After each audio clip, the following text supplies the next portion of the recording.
NBC Sports and the United States Golf Association present a national championship. Today, final round coverage of the 102nd United States Open. And after 3 days of gray skies, the sun is finally shining on Championship Sunday in Long Island, where the black course at Bethpage State Park has become the first truly public golf course to host the U.S. Open. And it's been an instant hit off Broadway. The official count sold out. More than 42,000 a day, a record. But it has seemed like twice that many, especially in the final four-hole tightly packed arena, which was filled with electricity yesterday. Today, the stands have been filled here several hours before the leaders will even tee off, making sure that they're a part of what promises to be a boisterous crescendo to this 102nd U.S. Open. And will the day end with yet another major for the phenom? Tiger Woods looking for major number 8 at age 26. He's got a 4-shot lead over the young 22-year-old Spaniard Sergio Garcia. That should be an electric final pairing as they play at about 3:30 local time. Phil Mickelson, second to last group, still looking for the first major, hopes to celebrate his 32nd birthday and another happy Father's Day with a major championship. Perhaps it's going to take a superb effort from him, playing with Maggard. Robert Allenby with a nice round yesterday at +1. Billy Mayfair continues to play well. He had a 68 yesterday. And Padraig Harrington, who was Tiger Woods' closest pursuer yesterday, just 3 back, has fallen a little bit, but still has fought gamely. He shot a 73 yesterday. Justin Leonard shot a 68 yesterday. Davis Love III at +4. These players 9, 10 shots behind Woods on a very difficult golf course, the longest in U.S. Open history. Good scores, but when you've got Tiger Woods at 5 under par, well, he's just too much to make up. Nick Price has played well into the weekend at +6. As they chase this coveted trophy behind us, Johnny Miller, you've had the opportunity to hoist it before, and with all the history behind Tiger Woods and what he's been able to do in major championships, 7 for 7 in closing the deal in which he's had the 54-hole lead. And then with yesterday's rather indifferent play, you would have to say that this is pretty much an open and shut case for Tiger Woods to pick up major number 8 today. What do you think? Well, you would think so, but I did say yesterday, if you remember during the show, is that, Tiger's about due to fall on his face. Everybody does it every once in a while. I mean, we're all human. And, but he has never done it. At the rate Tiger's going, he not only be the greatest golfer in history, but he probably might be viewed as the greatest athlete in history. So it's almost past that stage. But even the greatest golfer in history, like Jack Nicklaus has had real hiccups. And I'm not saying this is going to be it, but you would think somewhere in there he's going to shoot a 75. That still might win the Open Championship, but he could have that. The flag sticks today, the locations are absolutely sensational. They're very difficult, right up against the edges. If you happen to be short side in the ball or getting off and happen to get a little unlucky, he's been lucky with the fairways he's missed. He's had better lies than anybody we've noticed. Plus, he has more strength to get out of the borderline lies with height and spin, and so because of that strength he has in the ball flight and with the pretty good breaks he's had, that's been the difference. There's been other guys that have putted better, some guys maybe even driven it better. He is number 1 in greens hit though, Tiger, and maybe that's the key ingredient. The times he's missed the fairways, he's got it on the green. And by the way, happy Father's Day to each and every one of you out there, and happy Father's Day to you. I know you've had a great time this week watching your 24-year-old son Andy around the golf course, and it got very exciting out there today earlier, I guess. It sure did. I was out there watching on 1 and 2, and no big deal. And on the 3rd hole, I'm walking up the hill, and I hear this huge roar, and I'm thinking, what the heck was that noise? That sounds like a hole-in-one. And I'm thinking, could that be my son? And it's hard because it really brought tears to my eyes because that's a pretty good Father's Day gift, and to have him make a hole-in-one at the U.S. Open on a hole that's playing, 205 yards with a tuck pin. And he was so happy. I looked in the binoculars. Everybody was yelling, "Yeah, here's the binoculars. Give him. Take a look at your son. Pick it out of the hole." You know, and of course everyone. Then he threw the ball in the gallery. He's like, "Don't do that. You need that ball for a souvenir." Well, just the 8th father and son to play in a U.S. Open. I'm sure the only ones to ace it. You had an ace back in the 1982 U.S. Open, and then Andy Miller adds to the ace total today. It was so early in the day that we unfortunately didn't get a chance to get our cameras cranked up for it, but I know you and Andy are going to remember it for a long, that was good stuff. But long time. We're in for a sensational day of golf. This golf course is a superstar, just like a lot of them we've unveiled, like Shinnecock up the road. This is one of the hardest ball striking courses that I've ever seen. The fairways are the narrowest I've seen. The greens are running 14, not 12, not 11, 14 on the stimp meter right now with the pins tucked. And you just can't. The rough is as thick as I've ever seen rough. It's now, they say 3 inches, but it's really up to 5 now because I haven't been able to get in there and cut it because of all the moisture. And so, and it's the longest U.S. Open course, so it's got a lot going for it. Bethpage Black is a superstar now, and they got a great leaderboard to prove it. All right. Let's take a look at our featured pairings as we go down the list. At 250, we begin with Justin Leonard and Tom Byram. Byram making the most out of qualifying for this championship and earning a spot there with Justin Leonard. Nick Faldo, what a round by the soon-to-be 45-year-old. He said that was as good as it was in my heyday 10 years ago. He shot the round of the championship, a 66, and he plays with Harrington, who slid to a 73 yesterday and is at +1. Billy Mayfair, we mentioned his 68, had the 69 on Friday, so 2 of the first 3 rounds in the 60s for Mayfair.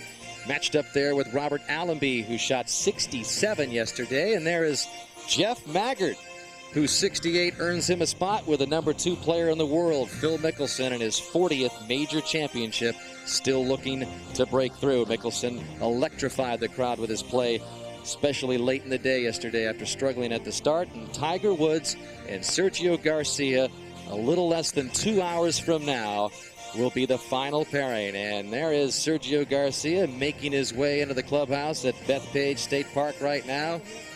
Always accessible to the public. That's one of the reasons why they like this young man. Plus, he's got a lot of game and is very fun to watch. Our tower announcers, you've been hearing from them all championship week long, Gary Koch and Bob Murphy. And on the ground here at the Black Course, Roger Maltby in that final group with Sergio and Tiger, Mark Rolfing and Jim Nelford also out there on the fairways of Bethpage, handling the interviews for us and providing some essays as well. Jimmy Roberts and the United States Golf Association's Executive Director David Fay with us here at the 18th Tower, helping us with any rules interpretations that may come up. Let's get right out to the action and join Bob Murphy. Well, and happy Father's Day to everyone. Just a moment ago, Greg Norman on the 499-yard par 4 for birdie.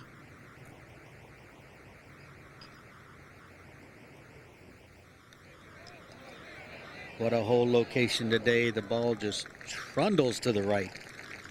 Good par, though. And on the first tee, from South Africa, there he is. the 1994 and 1997 United States Open champion, Ernie Els.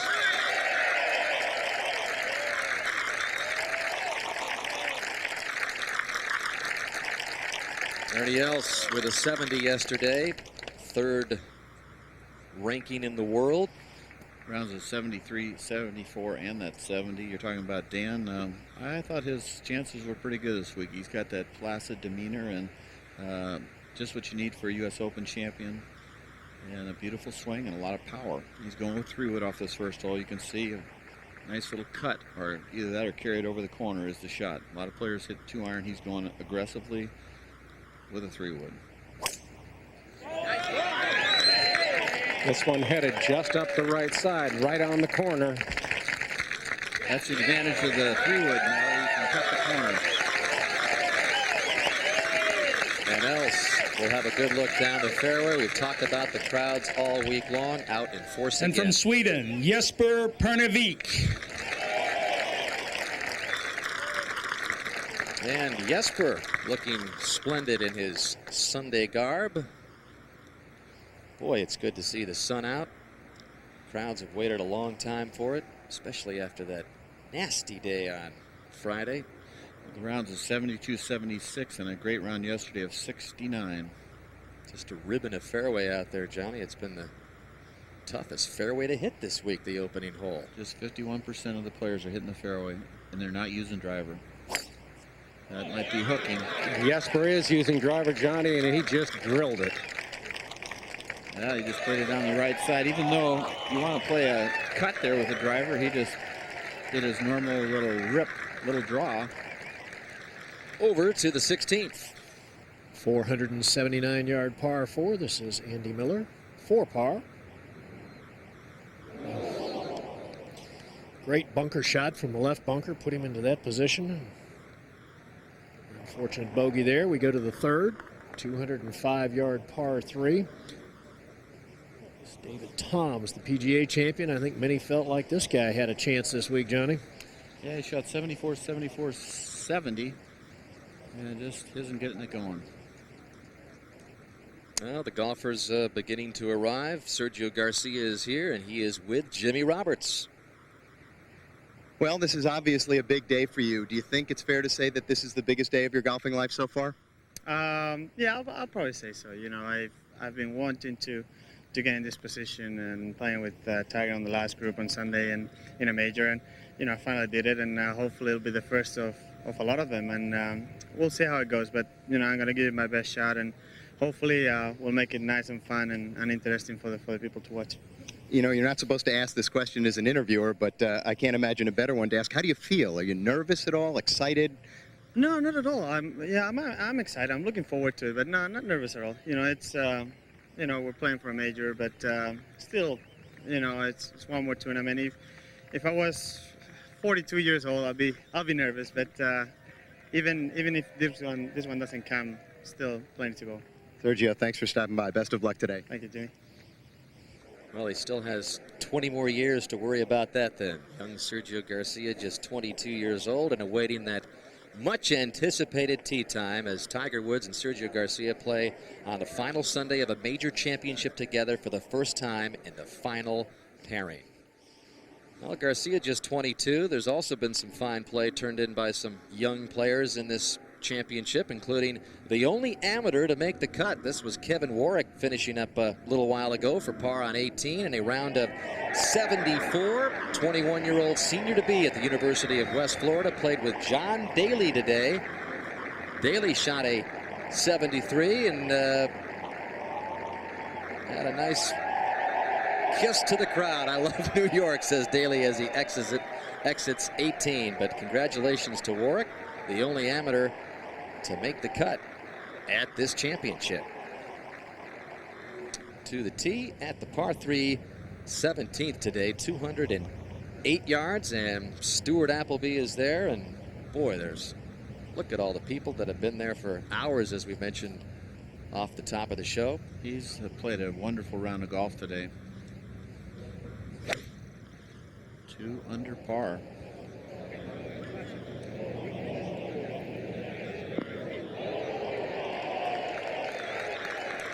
Did another good shot. He just hit a ton of good shots today. I watched him the whole front 9. Back to the first and the second for Ernie Els. Jim? 139 yards with a little breeze helping him and blowing from the right. The hole is tucked on the right edge of the green, about 7 yards over a ridge that will bring the ball all the way back to the front. Tough pin to get at.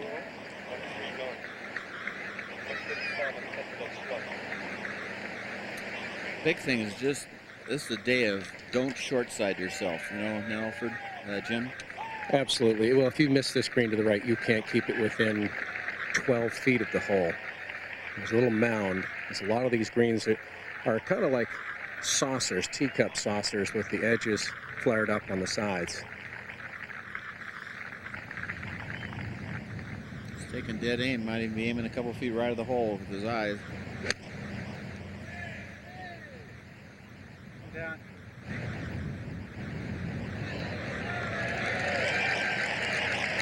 Beautiful start for the two-time champion.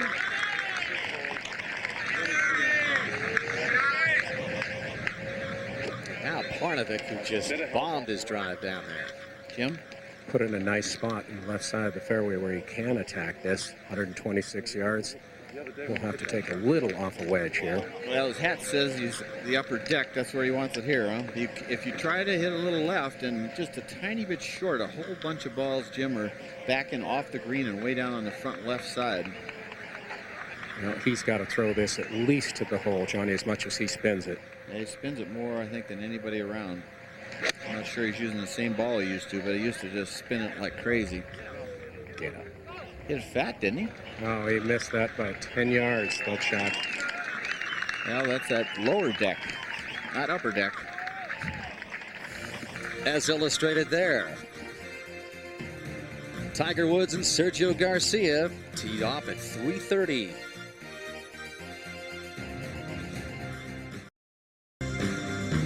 Well, finally, the MetLife Blimp and Snoopy 1 have some blue sky to hover in. High above Bethpage Black. Looking good on this championship Sunday. And you can look to the skies for MetLife Blimps at future golf events throughout the year. And Snoopy and the Blimp may look like that's a nice little lazy flight there. But check out the obstacle in front of your screen there. No, that's not a fly buzzing in front of the camera. That's the Blimp moving. So the Blimp can really get going in our time-lapse photography, of course. Just thought you might like an interesting wake-up call here on There you go. Open Sunday as we get back down to the golf course. And Ernie Els for a birdie at the first, Jim. Perfect place to leave it. 8. Just a little break to the right in case you didn't pick up on that.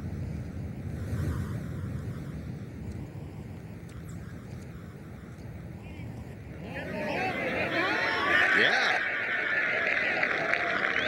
Els at +6, 11 back. Well, you'd think, I just threw out a number, not to psych Tiger out if he was watching the telecast, but if he were to shoot 75, which is a horrendous round by him, that's 0. So Els, of course, now is +6, so he's going to have to shoot himself a smooth little, 63 to tie Johnny Miller for the low round of the last day of U.S. Open. Ooh, well, as we go to 17, yesterday as we went off the air, you said that you felt there was a 64 or 65 out there for sure on the golf course. Well, I mean, it can be done. These guys are phenomenal players.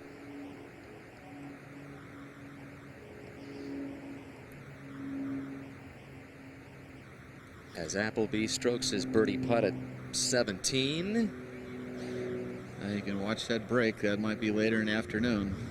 Appleby's got the low round of the day so far, and now Parnevik for par at the first. He's got some hook in it. He's playing it outside the hole. Did not play it enough, and so that was an unforced error big time, Jim Nelford. So an opening birdie for Els and an opening bogey for Parnevik. Well, still awaiting the tee times of the leaders on this final round of this championship. What a Saturday it was yesterday in the third round as Tiger Woods began with a 3-shot lead, but Johnny, he was way out of sync. He missed several fairways early, including this one at the second. Yeah, he's going with an iron off the tee. It actually hits the tree. Watch it. It goes through all of that tree, which was pretty fortunate, and he ends up with pretty tough lie, but not as bad as it could be. His putting stroke, which was saving all sorts of pars for him on Thursday and Friday, was also missing. This par at the 5th. That miss brought him back to 4 under par, but what a round by Nick Faldo, who turns 45 next month. He turned back the hands of time 10 years. Look at that birdie at 17. He moved into a tie for 8th from a tie for 20th with his round of the championship, a 66. Jeff Maggart, best creative performance by a player in duress, Johnny. He wins that award at the 8th. He not only played it creatively, he played it perfectly. And look at the slope here on this tough 8th hole coming down the fall line now. Just trickle, trickle, trickle, and he ends up knocking in this putt here for a fantastic par 3. Could have been a double bogey easy for Maggart. Keeps his round intact. He was at even par. Allenby had that 67 and moved up the leaderboard, helped by that birdie at the 15th. And that's an amazing birdie. When you can birdie 15, you just sort of pinch yourself because that's a stroke and a half on the field. Sergio Garcia had that on-again, off-again relationship with the gallery all day yesterday. But he kind of had a final word here after his tee shot at the par 3 14th. Just a gorgeous golf shot here on this easiest par 3. Doing a little La Cucaracha. And that gave Garcia momentum as he crossed the road. But Phil Mickelson across the road in style. The first hole there, the par 4 15th on that difficult par 4. Great touch, Johnny. And another rare birdie at the 15th, and the gallery went bonkers on this clutch touch putt. And if you think they went bonkers at 15, how about bonkers here at 17 after this deuce rolled in at the long par 3? That was the loudest roar I have ever seen or heard on a golf course. They just went nuts. And then Garcia at 16, adding to the chaos with a beautiful putt. Garcia and Mickelson both moved at one point within 2 shots of Tiger Woods. So with Mickelson and Garcia making their charge, Tiger's game was in need of a much-needed wake-up call. Even though those guys were making a run, and I was over par for the day, I kept reminding myself I had the lead. If I par in, and they par in because they're running out of holes, I'll still have the lead. They have to come get me. So after no birdies in the first 14 holes, Tiger Woods comes to that difficult par 4 15th, looking for his first birdie of the day, and look at the resolve on his face. He actually sort of throws his club over into his bag right after that. okay, so he pars 16, goes to 17. And he hits a towering iron shot here into this front right hole location. Very difficult shot. Lands it just where you want it. So after all that work by Mickelson and Garcia to get within 2 of Woods, this birdie at 17 gets Woods back to 5 under and erasing in a span of just a few holes what the hopefuls had worked all day to try and get close to Tiger Woods, and Woods just arriving at the golf course. And red is good for Tiger. That's his traditional red Sunday garb. Tiger Woods still the only player without a round over par in this championship. He has a 4-shot lead over Sergio Garcia. Yesterday, he brought his own golf bag into the clubhouse. Maybe he's not going to do that anymore after that slow start. Woods and Garcia, 3:30 local time. Just before them, Phil Mickelson and Jeff Maggard. It's going to take something special to catch Tiger.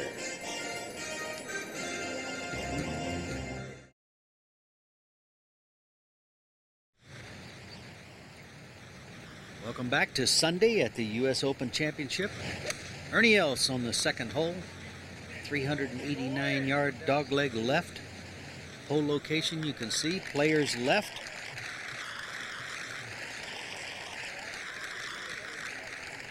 Ernie just not quite sharp this week.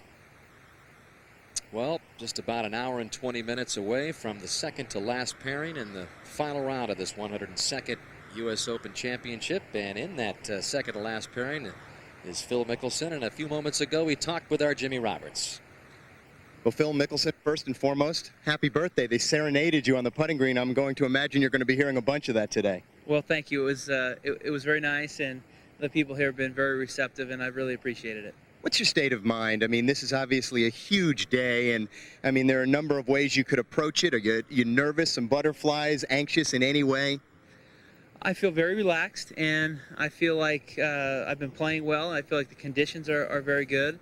I feel that I'm not really worried about what the leaders are going to shoot, that if I play well, I think that I can shoot a low score, and that's kind of the game plan. Win today, is that something that you welcome? Well, that's not something I'm thinking about. I feel like for me to have a chance, or for me to give myself the best opportunity to win, I can't worry about winning. I can't worry about what the leaders are doing. Yesterday when I was 10 back and I was able to pull within 2, a lot of shots can change hands over the course of 18 holes given the conditions. What I want to do is I want to keep the ball in the fairway because that will allow me to attack some pins and make some birdies. Well, thanks for stopping by. Best of luck. Thank you. Thanks, Jimmy. And Johnny, I would imagine that Phil's mental state of be aggressive, which he's been very vocal about this year, could be very good today. I mean, he needs to go low. I think he's sort of altered his game slightly since the Bay Hill stuff. I think he's playing fairly smart golf and not being totally driver every hole. He's putting the ball in play and not going for some of the crazy hole locations. So bottom line, he's a non-confrontational player. I mean, in golf, we can't forearm shiver a guy, you know. So, I mean, it's not like you can knock him down to slow him down. So what Phil's saying is, hey, I got to play good golf. And maybe at the end is what I would say he should have said is, if I get 4 or 5 holes to go and I'm within a shot of Tiger, I'm going to probably have to pick my spots to be more aggressive when I have a good opportunity and knock those flags down. And that's probably what you want to do. You want to try to put yourself in position with 4 or 5 holes to go, and then maybe have to respond to what the leader's doing. And maybe you never change your game plan. Maybe you do. Maybe you do go for a few shots you wouldn't normally do. Right, maybe not just come right out of the game plan going crazy, because you can shoot yourself out of it. As Nick Faldo comes out to the practice tee and the crowd greets him. Yeah, see, Faldo's a funny guy. He just nicked that guy in the butt. And it's good to see him come out of his shell a little bit later in his career. Always has been so focused and still is, and proved that again yesterday. But he is genuinely an entertaining and funny man. His stats are awesome this week. Greens regulation tied with Tiger Woods, and he's hitting a lot of fairways, 6th in fairways hit. So he's the best ball striker of the week right here. Faldo from England, and that's where the coverage begins at Wimbledon on the famed grass courts out there. Andre Agassi, one of only 5 men to achieve the career Grand Slam in tennis. That's Championships Wimbledon, Saturday, June 29th. As we get back out to Ernie Els at the second.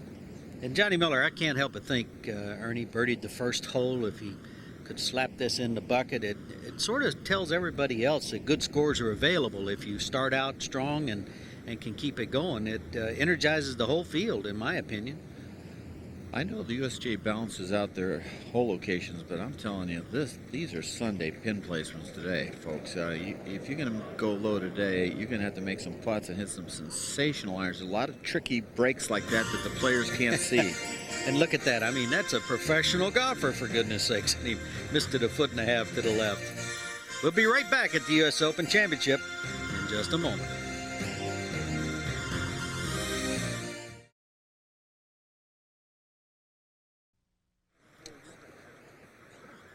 Changing what? Welcome back to Bethpage State Park. Crowd has been here for hours anticipating a great championship Sunday. Back out to the second. And Ernie Els for his par now. And just like Johnny and I were talking about some of the hole locations, there are some incredible breaks that you just don't see when you first take a look at it. Good par, birdie on one, good par there.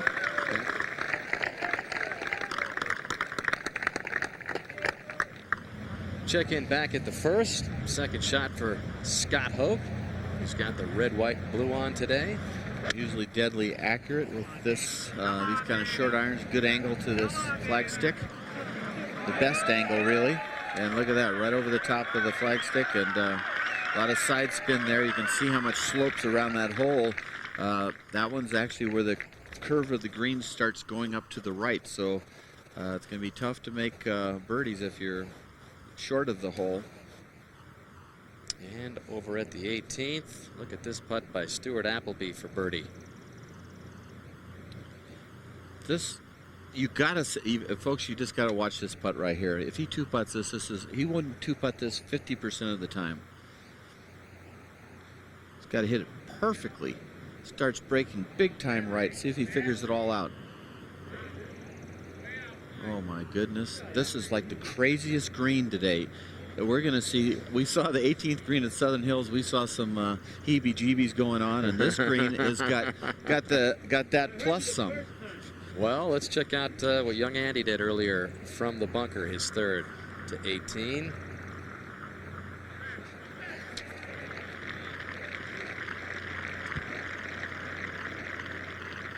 So Andy will have that to keep his +4 round intact as we go out to the third. Gary?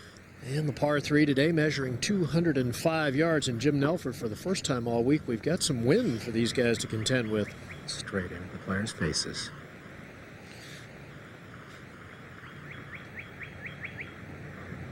Tough hole location here today. Just some 5 paces over the edge of the green. He's overdrawn this. This is going left. Short-sided. Much green to work with. Head to 18. And it'll be Andy Miller for his par. This is quite the putt right here. This hole, he struggled on this hole all week trying to hit the fairway, and this putt can break almost as much as you want to make it break. If you want to die it in the hole, if you go for this, it'll go 5-6 feet past the hole because it goes sideways at the hole to the right.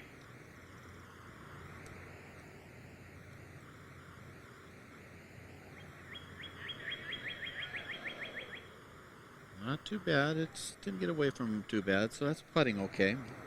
Back to number 3. And Jesper Parnevik now on the tee. Bogeys at 1 and 2.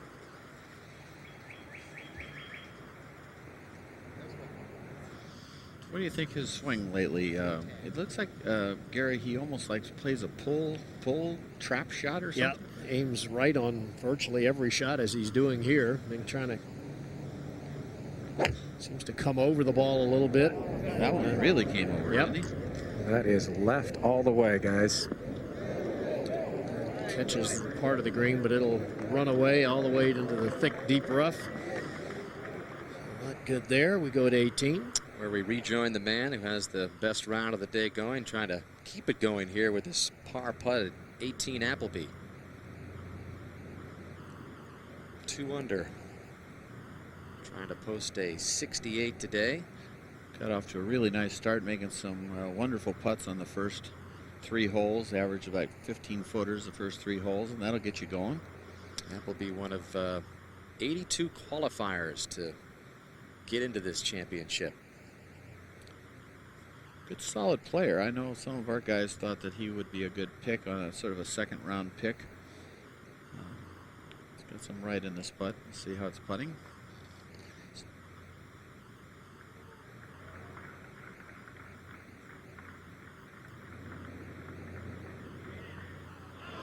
It's going to be really hard for anybody to play enough break on that putt. Over to 15. Third shot here at the par 4 for Greg Norman. Drove the ball in the rough, played it down the fairway. Tough hole location today here at 15 on a little shelf. And that is nicely done by Greg Norman. He'll have a chance to save par at what has been the most difficult hole on the golf course through the first 3 rounds. Well, it's a beautiful day here on Long Island. Black course at Bethpage. A little bit of breeze greeting the players for the first time all week. And in about another hour and a half, we'll see the leaders.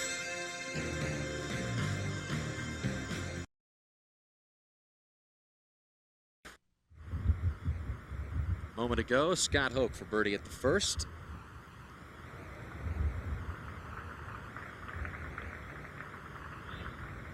And it is good to see Hoke back out on a golf course after suffering from some complications after his LASIK surgery. Caused him to miss a few tournaments. And just moments ago, Andy Miller for bogey at the 18th. Appleby made his bogey as well. So a fine week by the young Miller, who was the medalist at both local and sectional qualifying to get into this championship. A 75 final round for Andy, who also had the memorable ace at the third. 15. Par putt now for Greg Norman.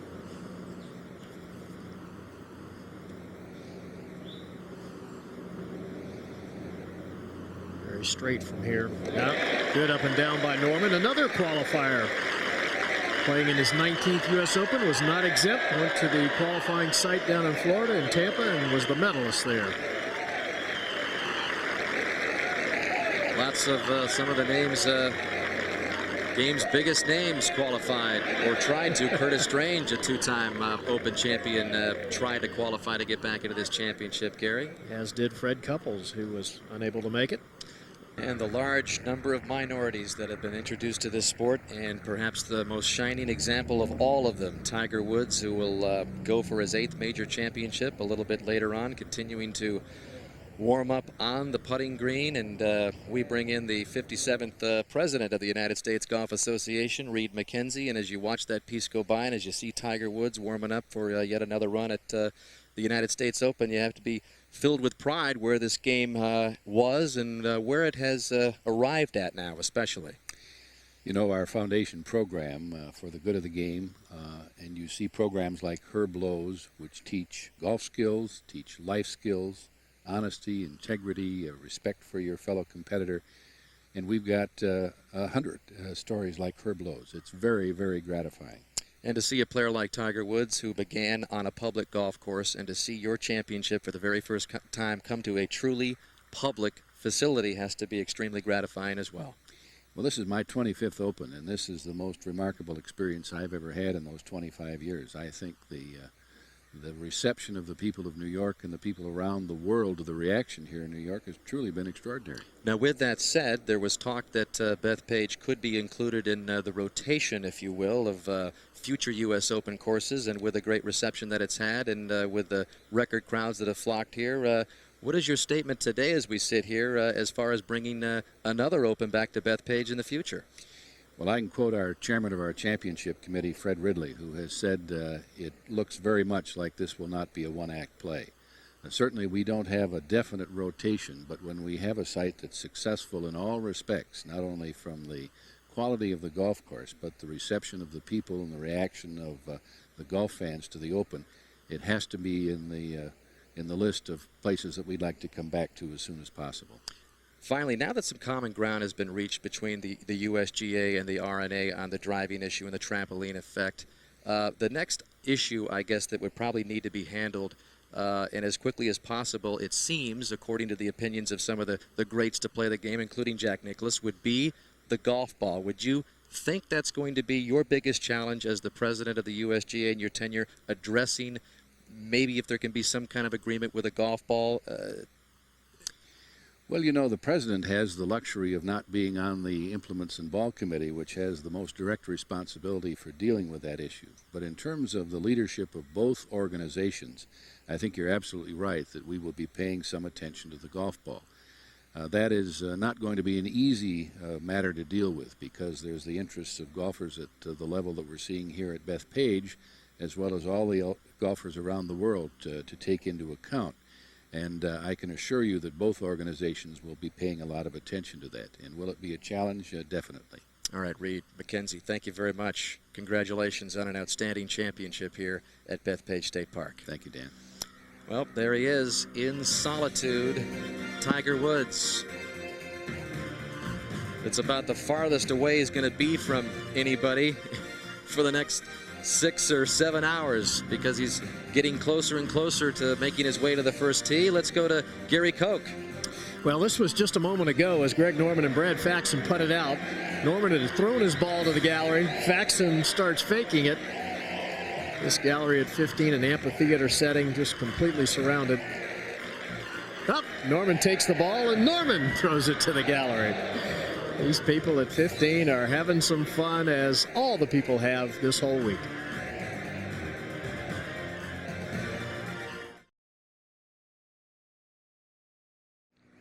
Back on a beautiful Sunday at Bethpage State Park as we continue the countdown to the leaders' tee times.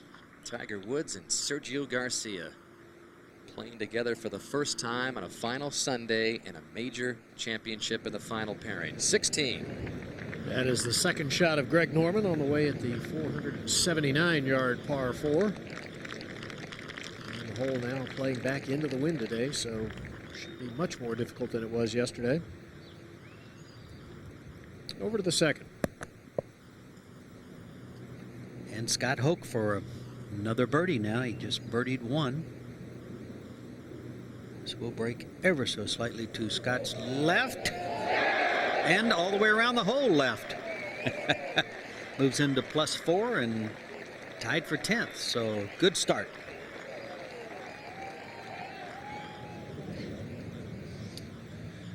Well, let's take a look at Greg Norman's swing-on-swing view. It's pretty exciting for me to work with this new machine. See a beautiful setup, very balanced. Not so wide a stance as he used to have. So he's narrowed his stance down a little. Takes it back really low there. You can see he moves off the ball. Club right over his right shoulder. See the club shaft load up there. And he's in good shape there. Nice flat. And you can see, it looks like he's aiming down the right side to play a draw. You can see the face is a little bit shut. But he comes down, drops the elbow right against his right side. Beautiful release. See how he releases? A nice leg action there. Arms extended. That's a key position right there, folks. A lot of you guys are all bent up, both arms at that position.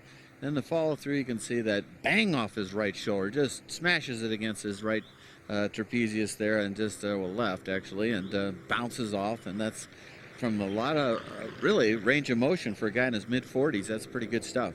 Trapezius. Yes, that's what it is. I learned a couple things at BYU. Dr. Miller.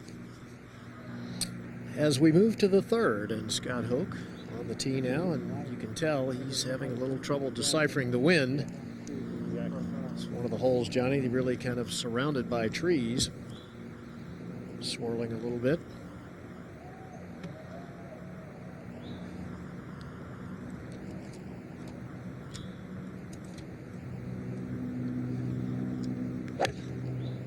Scott Hoch, usually good with the irons, likes to play a high draw, which worked nicely on this hole today, and that is a good shot for the man who's had 5 top 10 finishes in this championship throughout the course of his career. Black course at Bethpage. Some intriguing holes on this front 9. Johnny, give us a little tour here. Yeah, it'll be fun. First hole, we're coming right out of the bat, 430 yards. You can see a nice fade off the tee with a 2-iron or 3-wood would be the perfect shot. The left side, if you're going to miss, the green opens up from the left side. You see right in that shaded area there. Hole location today is on the right side, so the right rough is pretty much dead. The hole's way back here, and so it is a birdie hole. That's the 9th easiest hole in the golf course. You can get off to a good start like Scott Hoch. And the second hole is only par 4 under 400 yards on the golf course, 389 yards. A lot of players will hit a 2-iron. You can play a draw down the right side and work it like this. You don't have to draw it, but if you can hit it there, basically just short of the 250, just leaves you a short iron to a front left hole location. The green is raised about 15 feet from the bottom of the floor of this valley, and you can hit it to the right and spin it back to the hole where the left part of that is. And it's a nice golf hole. You need to hit the fairway though. And then the 4th hole, the best hole in the golf course, if you ask me, par 5, just 517 yards. The middle part of that bunker is about 285 carry. If you can hit a draw off the tee and get it where near that 300-yard mark, you won't have to lay it up here where everybody else is with a wedge shot. And from here, you can go for the green. Actually, it'll hold. The flag stick is back there today. Most of the players try to hit it right of the green and come in sideways, though, if they're not a long hitter. And then you can see this hole, the 5th hole, 451 yards, playing really the 5th hardest hole in the golf course. That bunker on the right's in play. You have to hit the fairway there. You cannot hit the green if you don't. There's no opening to the green. It's rough all the way up to the front edge. And look who's just come out to the range. Mr. Tiger Eldrick Woods. Little standing O for Tiger and a tip of the hat as he gets down to business. Yeah, it's good stuff there. They appreciate him, and they realize that they're seeing something very special, a phenom in a sport. A Wayne Gretzky, a Michael Jordan. For the first time, though, yesterday, especially when Mickelson and Garcia were doing their stuff on the later holes, I kind of got the feeling that Tiger wasn't the favorite golfer on the golf course for the first time. It was Mickelson and it was Garcia. They were still pulling for Tiger, and he's been the man ever since he stepped foot here earlier in the week. But it'll be interesting to see the relationship with Garcia playing with Tiger now, and then the waggles and the weight. It's going to be very interesting to see the gallery react. America loves an underdog. They've always pulled for the lesser guy, the guy who would do a lot for. You know, winning the Open for Tiger is just another notch to catch up to Jack Nicklaus, and that's a fun thing too. But it isn't a Phil Mickelson story. Well, let's get a report on Tiger from Roger Maltby, who will be in that final pairing. Thank you, Dan. I had an opportunity to speak with Tiger's swing coach, Butch Harmon, and Butch was talking about their practice session yesterday afternoon. He admitted that Tiger did, in fact, struggle on the golf course with his swing, and last night he stayed here very, very late, working on getting the club head more outside on the takeaway. Felt he was getting it too far inside, which makes his swing more narrow. He starts to lose width, then he has to overuse his body. It was his problem yesterday. I also asked him about the matchup. Sergio Garcia said that he got the matchup he wanted and being paired with Tiger this afternoon, and Butch said, well, Tiger got the matchup he wanted too. One reason, obviously Sergio is the closest pursuer to Tiger. The other one, the comments that were made a little earlier in the week irked Tiger Woods a little bit, and that's just a little extra incentive for today's final round.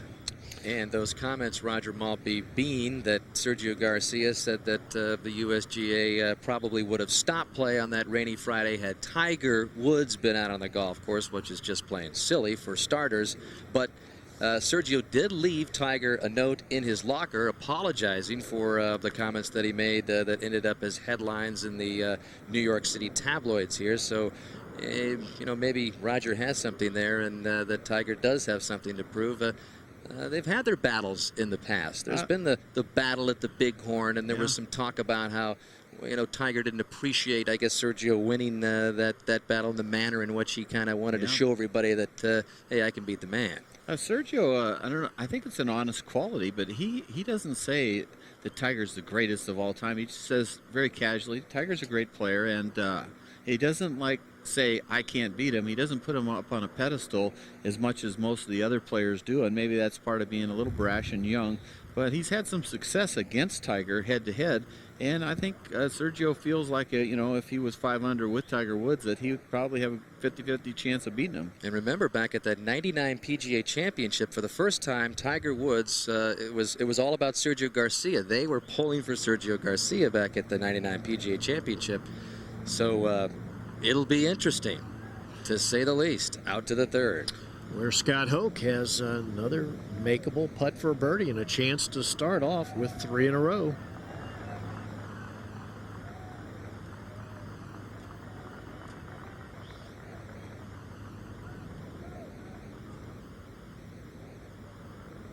Always a good putter, Scott, with his short backstroke, a lot of acceleration. Just not quite enough there. Back to 2. And Nick Price, winner this year, just earlier. Winner at Colonial for birdie on the second. Tracking. Nice birdie.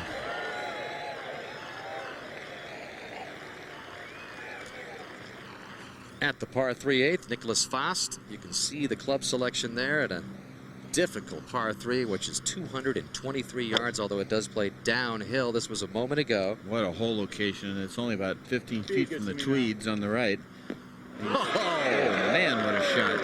That's a great golf shot, and the other shot's a good shot, too. Playing with Rocco. Rocco's got it right there within 14 feet of the hole. So 2 terrific shots out of this group. Faust will play in his first Ryder Cup later this fall. And back over to the second. Actually at the third, Dan. This is me? Jay Haas for his par. Tee shot found the bunker behind him. Interesting pairing here for these two. They were teammates at Wake Forest on the 1975 NCAA championship team. Scott Hoch and Jay Haas. They played together yesterday. They both shot 70. Get each other's company again today. And we'll go to 17. Beautiful, long par 3. Greg Norman. It was the place to be yesterday. You can line up behind that hill. You can also see the stands on the left side. It's a great place to view a lot of different areas of the final 4 holes here. 208 yards, left hole location in the middle. Way over to the left, though. Takes the club back a little bit more inside than the old days and throws the club more. And that was a little miscue there. Norman coming off the bogey at 16, and the birthday boy has arrived, Mickelson.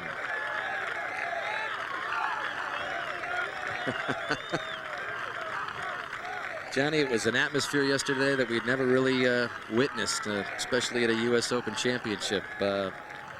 Everybody, for the most part, well behaved, but there were several instances where players had to step off of their ball, gather themselves, and Sergio's going to have a tough time today because he takes 15 to 25 seconds in waggles, and there's a lot of people for some reason heckling him a little bit. He has a lot of interaction with the gallery, and Mickelson, I think, is going to have to put up with some real people pulling for him.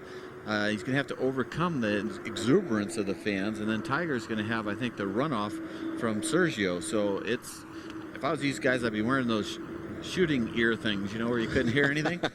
Well, we've got our guys casing out the final pairings down there, and with that second to last group with Phil Mickelson is Mark Rolfing, and he has a report for us. Mark? Well, Dan, I think this pairing for Phil Mickelson is a really good one today. Jeff Maggard, an easy guy to play with, and I think Phil avoids the whole situation with Sergio Garcia and Tiger Woods. I did talk to Rick Smith, Phil's swing coach, on the way up here. There's a couple of things that they're working on. The first is his lower body. Rick feels like his lower body has been real loose all week, and he's trying to get him to tighten up his legs a little bit, and the loose legs, he feels, Rick does, is what causes his wayward shots like yesterday. The other thing that Rick talked about was his putting. He changed putters going into yesterday's third round. He had 31 putts in each of the first 2 rounds. Yesterday he had 26. And the feeling is with this new heel shafted putter, Phil's able to release the putter a little more through the hitting area, and that's why he holed more putts. The third thing that Rick told me is getting off to a good start is critical today. Phil did not do that yesterday. You're right, Mark. He bogeyed 3 of the first 5 holes yesterday, but still shot that 3 under 67, thanks to the strength of 7 birdies. In fact, Mickelson leads the way in the championship with 13 birdies. I think they're serenading Phil. Happy birthday out there. That won't be the last of them. Motion-packed day for Mickelson, of course, still in search of the major, but on Father's Day, and it was at that 99 U.S. Open Pinehurst #2, and it was Payne Stewart who said to him after he had those comments, "You're going to love being a father." Let's go to Jimmy Roberts. Dan, thanks very much. Jeff Maggard arriving. I got to tell you something. It's about 45 minutes to your tee time. You cutting it a little close here and get caught in traffic? Oh, this is my time, 45 minutes. It doesn't take me long to warm up. I usually spend about 40 minutes ahead, 30 minutes ahead getting ready, so I'm looking forward to this afternoon. It's going to be a lot of fun, and hopefully I can make some birdies out there. The last 2 groups include the number 1, 2, and 5 players in the world, and you. You think you're going to have a chance perhaps to fly under the radar a little bit here? Oh, I don't know. I feel pretty good about my game. I've been playing better, and I feel like I can handle this course. It's tough and it's difficult, but if I drive the ball in the fairway today, I think I can make some birdies. What have you learned in the past from your previous U.S. Open experiences, particularly congressional? Well, anything can happen Sunday. I may have to shoot 6 or 7 up to have a chance to win. You just have to be patient, play the best possible score that you can do, try to eliminate any mistakes, and just wait and see what happens. All right, thanks very much. Best of luck. Thanks for stopping by. Back to Dan Hicks. Thank you, Jimmy. As we get back out to the first of the second shot for O'Meara. By the way, Maggard started the final round 2 behind Tom Lehman at that 97 Open at Congressional and was in the hunt most of the way until fading at the end, and O'Meara nearly fades it into the hole. That shot a moment ago. So they're off and running at Bethpage. Tiger Woods revving up the engine. Phil Mickelson begins 5 behind the number 1 player in the world. And there is Sergio Garcia. He's got a shot at Woods. He'll be with him every step of the way.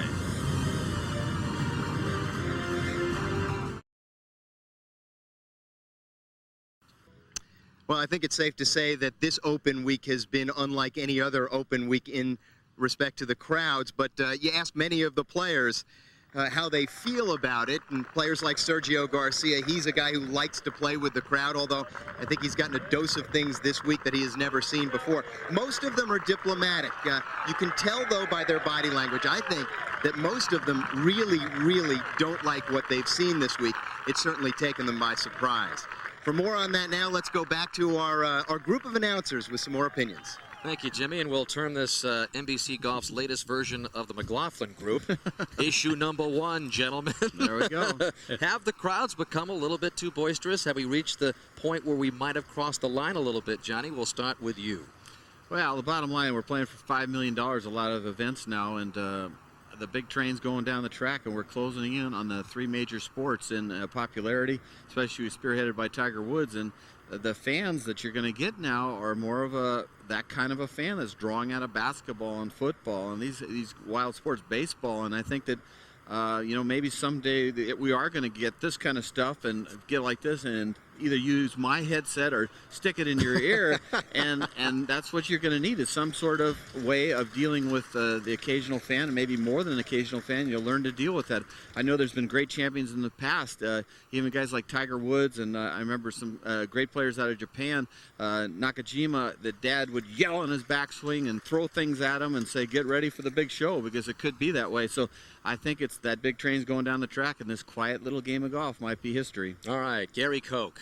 Well, I think what I've seen this week has been great. I'm tired of the polite golf clap that we hear so often. I think the fans, for the most part, have been very, very enthusiastic in a positive way. I think a lot of the players would tell you that. I think it has allowed them to feel like they've become a lot more part of the action, like they really are right there and a real part of it. And I think that's good. I think the game needs that. Has there been the occasional time where, the inappropriate comment has been made? Certainly. And I think more so at the wrong time. That's what they have to be careful about, the fans do. But it was interesting. John McGinnis said yesterday when he holed out at 18, he plays on the Buy.com tour. He says, how can I not be excited about this? I played in front of more people this day than I will the rest of the year. I like it. That kind of atmosphere has to give them a charge. Murph, wouldn't you agree? Well, I agree, and don't forget that we on the PGA Tour have been building stadium golf courses. We're encouraging huge crowds, and in doing that, we're going to get various fans. And I think we're doing a good thing in our discussion, because we're talking about the few occasional people that get out of hand. So the more we talk about it, the more those who come out as sports fans will understand just a little respect at the right time is going to really help, and they're going to come out, watch golf, have a ball. And Johnny, as the moderator of this, I'll allow you one more quick comment before we go to commercial. Well, the bottom line is when you sell alcohol, you're going to have the occasional guy that just doesn't know what the heck he's doing out there. Let's be honest with it. And it'd be better if there was constant noise than the real quiet and then all, go Sergio, on Tiger's backswing. That kills you. Uniform chaos. Yeah, it'd be better if it was just noise going. We've seen a little bit of everything so far at the Open. What is in store on this final Sunday? When we come back, Justin Leonard tees off. Just at about 5 minutes, he knows how to deal with all sorts of noise. Remember the noise at the Country Club at Brookline back in '99 when that putt rolled in at 17. Takes focus to play this game, especially in championships of this magnitude.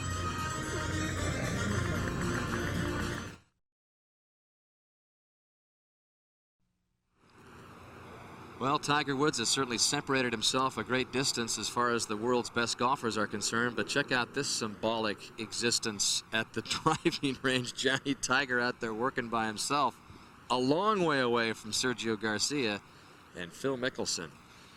Well, he might be trying to pick the wind direction that he can work the ball up against, and a lot of guys like to get an angle. Nick Faldo is over there also trying to hit from that side. Well, let's get a report on Sergio Garcia and go to Roger Malpe. Well, Dan, I spoke to Sergio Garcia's father, Victor, and asked if there was anything that they were working on. What would the keys be for his round today? And he said nothing. Everything's just perfect. We're not working on a thing. I said, well, what about the crowds? They've been so vocal the first 3 days.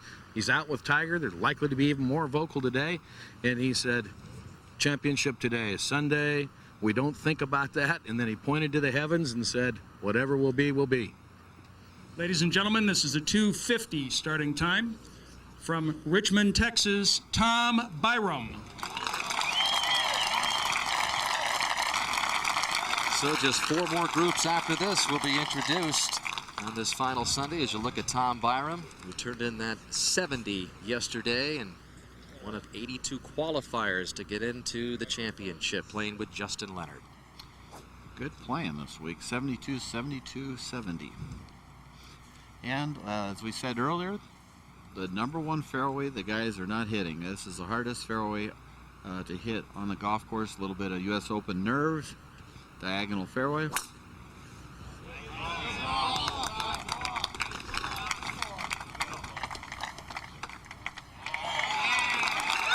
And Tom is in the fairway. His brother Kurt also was one on the PGA Tour. And from Dallas, Texas, Justin Leonard. And a man that already has a major championship to his resume, the British Open, but Justin Leonard has spent a long time, the better part of 2 years now, just kind of revamping his swing, working with Butch Harmon, and has just recently began to realize the effects of that work. And his putter has been hotter than hot, leading the whole field in putting. 31 under 2 putts through 54 holes. And Leonard, who turned 30 years old yesterday, celebrated that with a solid third round of 68. Can you imagine having 31 under 2 putts on greens that are running 13 and 14 on the stump meter with open pressure? He should be winning this thing. If they were hitting the ball better, he would be winning this. Off Byram and Leonard go, and we go off to the second. And Charlie Howell for birdie now. Charlie made par on the first hole.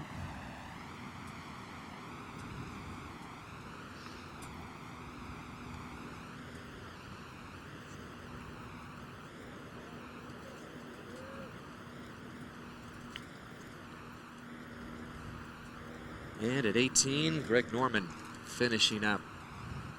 Watch all these putts at 18, folks.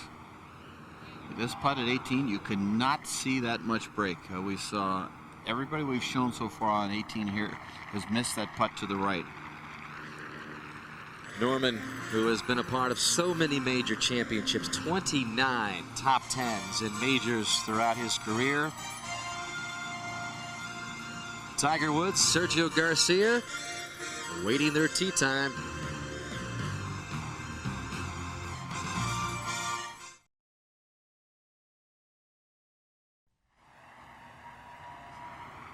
While we were in commercial, this was Greg Norman offering his hat to a lucky man up there in the stands. Norman, just one of many of the players feeding off the enthusiasm of this crowd. That gentleman in the disabled sitting there and just behind the green at 18. We'll have that on all day right there from a great spot to watch the golf. That's nice. Over to the first, second shot to the opening par 4 for Justin Leonard. Left himself a pretty good ways to the green there. Come down. And played a very conservative shot right in his wheelhouse. That's about like a 4-footer for everybody else. Up ahead to number 3. Tee shot for Charles Howell. Guerrero bogeyed the second, and he has already played, as did Charles Howell. This third hole playing tough today, Johnny. The wind really swirling around in these trees, giving the players fits. And the pin's tucked, huh? Real close left. It is. Yeah, just about 5 paces over the bunkers you see there, off the bill of his cap. Oh, man. Something happened at the top of his backswing there. Was that okay, Gary? I got to think it's going right, isn't it, John? I don't know. It just had a funny little movement. It was like something broke. I mean, it wasn't, instead of going up and setting, it sort of like came apart, his grip. The second. And Scott McCarron's ball in the air on the par 4. Right over the top of the flag. Scott bogeyed the first hole. He's at +5, playing today with Davis Love, who Davis made par on the first hole. There's the perfect layup. That's about 150 yards into the hole location. No. I mean, I think you're going to fly it. The flag's 34. It's 28 on line, more less right.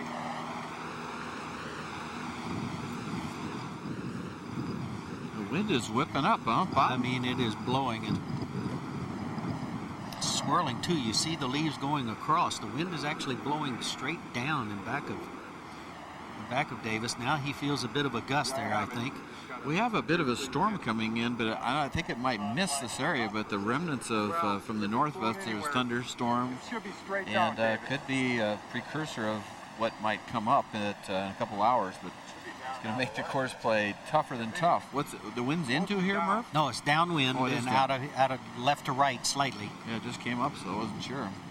So with the front hole location, you want to be sure to clear that bunker.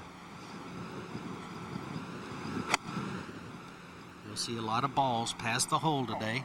Don't knock it down. Good judgment. Pull the right club after a lot of discussion. Back at the first. Long birdie putt for Justin Leonard, though, who has shown the propensity through the years to make these kinds of putts. Best probably on the planet. You wouldn't want to putt him on long putts on the putting green for dollars. Fade putt. Nearly made one there. Yeah, it's a good looking putt, just didn't break. Easy 4 for Leonard to start things out. And he remains at +2. Well, that's a good way to start. You're nice to birdie one, but it's nice to have a tap-in par, too. Well, there he is, the 44-year-old veteran, winner of 6 major championships, 3 Masters, 3 British Opens, who had the round of the championship yesterday at 66. Johnny comes in at +2, 7 behind Woods. What kind of magic is this guy going to have to produce today? Well, like I said, in balanced ball striking, he's the best in the championship, 6th in driving accuracy, not a long hitter, but tied with Woods in greens and regulation at number 1, and just wants to Ladies and gentlemen, this is the 3 o'clock starting time. From England, Nick Faldo. At 66, his lowest round ever in 16 U.S. Opens. Faldo called it, ball striking of his heyday 10 years ago when he was winning all those major championships. Well, he showed the confidence. He's brought out the big lumber here, and you got to be careful here. But the advantage of hitting a driver is if you miss the fairway, you probably just have a wedge, then you can hack it out onto the front or onto the green, and there's some advantage to that. Perfect. Missed only 2 fairways yesterday, Johnny. Yep. Let's see what he's got going on Sunday. Headed right down the middle. Made it look easy there, Jim. Beautiful swing there.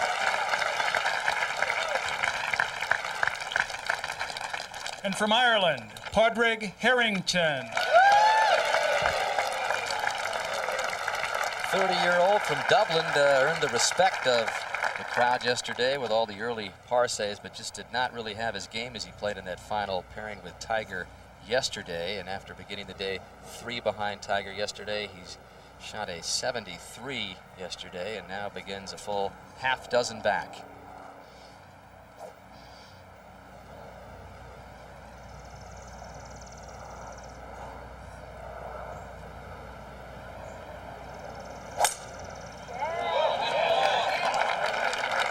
Looking good. Good start for Faldo and Harrington. First 2 rounds, Harrington only made 3 bogeys, but yesterday had 5. Murph? And Steve Flesch now, his 4th shot on the par 5. This will be a different par 5 today. Playing right into the wind. Steve, rough to rough. Got it out to there and all the way across the green. Not an easy birdie, but it is a birdie. So we have a bit of wind today, much different than any day we've had so far. Should be an exciting final round. Birdies are available. We have quite a few players under par. Tom Byram made par at the first hole. And we'll be right back at Bethpage Black in the U.S. Open Championship.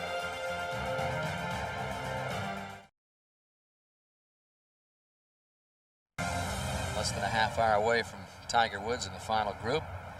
Guess there's not much to say when you're Butch Harmon. Everything seems to be working okay, although we heard from Roger earlier that there was some discussion and some time on the practice tee after his round last night.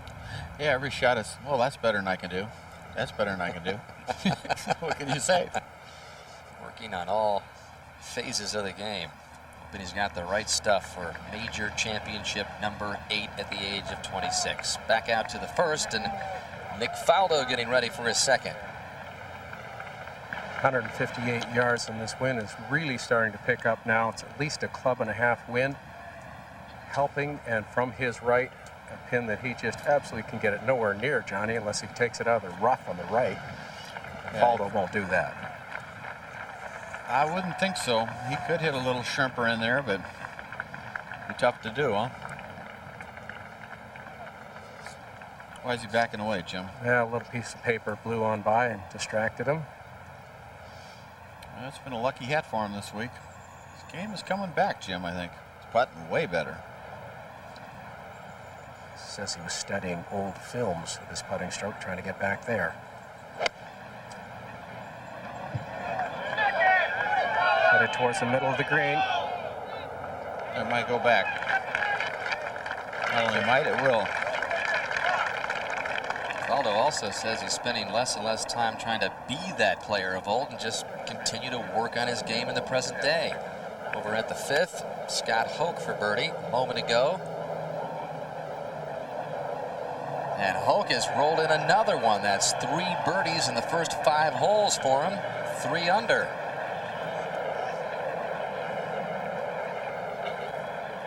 And he's into 10th place. As Harrington.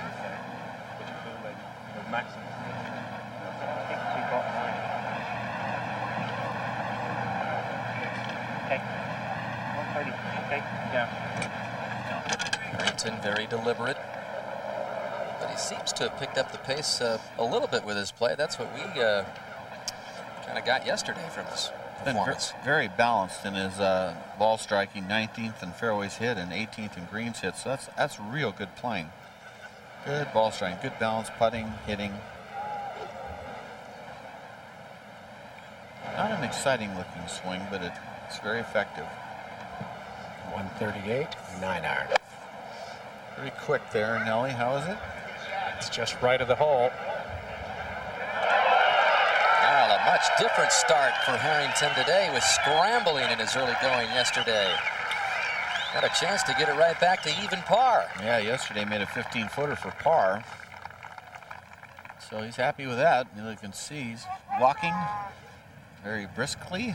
Just a beautiful shot of this magnificently conditioned golf course. Hats off to Superintendent Craig Currier and his staff here. Have just done a tremendous job as the MetLife blimp provides the beautiful aerials above it. Look for Snoopy 1 and Snoopy 2 as they team up with us for sports coverage throughout the year. Down to 6. Well, this just a moment ago, Dan. Lengthy birdie putt for Shigeki Maruyama. Down the hill, turning a little left. Is it smile time? Yes, it is. Big time smile time. Just the second birdie of the day at number 6. Show it to us, Shigeki. Yeah, he has been a crowd favorite all week. To the second. And Justin Leonard now, his second. At the second.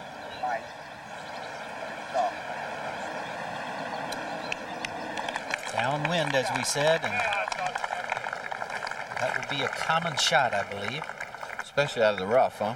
Yes, the other ball, that of Tom Byram, also passed the hole. Well, our next USGA championship we look forward to at Caves Valley in Baltimore. U.S. Senior Open. Coverage begins Saturday, June 29th on NBC. You'll see Tom Watson, Tom Kite, all the senior greats, including 2-time U.S. Senior Open champion Hale Irwin. That's the U.S. Senior Open Championship, Saturday, June 29th. I'm looking forward to that one. I always enjoy the Senior U.S. Open. I like the Women's Open, too. And that is a fabulous golf course that we're going to see. Yeah, I can't wait to go to the Women's Open at Prairie Dunes. I love that course. I'm a member. Kansas. What are you, an honorary member there? Yes, I am. So I'm looking forward to it. They just said you're in, Johnny Miller? That's what I'm saying. You said, yesterday I could get you on any course. Let's go to Mark Rolfing. Thank you, Dan Hicks. Rick Smith is Phil Mickelson's swing coach. The two of you have worked very hard on his technique. But from a mental standpoint, what is the single most important thing for Phil today? I think getting off to a good start. I think it's going to be critical that he gets the New York crowd behind him, and he really thrives on that. So getting out of the box and making a few birdies early, because, you know, yesterday, with the being 2 over through 5 holes, he made 7 birdies after that. And frankly, he needs to put a little heat on Tiger early, because, you know, if Tiger gets off to a good start, it's going to be hard to catch him. What is the last thing you will say to Phil before he goes to that first tee? He may ask me any type of question, whether it's about his iron swing or his driver or whatever it is. It's going to be, you got to be prepared, because he'll throw you a 30-second bomb pretty fast. So you got to be prepared to answer the question. So good session on the practice tee, and he looks pretty darn good. After watching him out there on the practice tee, is there anything you're worried about at all? Not at all. I think it's a little windier today. You've got some conditions that are a little bit different than what we've seen. We've got the same wind we had in the practice round on Wednesday, so I think you're going to start to see the green speeds increase, and that's going to be interesting. All right, good luck. Thanks. Thanks, guys. Continuing in the practice area, working on the pitches. Short game, Sergio Garcia. There's Tiger. I don't think there'll be a lot of highs. How you doing, Sergio? Oh, yeah, there is Hey, one. look Good at for him. this. Good for him. Good on you, Tiger. That's good stuff. And Sergio's going, hey, that's cool. Well, the public has longed for this type of meeting. The young Spaniard and Tiger Woods. We'll see what it produces today. A moment ago, this was Faldo's birdie putt at the opening hole, coming up well short. Yeah, all the putts over rises this week are notoriously slow because, you know, running at 14s, but for some reason the faces of the hill probably have a little bit of grain, even though guys like Craig Courier, the superintendent, hate that word, but it grabs it a little bit. Well, Johnny, he's left himself a very difficult one. A putt that he has to play well outside the hole, and this gets your open nerves right on edge right from the start. Yes, it does. You got to paint it just the right speed with that line, otherwise you blow it through it or knock it low. Annie Sunnison is old, not old, but reunited. Yeah, that's a better word. Thank you.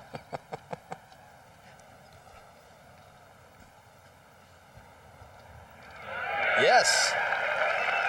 Good old-fashioned par save by the grinded-out Faldo in the opening hole. Remains at +2. Mickelson moving closer and closer to his 3:20 tee time, less than 10 minutes away. To the second. And Justin Leonard for birdie. This putt's been misread quite a bit, hasn't it, Murph? Yeah, it breaks left right there, Johnny, and the players are not picking that up. This hole is very close to a bit of a slope there on the right side of the green. At the first, Harrington trying to begin his round with a birdie, Jim. And it's straight up the hill. He could not have an easier putt on this green. Maybe inside left? I think in the hole. Oh, gee, Went left. Hold that one, Johnny. Never did have a piece of the hole. To the third. This a moment ago, Scott McCarron coming off a bogey at 2. This lengthy putt for a birdie. Oh yeah, knew it was in, so McCarron moves back to 5 over par. And just the third birdie of the day at number 3. To go along with Andy Miller's hole-in-one. So the greens are increasing in speed. We're seeing a few putts made, but with the wind up, this Bethpage Black Golf Course is playing a little bit more difficult than it did in yesterday's third round. We have Phil Mickelson and Jeff Maggart getting ready to head to the tee. Stay with us.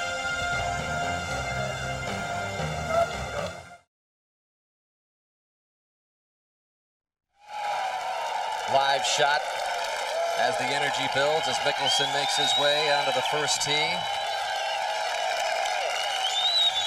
Being serenaded around the golf course, being sung happy birthday to just about wherever he goes to. And we've been talking a lot as Tiger makes his way about the end of yesterday's magical third round. We can only hope that today's round will match that incredible intensity. And our ears are still ringing from yesterday's third round. What a great day at the Open on that Saturday, Johnny. And we'll see what today's final script ends up being written as. But Will it be another coronation for Tiger, or will there be more fireworks from Mickelson and company to try and perhaps chase him down? I got to believe that the 9 out of 10 people are pulling for anybody but Tiger, and it's because Tiger's won everything, 6 out of the last 10 majors, and everything's gone Tiger's way, and there's a lot of great stories out there that haven't won majors, like Phil Mickelson, guys that would change their life.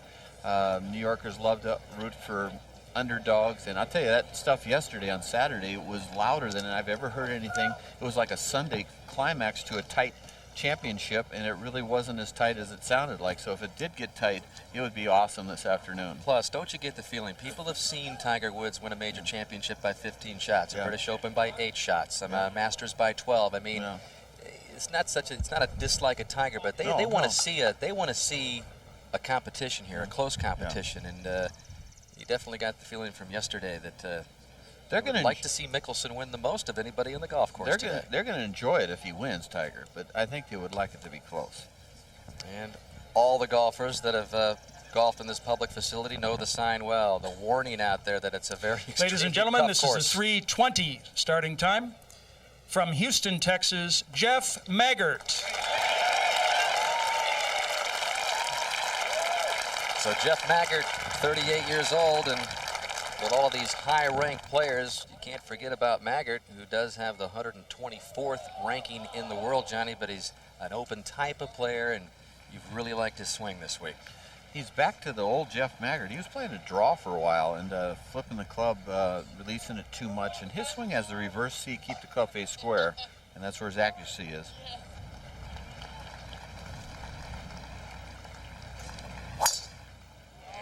Johnny, he drove it in the left rough here yesterday, but not today. El Marca, hopefully for the Maggart fans, that's going to be one of many. Right down the middle.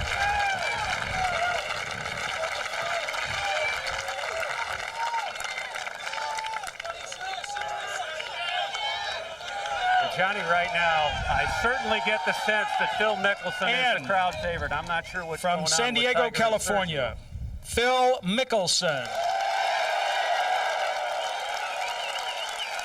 Already got a club change. I think driver's in the bag. His caddy literally said, "Phil, don't hit the driver." So he's going with 3-wood, which I think is a good play. So another Sunday, another chase for that elusive major for Mickelson, 32 years old today. Little draw 3-wood for him, being lefty is perfect.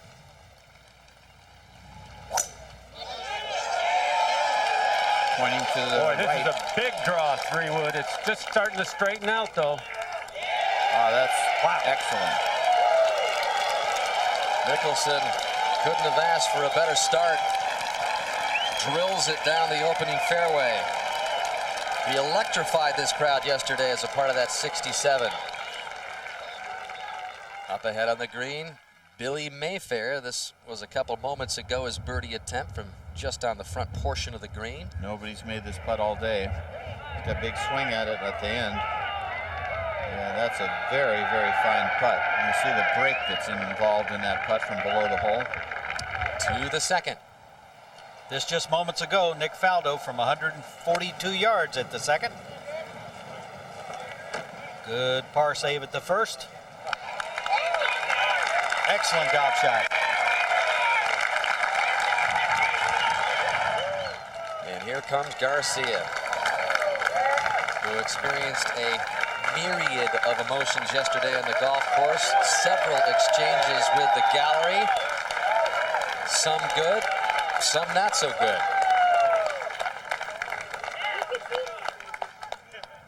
Says he's not nervous. That's hard to believe. I don't think there's ever been a guy in history that didn't have some nervousness to him on the last day of a U.S. Open, especially when you're close to the lead. But he is young, and you hate to admit you're nervous. Most guys don't. It's too macho. They just don't want to admit it. A 22-year-old and a 26-year-old in the final pairing, and since the U.S. Open went to 4 days back in '65, this is the youngest final pairing in the final round. So you talk about the future of golf on this final Sunday at this championship. You're looking at it right there in Woods and Garcia. Yeah, that's good stuff. See him on the practice green here. Looks like Tiger's aiming at Sergio. Garcia. That was a good exchange, wasn't it? I thought that was very, very good etiquette of Tiger. There was a little bit of flaring, as you say, of comments back and forth, and Tiger supposedly being slightly upset at something Sergio said, but I thought it was very good etiquette to walk over and say, Sergio, let's have a great day today. And Sergio goes, I know he's saying that was cool. Well, you might be interested to wonder, how is Phil Mickelson going to make up this 5-shot deficit? Well, earlier we asked Mickelson himself how he hopes to make it up and perhaps win this. Well, spotting the best player in the world 2.5 shots aside is not the easiest position to be in, but in a U.S. Open type conditions where the fairways are an imperative part of the game to hit because the rough is so penalizing, bogeys are prominent if you don't drive it well, it gives me an opportunity to maybe make up ground if I start playing well, and it's possible for the leaders to come back a little bit too. What I'd like to do is maybe go out and make a little noise, the group in front, and force the players behind me to make birdies. And if you have to make birdies on a U.S. Open setup, it's much more difficult to do it than if you don't have to. Well, Phil is leading the field in birdies with 13 of them. He has probably more horsepower than anybody in the game. Even Tiger, he actually makes more birdies than Tiger. He does make more errors, but he could have one of those magical days where he posts 7 or 8 birdies in a round, maybe only 1 bogey, and be the champ. You never know. Maybe a miracle at Oakmont. Yeah, maybe we'll see something like this at Bethpage. To 2. Faldo's birdie putt on the way. He got it. Got it in the corner. He's putting great, Bob. He really is, and I must say, he said yesterday, I'm hitting the ball as well as I ever have. Maggart second at the first. Looked like he was just aiming to put it 15 feet left of the hole. Mark? And that's exactly where he hit it, Johnny. Uh-oh. They're going to come back down, Mark? Well, it is, and I'll tell you what, he's going to have to play a little more aggressively than that, Johnny, trailing by 5. Because you're right, he was looking left of the flag. Mickelson now just has 117 yards. The wind is coming hard from the right. Perfect shot for him, isn't it? With being a lefty and like to trap hook the ball and hit it right at the flagstick and draw it. It should be. Going to have to bring it in a little bit low, I think. It looks like he's looking just left of the flag, maybe 3 feet.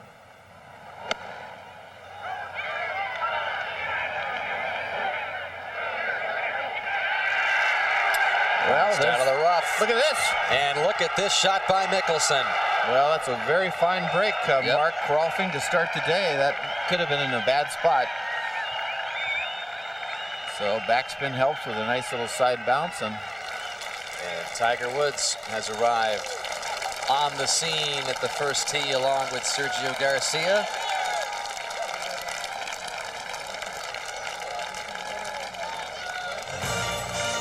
We will see Garcia and Woods tee off the final pairing in this final round of this 102nd U.S. Open Championship. The buzz has already been here for hours, and Mickelson has a chance to add to it at the first with an opening birdie, maybe put some early pressure on.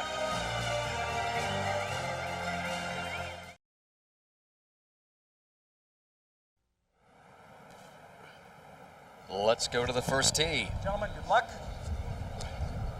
Ladies and gentlemen, this is the final pairing. From Spain, Sergio Garcia.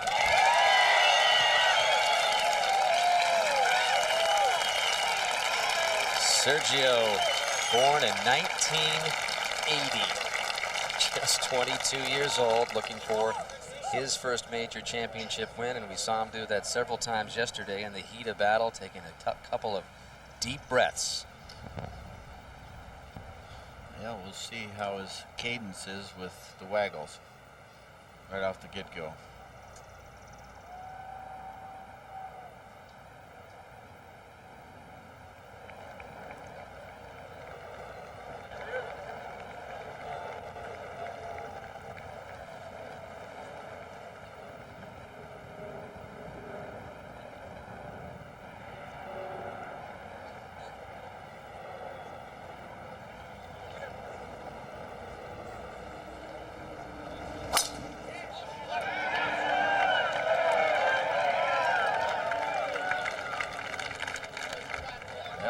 19 waggles and hit the fairway around the edge.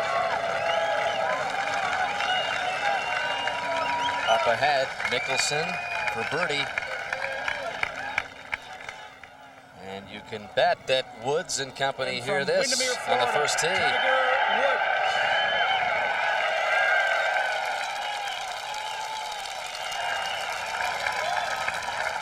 So here is Tiger Woods trying to put the next piece to the puzzle, and the toughest puzzle to complete in this sport. It's never been done. The modern major Grand Slam, trying to win the second leg, the U.S. Open.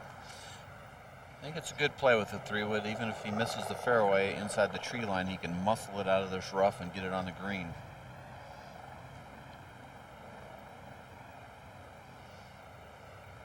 Aiming right. Shot started a little right, John, but it's drawing back toward the center, maybe even the left side of the fairway. Good shape, just behind Garcia. They will be the focus of this crowd for the next 4.5 hours. Final group underway at the 102nd U.S. Open.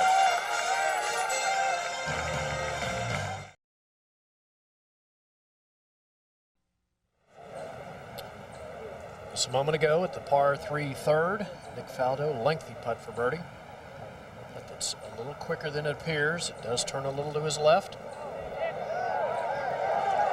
That's beautifully judged for speed. Faldo rolling the ball extremely well. Ahead to 17. Where Peter Lonard has had quite a day. This for another birdie. He has recorded 7 in all as that one drops in at the 17th. He's also had a triple bogey and a bogey. But there's some indication there, Johnny, that you can make some birdies out there today. Yeah, the greens are holding just nicely enough that if you hit a good shot, you're really rewarded. So it's not getting away with you from you. When you hit a good iron, it's not bouncing over the greens or something. Tiger ready at the first. Roger. 126 yards left of the hole. Hole cut on 16 paces, just above a ridge in the green, only 4 paces right of it. Wind coming from the right. Where do you think he'll aim this, Roger? Right at the pin and flagstick and let it drift left? I would think so, Jim. As a safety, you can't miss right, obviously, and you don't want to float one out over there. I think a little bit left of the hole is what he's going to be looking for. Phil Mickelson, of course, right of the green, and with the spin and the bounce, that's a very gutsy shot. Tiger doesn't need to do that today, does he? See where he's looking. Ball started at the hole, turning left at the center of the green. See if it gets up, Raj. That's coming down. And that's not the easiest little 2-putt. Well, we saw Billy Mayfair make a nice stroke from down in that area of the green, but you need a great touch. You got to hit it. Yep. So he's going to probably have a 3-4 foot par putt. Now Garcia. 115 yards left, and I got to believe he's going to be going at it, John. Yeah, knowing Sergio, he's got a great angle, doesn't he? He does, from the left side of the fairway, and let's face it, there's a little bit of an opening there. Yep, there is. Yeah, it's going to be people. He should have put cotton in his ears, Raj. It's just not a good combination. The large amount of time that Garcia takes to hit in this very frenetic New York crowd, just can't wait for him to pull the trigger.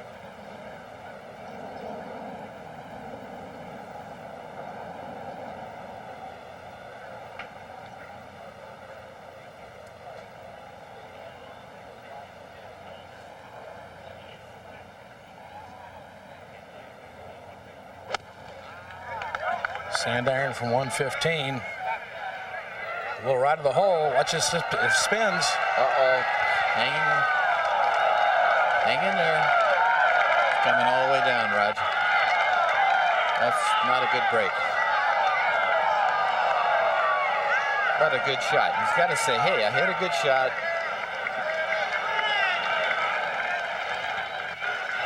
He is one heck of a wedge player, Roger Maltby. Well, we touched on it earlier. how good Tiger Woods is closing the deal, and look at what he's done in major championships, taking the lead into the final round of a major 7 times. He has won all 7. In fact, 23 for 25 overall with the 54-hole lead on the PGA Tour. He is a deadly finisher. And over to second, Robert Allenby for bogey. Billy Mayfair's already made bogey. So the second hole, a short par 4. Both drove it in the rough, and they paid the price.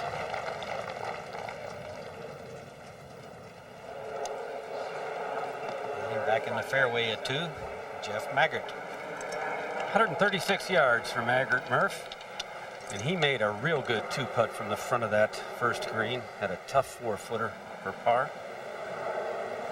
It's always a comforting start to make a good 2-putt.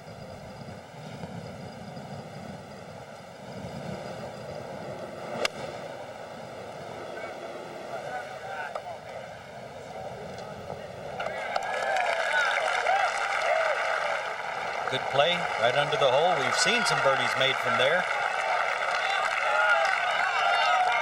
Phil Mickelson now with 130 yards. And of course, he got that tremendous kick on the first hole. How much off you thinking? 5? Right now I'm thinking 5. Talking about how much to take off the yardage. 5 yards, allowing for the wind.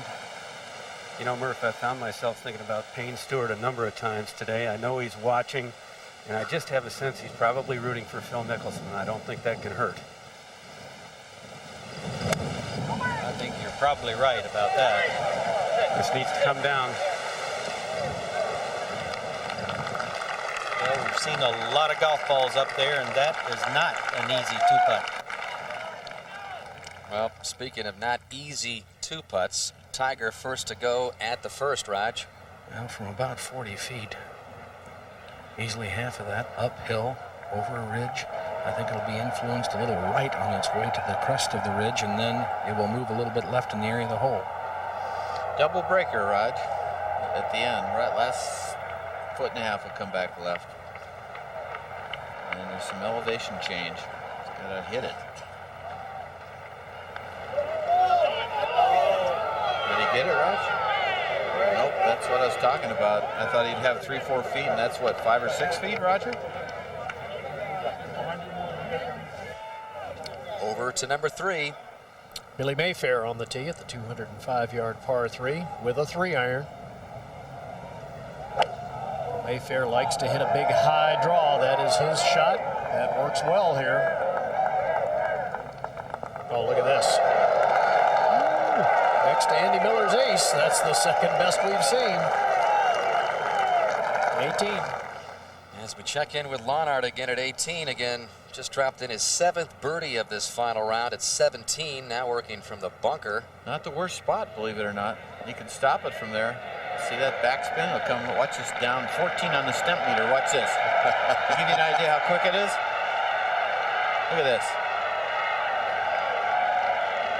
Very clever. Ooh. Back to the first and Garcia. Pretty much the same putt, not as much right in the first part of it, but it will be turning left when he gets on top of the ridge.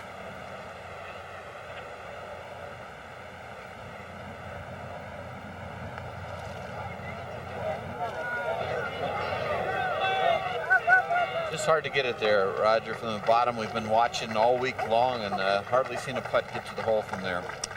Mayfair has been about the best effort we saw a little bit earlier, but you have to pound that putt up there. Garcia is most likely going to get his 4, but Tiger has a lot of work. He's got a putt that's outside the hole, Roger. He does. He's going to have to get this ball off the hole, and if he hits it a little tenderly, it will break marker? pretty hard. Ball marker's got to be in his way, isn't it? He's going to have Sergio move it. Yeah. I mean, it was definitely something you didn't want to look at. These are kind of putts, you know, a lot of guys in the first hole of an Open, when you give yourself this, they miss. But over the course of his short, illustrious career, these just don't miss, do they, Roger? No, but this is the length that nobody's 100% from, John. No. Over to the 2. Phil Mickelson from the top of the green. This races away from most players right in this area. Look at this, Murph. Well judged for speed. Most of the players are putting that ball well past the hole. Phil's made par here each of the other 3 days.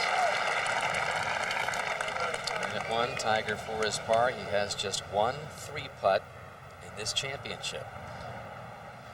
Well, this is every bit of 5 feet.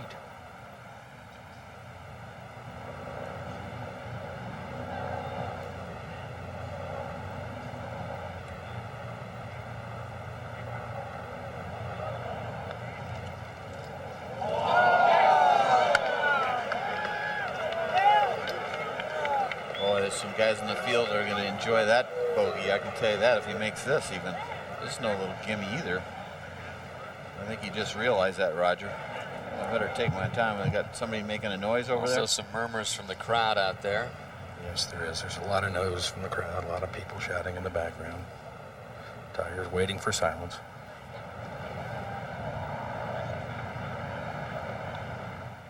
So an opening bogey for Woods, exactly what the field needed. Boy, you wouldn't have thought he'd make bogey from the fairway, Roger. So there it is, Mickelson 3 back. Not something you would expect with a wedge from the fairway. I can't remember the last time he started with a bogey like that. Let's go to the 2nd. And Jeff Maggott for his birdie on the 2nd hole. A man who hasn't made a bogey since the 11th on Friday. Almost no break there, Murph. Very little is exactly right. And at the 1st, Garcia for his 4. Chance to pick up a stroke on Woods.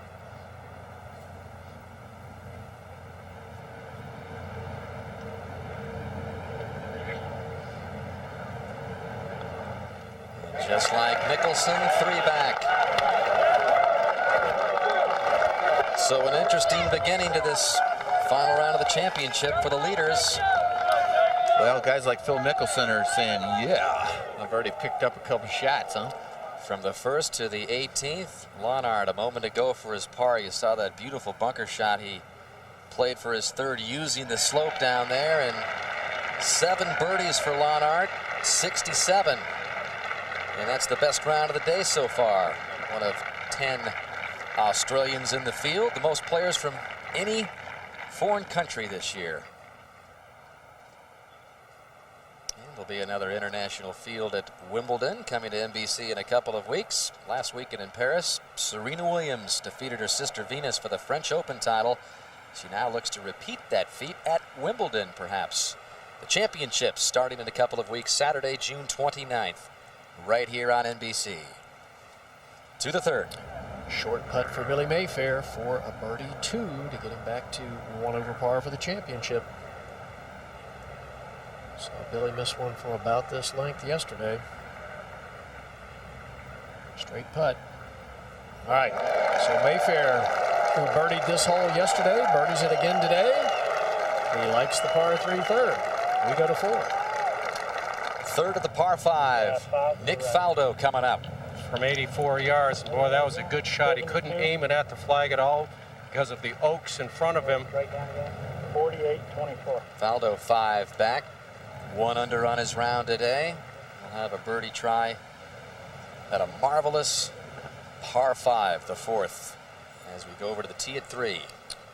And Phil Mickelson will be first to play. Little surprises on the left side of the tee, Gary. Well, yeah, I am, John. I guess the only thing he's trying to do is give himself an angle to play his left-handed draw, where he can start the ball into that gap and let it work toward the hole. You'd think it'd be on the other side of the tee for a draw. Well, then his fade, yeah.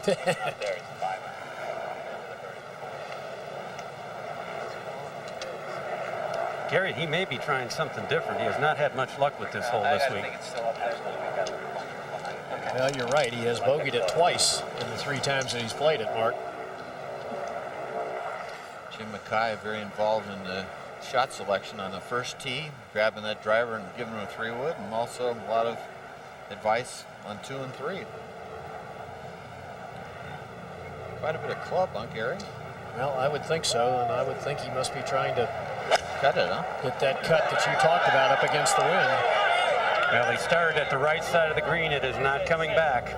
Oh, boy, that is... Well, it looked like it may have stayed in the gallery. He hopes so. If it gets through them, it goes on down the hill another 10 or 15 yards. Tee at 2. And back at the tee on the 389-yard par 4. Tiger set to play now, Roger Maltby. Well, has selected an iron again, and the wind is helping today. Certainly the wise play. Of course, he missed this fairway left with an iron from this tee yesterday. Caught the tree down there just off the turn, he did.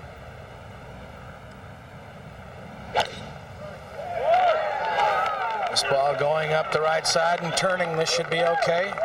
Sergio Garcia's tee shot with an iron has also found the fairway. Side by side they are.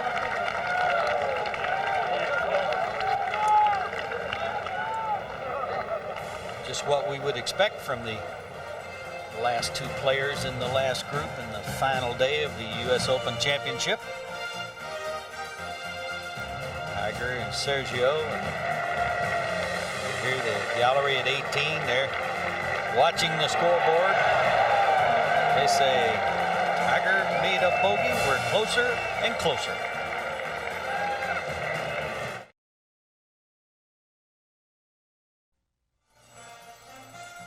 Final round of this championship, once again, falling on Father's Day. Happy Father's Day to everyone out there. And there's plenty of dads out there. Many of them have played this golf course, and like the game is introduced, it's passed along generations and out there with their sons and daughters today. And the mayor, former mayor of New York City, Rudy Giuliani, and his son Andrew. Andrew's a big golfer. So is Rudy. Back out to the second. And Sergio set to go, Roger. 138 yards, uphill, but downwind. It's a pitching wedge.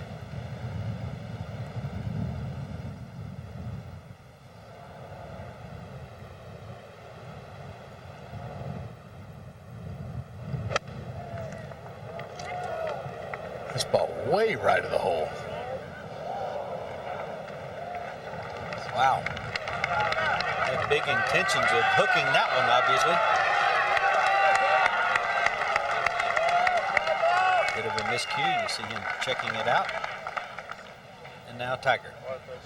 134 yards to the hole, also a pitching wedge. Sometimes when you bogey that first hole, some of your best rounds, don't you think, Roger? Sort of wakes you up quick. Might make him be a little more aggressive. He did look a little bit tentative on that first hole.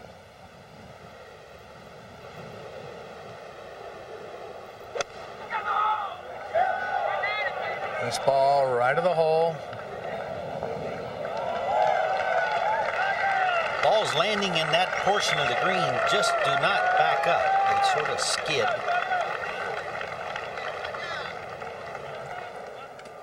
Over at the third, Phil Mickelson getting ready to play his second shot, and Mark Rolfing a good break. The ball stopped where it did. It is a very good break, Gary. He could not have gotten a better spot having gone over this green. He's got plenty of the green to work with. Had trouble chipping yesterday, didn't he, Gary? And we did see him hit a couple of very uncharacteristic or poor pitch shots for Mickelson, but that nicely done, but he's got a lot of work left to save par. To the fourth. We saw Faldo's third come up to this par 5, so this lengthy one for birdie.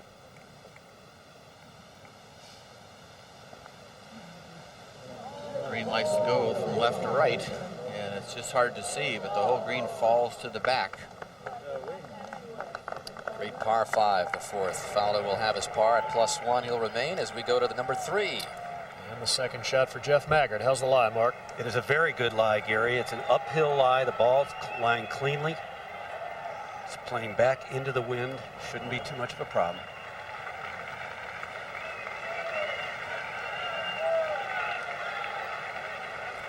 Oh, shanked it.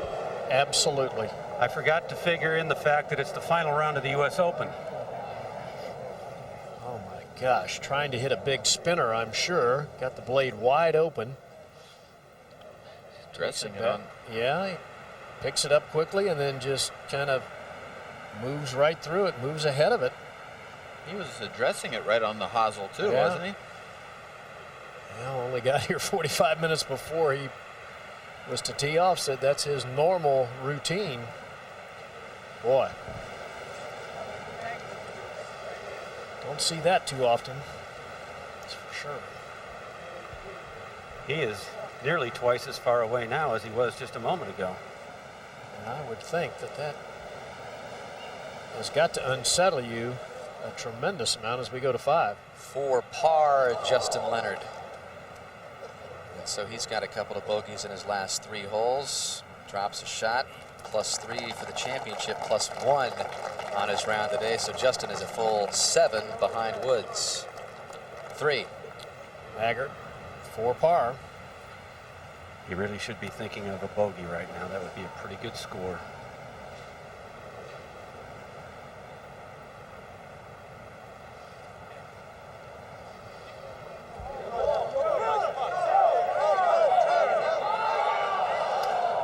That sand shot's one of those shots that's sort of embarrassing. That's the biggest problem. Garcia for birdie on 2.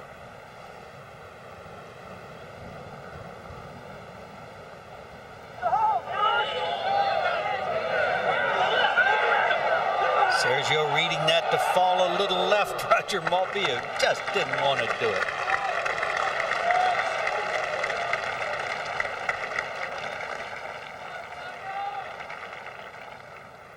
Back over at the 3rd. Mickelson now looking at this putt for par, and we take a look at his 4th round scoring average in the U.S. Open. 74.1. He has never broken par in the final round. He's got to do better than that today. Gary, it's the 10th time he's been within 5 shots of the lead going into the final round. So he's had some chances, but he just hasn't been able to deliver on the Sunday. What's this do, guys? Well, I think the putt will move ever so slightly to his left. I think he needs to start it just outside the hole, Gary. And certainly with 4 being a potential birdie hole, I think this is an important putt to keep his momentum. Does he look confused or? Well, there's a helicopter flying in the background here. He may be waiting for it. I'm not sure.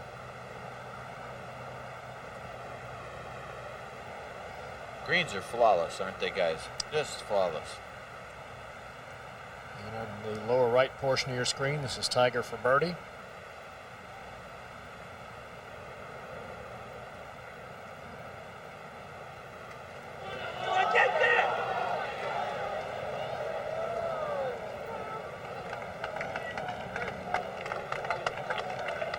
And a great par save for Mickelson at 3.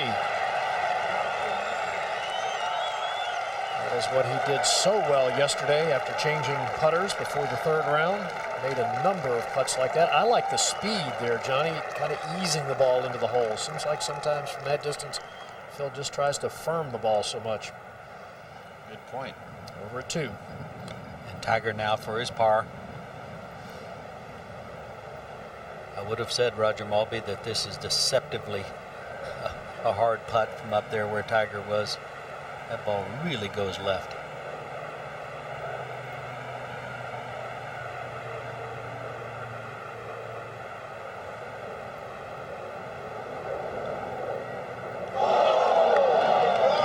Ouch. That was pulled. That was pulled, and that was not a good start. 3-putt 1, 3-putt 2. Wow. Yeah, it's funny because he backed away from the little putt at number 1, and he backed away from that little putt also, and it's hard to tell. It's hard to believe. We have never seen this out of Tiger, ever.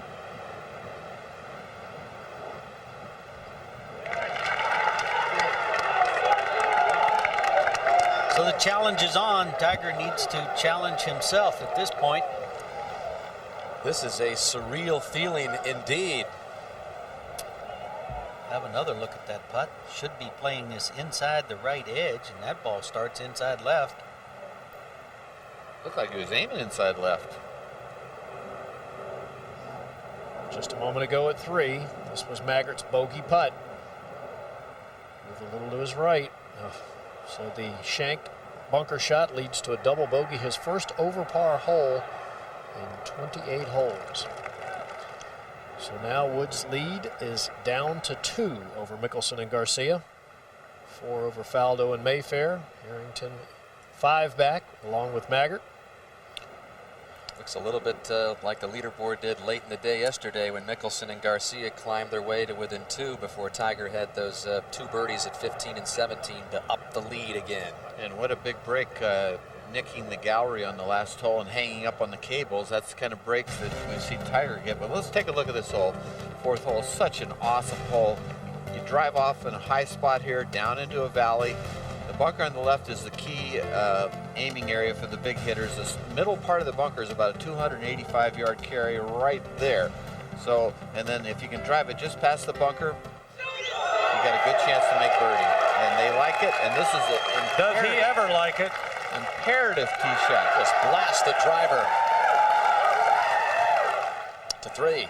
Garcia on the tee. 5 iron for Sergio.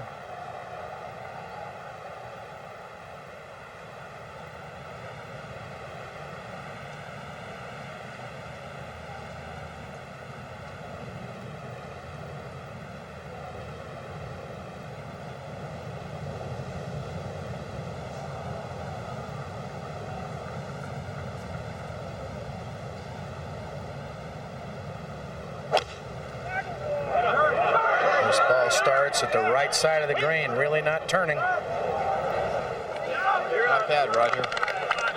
Safely on, a long way from the hole, a deceptively quick putt from there.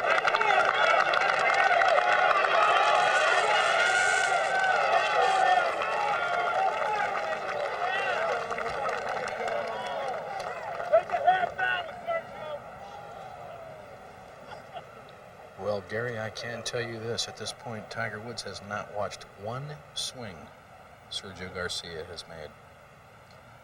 Well, Tiger was asked about playing with Garcia yesterday, and he said that was going to be his game plan, that he would not look at what Sergio was doing, didn't want to get caught up in the watching all the regrips and the time that he stood over the ball. That's a 5 iron for Tiger as well. Aiming pretty far right, guys.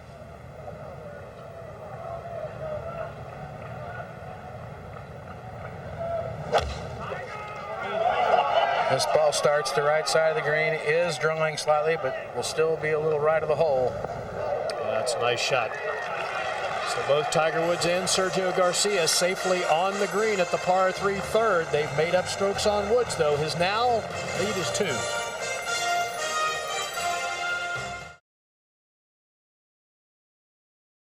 Moment ago, 3rd shot to the par 4 5th for Nick Faldo at +1, just 4 back. Tiger's 2 bogeys have brought more players into this championship. Faldo leaving himself a chance to save his par and remain 4 back. MetLife Blimp Snoopy 1 continuing to navigate the skies high above Bethpage State Park. Well, Johnny, what do you think of what you've seen so far? I almost like to get Roger's opinion because he's down there, but it's something we just, like I said a minute ago, I've never seen it out of Tiger, but this is like somebody else leading with Tiger in 2nd place and what they normally do. Well, it's been a struggle from Tiger from the get-go. After his approach came well to the front portion of the green, his approach putt to that point, so he missed it. He was aiming this putt right where he hit it, inside left. I don't know what he was thinking, but Murph says inside right, which was accurate. He's aiming that inside left, hits it there, and it breaks left. He's got 3 3-putts in the last 8 holes, so it's been a much different Tiger Woods even from yesterday when he got off to the slow start and didn't pick up his first birdie until the 15th. It's funny, Old Man Parr sort of hovers over the U.S. Open, and the wind kicked up right before Tiger teed off and said, Parr might be the score. To the 3rd. Garcia now with this lengthy putt for birdie, Roger. Downhill, 45 feet. Should be turning a little bit to his left, huh? Yeah, it should go a little left, and it is deceptively quick. A lot of players have run it by the hole from here.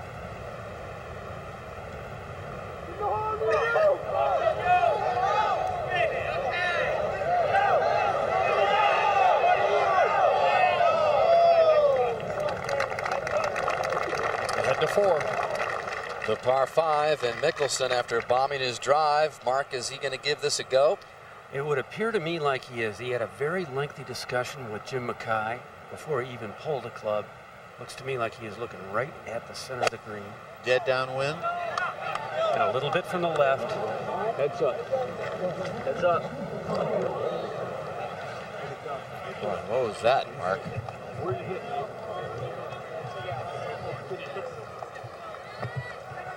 And the ball finally coming to rest, perhaps all the way down near the next tee box down there. Everybody talks about the good breaks you get from the gallery, but the gallery, with all that trampled down grass, now instead of the ball stopping up by the green, it's run all the way down the hill. Oh, look at this gorgeous hole, this 4th hole. To number 3. Tiger Woods, birdie putt. Roger, this one also downhill and moving a little left. Not as downhill as Sergio's, but yes, it will be moving left.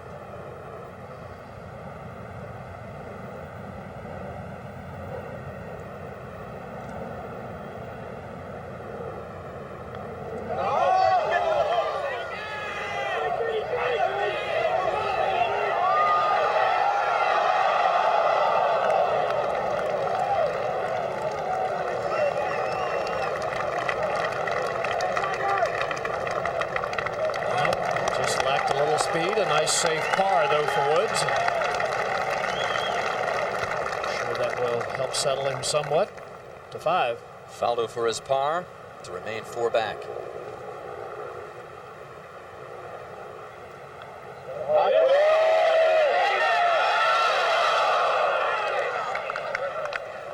So Faldo picks up his first bogey of the day, falls to +2, back to 3. Garcia for his par to remain within 2.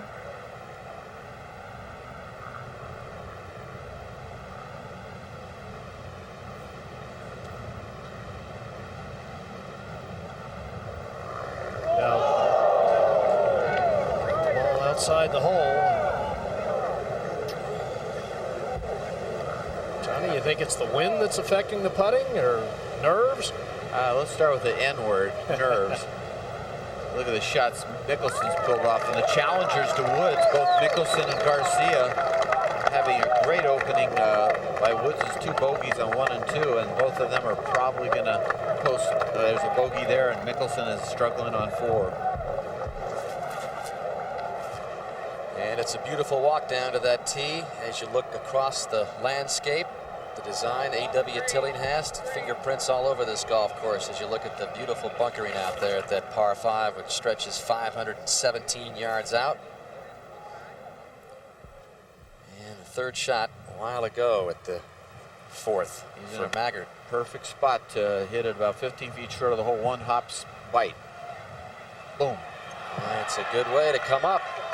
Coming off your first bogey in 28 holes, so Maggard's going to have a good chance to get it back to +1 as Tiger contemplates the tee shot. Well, he has the honor now, and I'm not sure with the wind. The caddies are very much involved in all. Steve Williams here, seems like they're even more involved than normal. Every shot. Well, Johnny, I believe the wind is helping in from the left. Yeah. The middle part of the bunker down the left-hand side is about 275 yards to carry from here. So I think they're trying to figure out just how much room they have if they take it across that bunker, and at just what angle they should take it across the bunker. Yesterday, of course, he drove way right and got a very good break. He's not going to run out of fairway if he doesn't bite off everything, is he, Raj? Well, it's a long way to go all the way down the left-hand side and go through the fairway. But well, I don't mean the left. I mean, if he doesn't hit it down the left, he could go through the fairway here. Oh, absolutely. He can down the right side. He's looking. You can see his eyes are looking right there. Watch him look up one more time. See where he's looking? And he's taking it across this bunker down the left-hand side, but he may be hooking it just a bit too much. No, I think that'll catch the fairway. That is perfect. He almost ran out of fairway on that side. That's what I was saying. I thought he might run out of fairway even straight away. What a shot. Best drive of the week in a little upslope. He hasn't hit this green in 2. Tiger hasn't. He'll have a good try at it coming up. Now Mickelson walks down the slope up ahead with his 3rd to the par 5. Danny, this is not too bad a spot down here. The wind is actually going to help him because it's blowing from the right. Otherwise, he would have a problem with the tree. But he can start this 20 or 30 feet right of the hole, let the wind blow it back. He likes these tricky shots anyway, doesn't he? Oh, they're cool. Yeah, they're cool. So are the limbs really in play with his high shot? Well, they're not because of the wind. If the wind weren't there, he would have to go over the tree, but now he doesn't. It's going to blow the ball to the left. Doesn't want to let that good drive go for naught.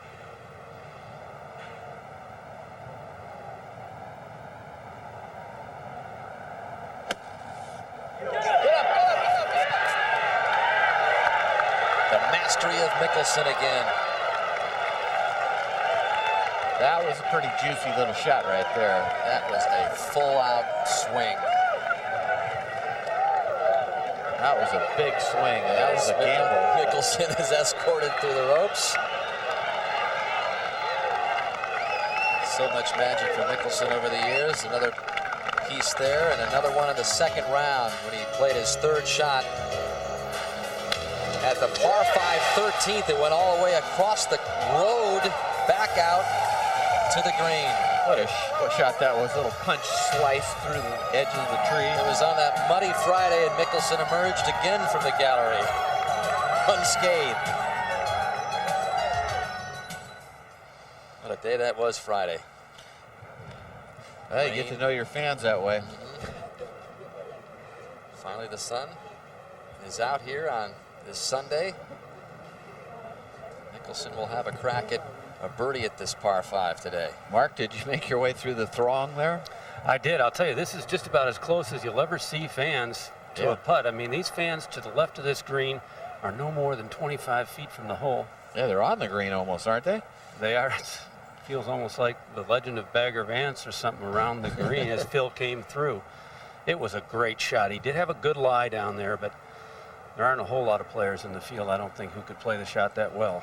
This is a putt to get within 1 of the leader woods. And now the wind, I believe, Johnny, is going to start affecting these putts. This one would be probably a left edge or inside left putt without the wind. But the wind is blowing hard from the left. As you can see, the leaves blow across the green. I think it will push it to the right a little. Well, it likes to break more than you can see by the eye, Mark.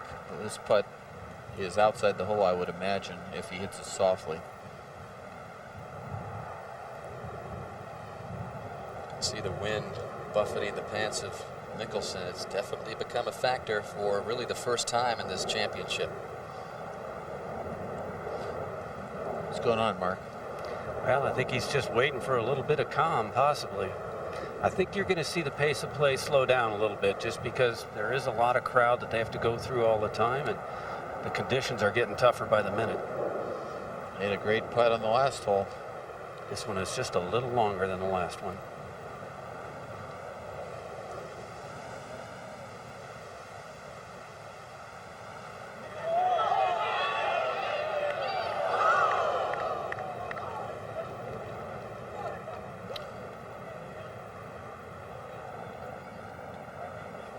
So the tap-in for Mickelson remains at 1 under, 2 behind Woods, who is positioned in great fashion out there in the fairway. It's too bad because that second shot, Mark, he had so much room to the right, you know, just tons of room to the right, and he would have birdied it almost anywhere to the right. We heard him say he was going to try and hit some high fades this week, and that's what he tried to do, and he started it left of the flag, and it kept fading right down the hill.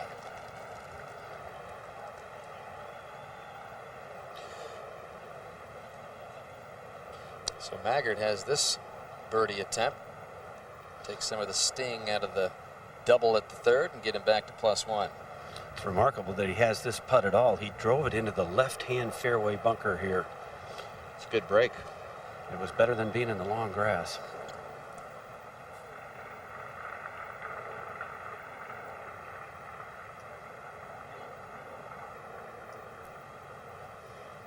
That's a good comeback after the double at the third. And Maggard moves to within 4. Going to the tough 5th hole. And there is Garcia and Tiger out there in the fairway.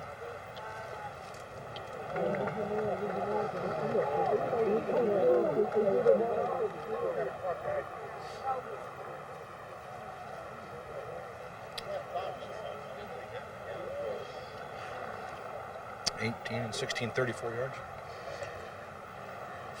A huge difference in driving distance, of course, between Sergio and Tiger right here. But Sergio's in a good shape, and he hits his irons as far as Woods does. So no problem with distance. He wants to hit it somewhere between this tower and right in there is the area. To the left of that circle is where Mickelson went. 218 yards to the hole, John. Downwind. Probably just, what, a 5 or 6 iron for him? Probably. The difficulty being holding the green coming in downwind.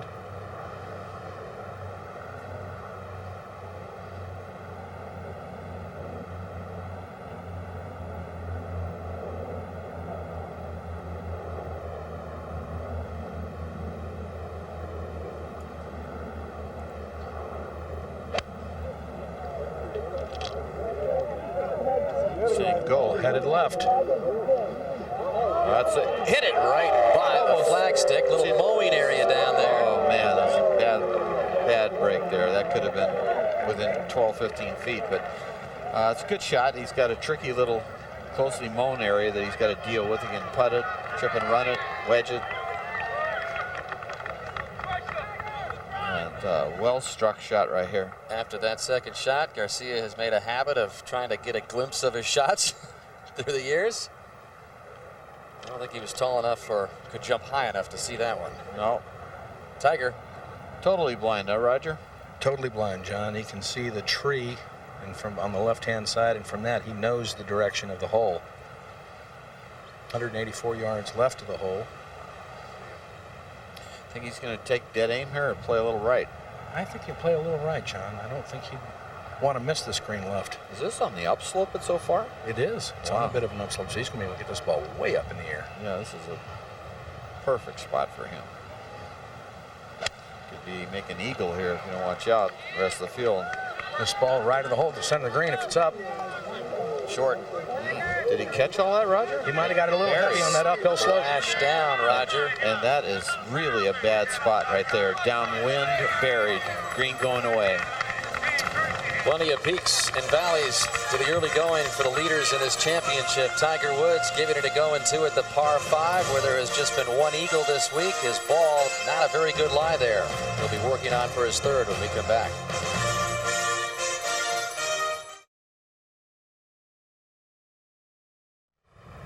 Tiger's third at the par 5 fourth. Not a very good lie at all. Will it hold? Green's going away from him. Let's see if it hangs up or goes down that slope. Look at this. It's going to be okay. That's a very fine shot by Tiger Woods. Doesn't look like it, but couldn't have a much more difficult shot. And that's in response to his second shot, not the third. Promise me. To the 5th. Mickelson with 180 yards. The wind is right at his back and the hardest it's blown all day. Looks to me, Johnny, like an 8-iron shot, even though it's up the hill. Well, he's hit 2 wayward irons in a row. He needs a good one here, doesn't he? You can really hear that wind blowing. He sounds very indecisive, Mark, every shot. Well, even if Jim Mackay hasn't changed his club, he has come back for reaffirmation at least on nearly every shot and every putt. Good look at that hole to the elevated green, the hole location around the left, hard around that tree line. It's in a very small area. You might want to aim a little bit to the right. This one needs to come down also. Setting up, though, it's not a bad spot for Phil. Didn't go in a bad spot. Uphill lie, cross green. Again from down there. Mickelson has no idea where it ended up. At the 4th third shot coming up the mown area is Garcia. That's a shot the Europeans will play more than the Americans. Americans will putt that or flop it. To 6. this just a moment ago. Third shot for Faldo. Very delicate. Pitching it out. Watch this ball trickle to the hole. Straight down the hill. And he would go on to make that putt a great up and down to remain at 2 over par. Back at the fourth.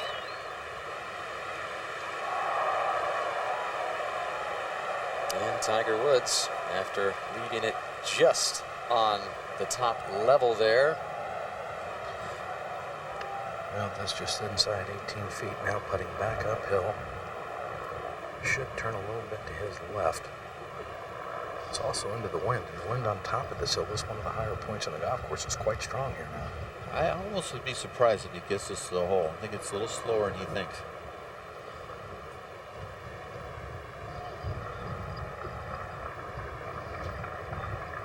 Get in the hole. Come on, get in the hole. Well, he got it there, but boy, I think went sideways, Roger, at the hole. So Tiger taps in for par, remains at 3 under. Over at the fifth, second for Maggard at +1, 4 back. This a moment ago by Maggard.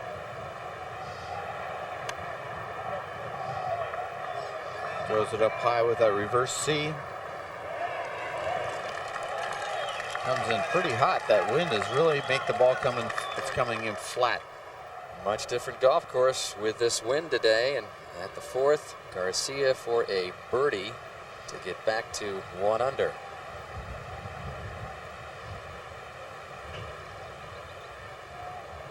Move to his right. And quite quick.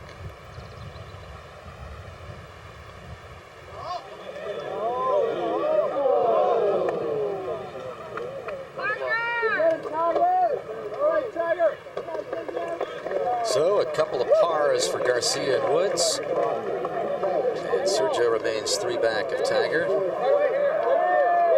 As they go to the fifth, we go to number 6. Second shot for Robert Allenby, 169 yards down the hill. Front left hole location, tough to get it close. Oh, beautifully played. Man was 3rd in the field in greens hit and regulation through the first 3 rounds. There's a good example why. There's a good look down at 6. Narrow fairway that bottlenecks at about 250 yards. Most of the players hitting irons off the tee. We go to 5. And Mickelson, who got a pretty good break, it's sitting up pretty good out there, Mark.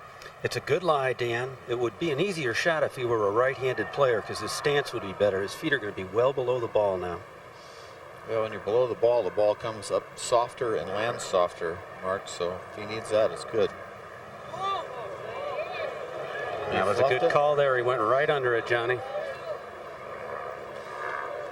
Boy, Tiger's given these guys some serious opening. In reality, for Tiger and his length, he's 3 over par in reality after 4 holes. That 5 he just made on 4 is just like a bogey. In his mind, he's made another bogey.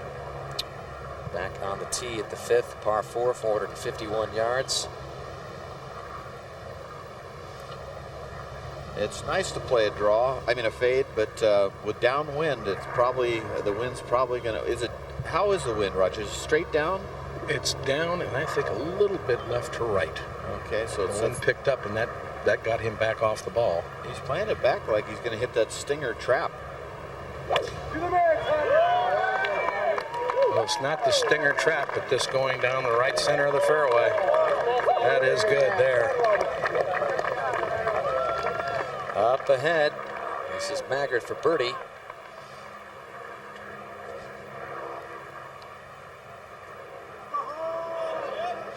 Looks pretty darn good. And Maggard's got back-to-back birdies after the double at the third, and just like that, he's back to even within 3. Pretty good after shanking it.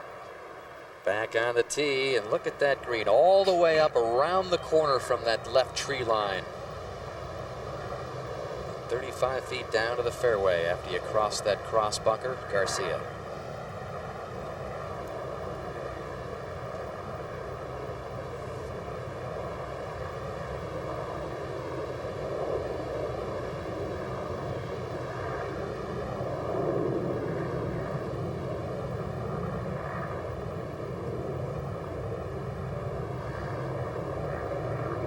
Tiger's going nuts.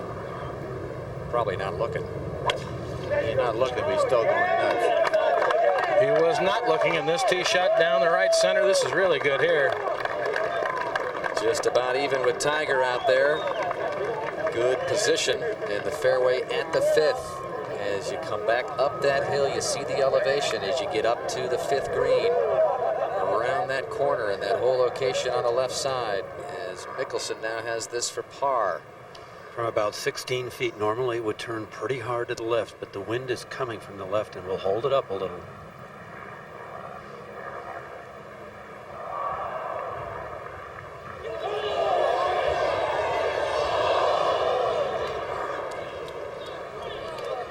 Mickelson with his first bogey of the day.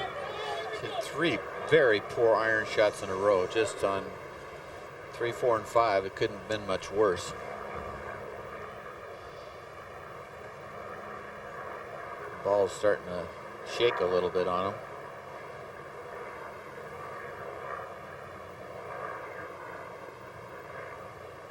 And with that bogey by Mickelson, he's back to even par, and Tiger's lead is jacked back up to 3.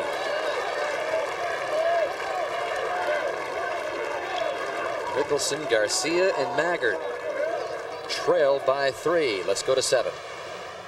And our first look at the par 4, converted from a par 5 to a 4. 489 yards. Nick Faldo drove in the trees, didn't he, Nelly? Yes, it did, and it kicked down left into a horrible line. He had to wedge it out to this spot, only 198 yards now for his 3rd shot. Tough win for that whole location, isn't it? Impossible to get close to, Johnny. Got to be careful not to get it through the green. It'd be impossible up and down from behind. He did not like it. He thought it was going right. It's okay now. Over at the 6th, this is Billy Mayfair's 3rd shot. Tee shot found the fairway bunker, and he missed the green way to the right. He's in the bunker in 3. They go back to the tee. Again, this hole bottlenecks at about 250 yards. The fairway pinched to just 15 yards wide, so players trying to hit the ball about 230 yards.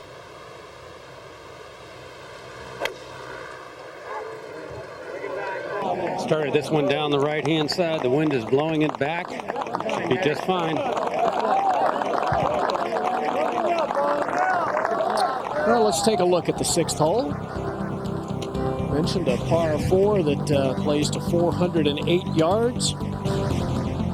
Down through a valley and then up onto a fairway that is pretty level with the teeing area. There you see the bottleneck, that bunker on the left extended down the landing area in the renovation. The 2nd shot played from up high down to the green about 20 feet. To a green that is small, surrounded entirely by sand.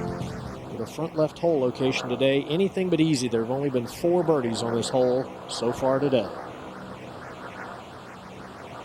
Now Mickelson.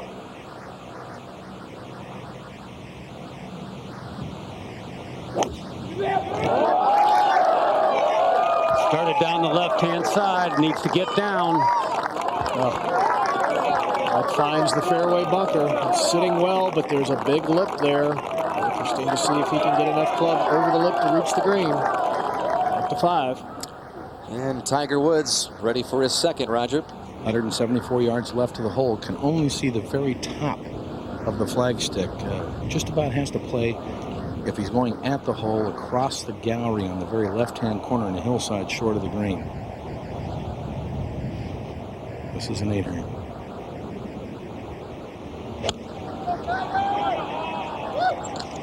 So very high, little right of the hole. Good shot.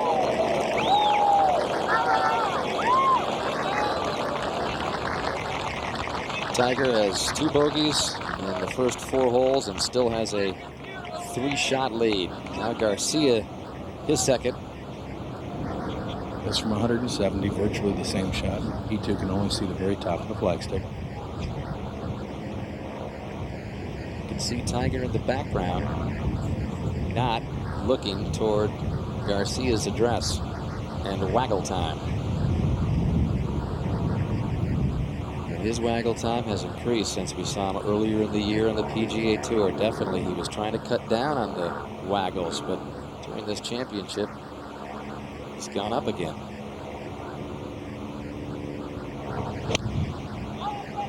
It's 2 and 8 iron, and this going a little left of the hole. Pretty close to the lip of that bunker, it appears. A lot of times when one hops into a bunker, it likes to dig down in there, and he's lucky it didn't bury, but it hit right on the very edge like you saw. To 7.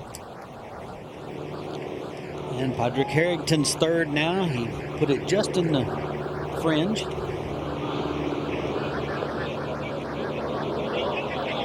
Good flop shot there. Well judged.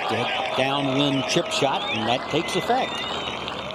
A moment ago, Justin Leonard for birdie at the long par 3/8. Some pretty good slope coming from down toward the hole, and Leonard proves again that he's got the long putting stroke. He seemed to have some words there with the gallery after he dropped it in to get back to +3, +1 on his round today. Back over to 6. Where Allenby has this uphill birdie putt. Before him, Mayfair putted for bogey, missed, so he dropped to +4 with a double bogey.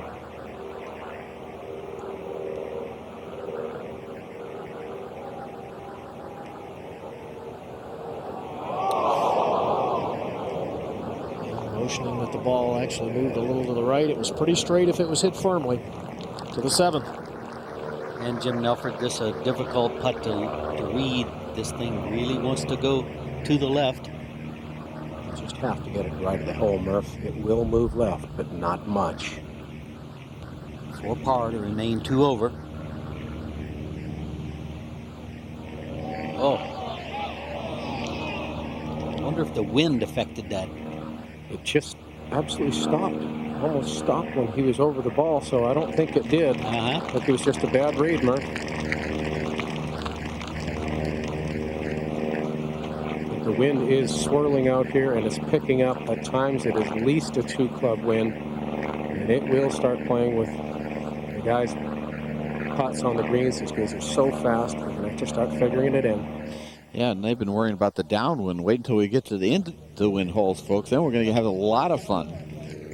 At the 5th, Garcia working with that lip very close to his ball, Roger. Will have an awkward stance. His left foot will be up out of the bunker. Has a little bit of an uphill lie, which helps. Plus, he's playing into the wind, which will help. Otherwise, the green runs away from him here.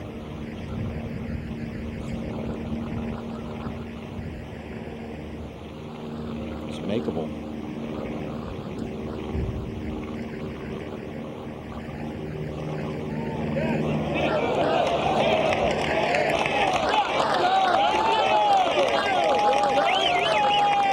To 6.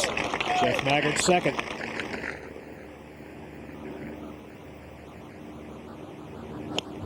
.183 yards for Jeff. Dead center of the fairway. Started it well right of the hole. And deep into the green, leaves a very quick putt that'll break considerably from right to left. Now Mickelson. He's got a good lie, Gary, but he's very close to the lip of the bunker. 163 yards. I think he can get a 9-iron over it. Caught it a little heavy. Yeah, it sounded this heavy. Is not going to be a good spot over here to the left. Oof. Well, you know, he took the iron off the tee at 18 yesterday, missed it left into the deep rough. He took the iron off the tee today at 6, missed it in the left bunker.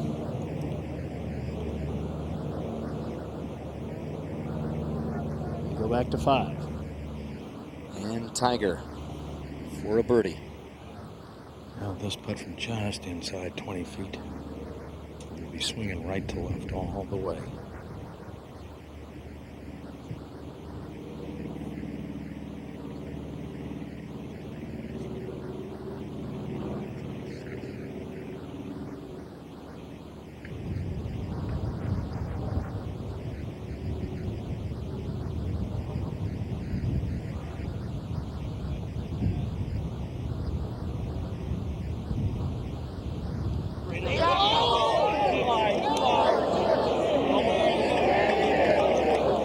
I truly believe the wind blew that ball back right at the end, John.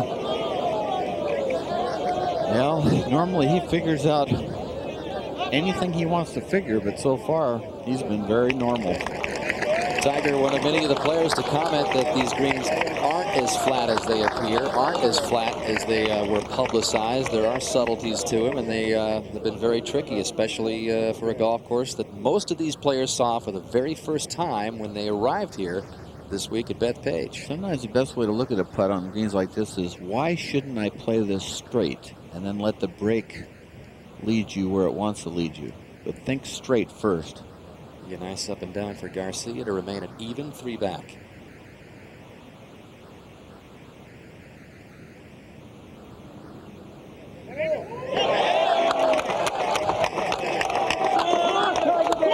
So the chase continues. Garcia, Mickelson, and Maggart remain 3 back as we go to 6. And the troubles for Mickelson, Mark. And they are plenty, Gary. It is not a good lie. The most difficult part of it, other than the fact that he's not got very much green to work with, is it's a downhill lie. If he hits a green here, it's a terrific shot, isn't it? I would think so. I would think he's got to be doing well to put the ball 20, 30 feet behind the hole. The only way to get it close would be to land it short in the fringe, and that'd be taking a real chance at this stage.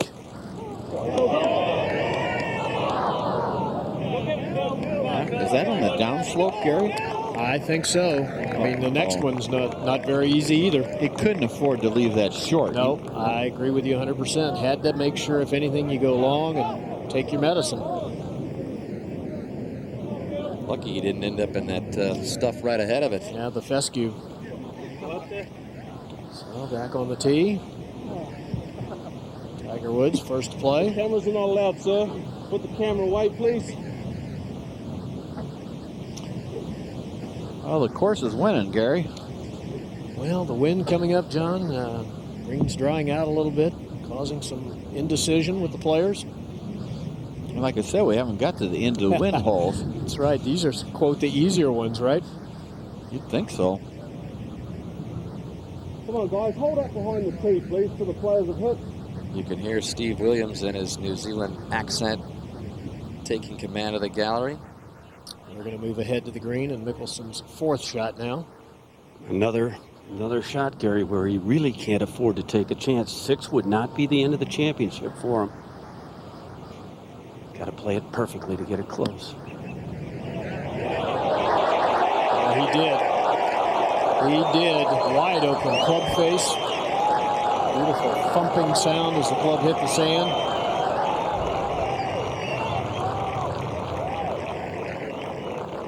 Boy, if he could get out of here with a 5, that would be a real escape. He's got to weather this ball striking storm that's going in the wrong direction. Back on the tee. Garcia.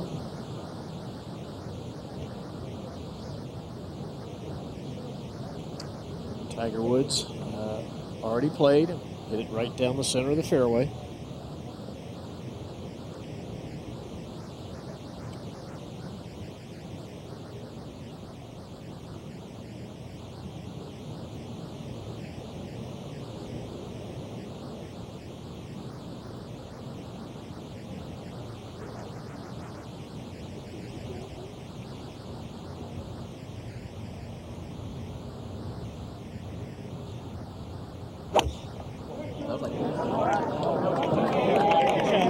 This ball going down the right center of the fairway. Low chaser, and it will just trickle into the intermediate cut of rough. Up to the green. Maggart's lengthy putt for birdie. A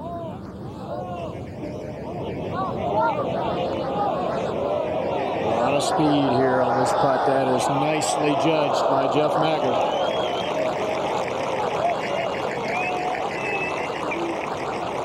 Somewhat the forgotten competitor in all of this talent and high world ranking players, huh, Gary? Well, he has the game, Dan, to play U.S. Opens well. He drives the ball very straight, good with the irons. He's #1 in the field in putting. He's had 5 top 10 finishes in the Open in his career.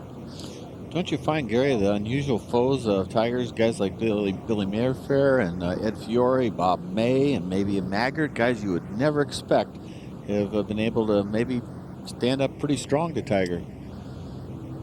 That is an interesting observation, and I almost wonder if maybe a lack of pressure on those guys, whereas a Mickelson or a Garcia may be expected to challenge Tiger more because of their talents. Now Mickelson for his bogey.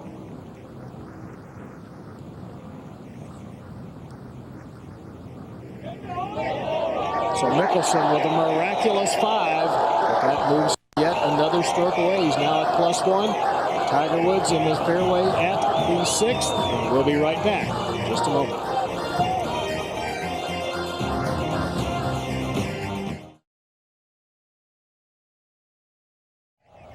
We're at the 6th. Sergio Garcia 2nd. It's from 158 yards. Quite a bit downhill to the green. Just right of the hole. Good looking shot. That's nicely done. Controlled the distance beautifully. About 18 feet away. And a perfect tee shot from Tiger Woods, Roger. Well, he put it in the most narrow part of the fairway, only about 17 yards wide here. Has left himself 143 yards to the hole. This is a pitching wedge.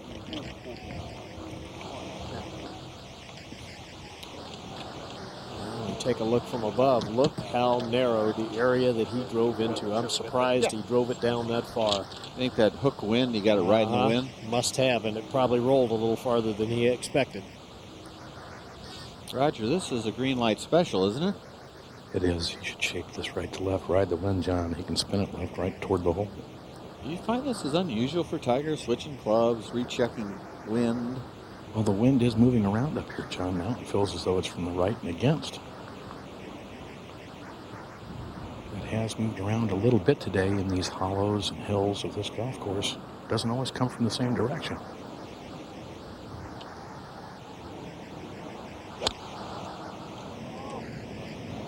This ball very high, drawing at the flagstick. That is one of the best shots we've seen today at 6. So Tiger Woods will have an uphill putt for birdie. Ahead to 8. A moment ago, Nick Faldo for his par, trying to avoid his 3rd bogey in the last 4 holes. And nicely done. Faldo remains at +3. +1 in his round today after turning in that round of the championship yesterday to 66. Take a look at that grass there on the hill, and that's where it landed. Faldo says, I'm going to stomp on you one last time. Good save from there.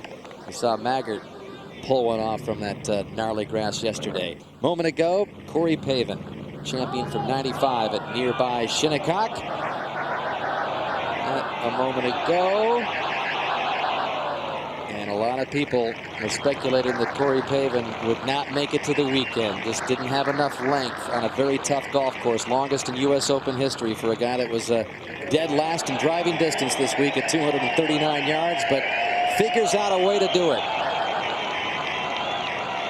as he continues to try and resurrect his game to the level it was when he was the national champion back at Shinnecock in '95. As we take a look at some of the other previous U.S. Opens held here on Long Island, and there have been many. There was the first visit to Shinnecock back in 1896, of course, and 5 of the 6 previous Opens won by first-time champions on that list.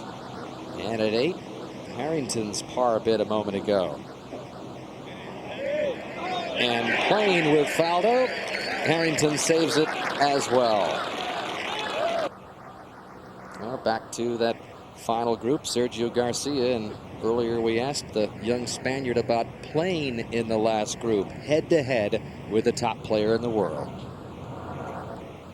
I think it's where you want to be.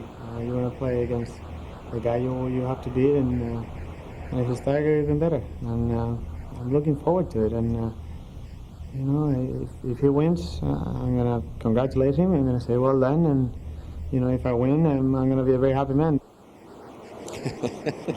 Serge not missing any words. It would be huge if he was to mount some comeback here today, Gary. as far as the rest of his career is concerned, it was certainly instilled him with some unbelievable confidence, something that no one's been able to do. Stare Tiger down in a major championship and win it. And he's had his chances. Dan was only one shot out of the lead last year at Southern Hills, shot 77. He was in contention at the Masters this year and played a poor final round. Not one challenger is under par, though. It's really disappointing, I have to say.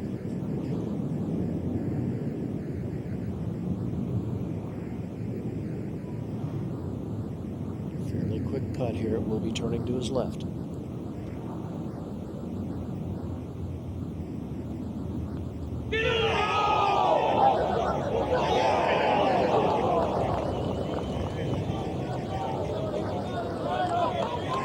In fact, Johnny, to follow up on your comment, only 2 players today under par.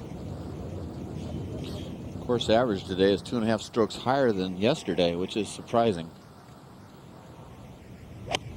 Mickelson's second shot at 7 from 217.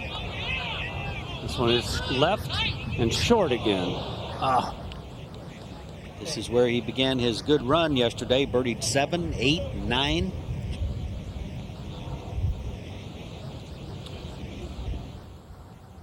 Back at 6, Garcia for his par. Okay. Dan, to follow up on the soundbite from Sergio, there was a quote from him in the paper saying, "I'm not intimidated by him. I respect his game and his persona. And, I have to remember we're both just human beings. Try to put a little ball in the hole." Easy to say. Yeah. Back at 7. And Jeff Maggart from the rough. Not the worst lie I've seen over here, Murph. Got a lot of club on it, too. He's going to do better than Mickelson did from the fairway. Good little bounce and roll. That will go up the hill and probably come right. Nope. Bit unlucky. There's quite a slope there.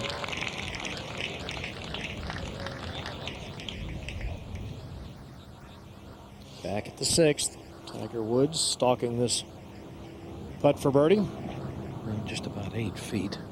I think it might move a little to his right, but I think if he hits it with any speed at all, it's inside the hole on the left.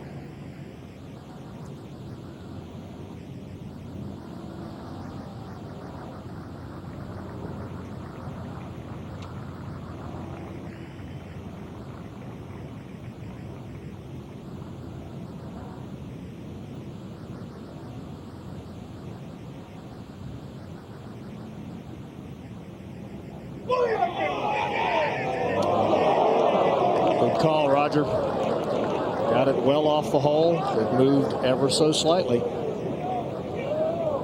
Tiger with a little look of bewilderment there, expecting the ball to break more. The lead is still 3 by Tiger Woods over Sergio Garcia and Jeff Maggart in the final round of the 102nd U.S. Open.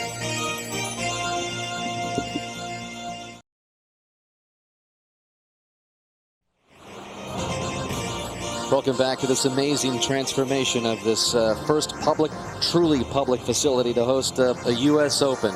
A.W. Tillinghast design, helped by some $4 million by the United States Golf Association, pumped into it and just polished off this gem into just a masterpiece, hosting this 102nd U.S. Open. Back out to the action at 7.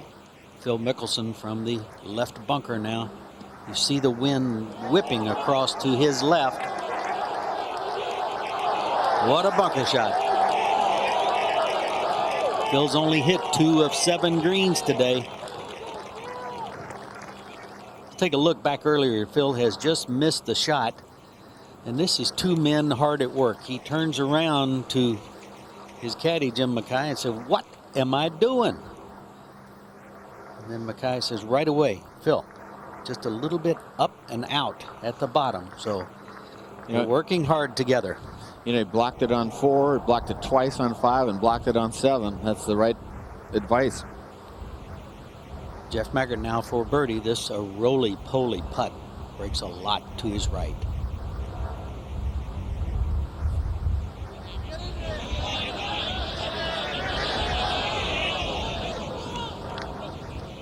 Wow.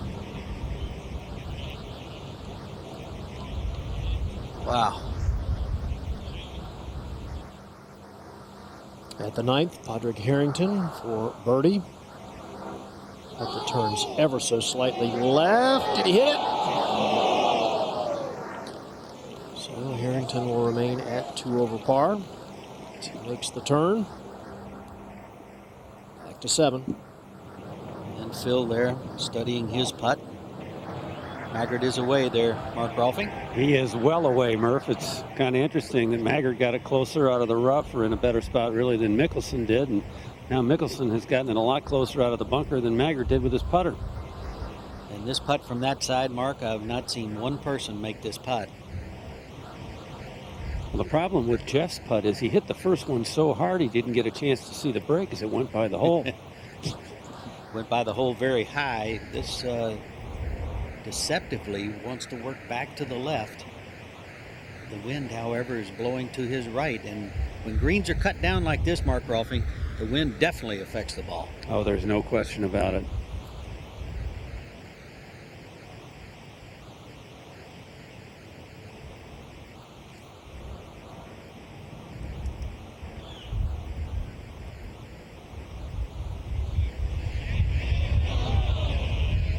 Wow. Well, that's a disappointment after you get it out of that primary cut of rough and put yourself in such a hard position from which to putt. 3 putted.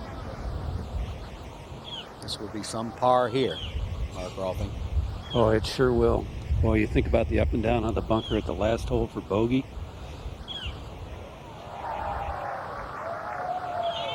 Hanging in there. Yeah, in a lot of ways, that's as good as a birdie because he put himself in a bad spot down there. Needs to get on track, though, quickly. Can't dally much longer, Phil.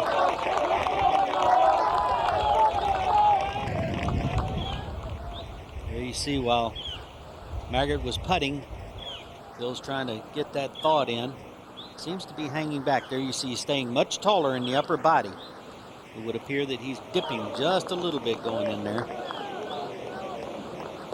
Just amazing, Johnny Miller, how little mistake can be made and how far offline a golf ball can go.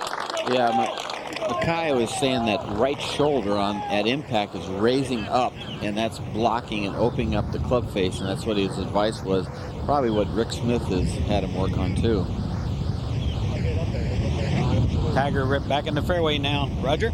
217 yards left to the hole. Murph, wind hard at their back, slightly to the left. Tiger went with a 2-iron off the tee here. 489-yard par 4. Well, you do not want to miss this long and right, Roger. Most difficult chip from over there.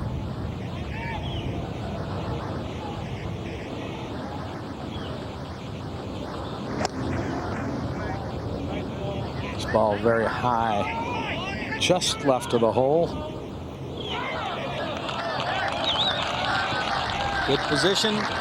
Center of the green, just under the hole. That's how you have to play in U.S. Open. Sometimes you just cannot fire it right at every pin. Garcia now. After a 3-wood from the tee, 212 left of the hole.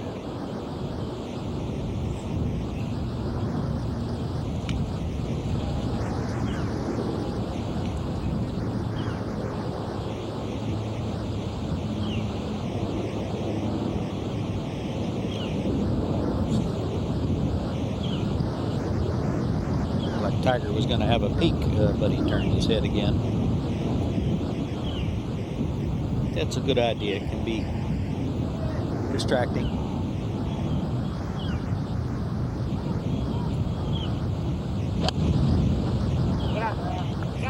This ball further left of Tiger's at the center of the green, left center of the green. A lot harder trajectory, and the ball goes through. Well, he better hope he has a good lie. At the 8th, the most difficult par 3 this week, Mickelson. 223 yards with a brutal back right hole location. That's a very smart shot because these tweeds on the opposite side up in here are really big trouble. Only 17 birdies this week, the fewest allowed by any hole here at the Black. 55 feet down from this elevated position. You see the water which fronts the 8th. The only water hazard here at the Black, but really does not come into play. Visually very intimidating with that big oak tree right here, looking you right in the eye. And the water.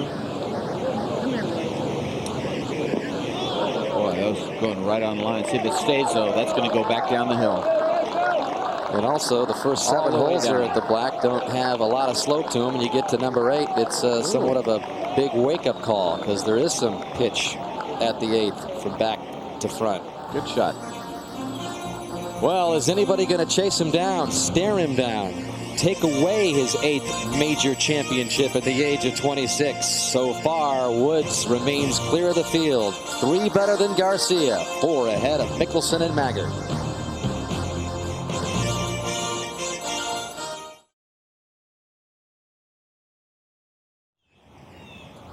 You're looking at a pretty telling graphic entering the final round. Best winning percentage with a 3rd round lead since 1970, including the British Open. Minimum of 10 leads to get on this list. And Tiger the best 23 out of 25. And Johnny, a pretty good closer in your own right. And on down the list. What would be the keys to being a good closer? Is it just something inside of you, or can you work on it? Well, my answer was always tee to green. I had something I could do with my shots, with a little punch hook or any other thing, just to answer to my nerves. My putter was no good. That's why that stat for me is pretty good, because I was not a Justin Leonard on the greens under pressure. But you gotta go with your strengths.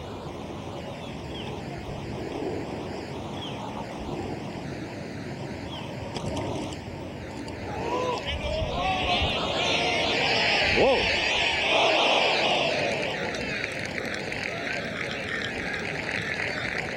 By the way, Tiger's only 2 losses on the PGA Tour when leading. Of course, everybody remembers Ed Fiore back in '96 in Quad Cities, but Mickelson did get him at the 2000 Tour Championship. Hard to appreciate that speed on that chip shot there, Roger Mulvey. Well, that one jumped out of a line that was sitting down a little bit, and its first hop was just kind of turned over. Yeah. This putt of Tiger's now uphill slightly, should move a little bit to his right. Wind blowing back across the putt to the left, is it not? It is.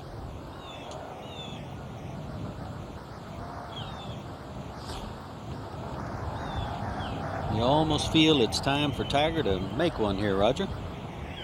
Well, I would agree with you. So far, I think this is very much like he played yesterday. Uh-huh. And he just needs to get on track.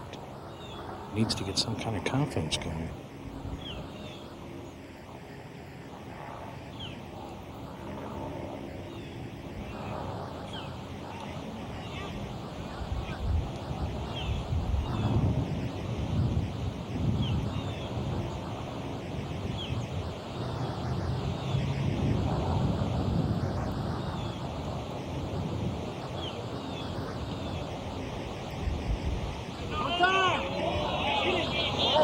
Looks real good.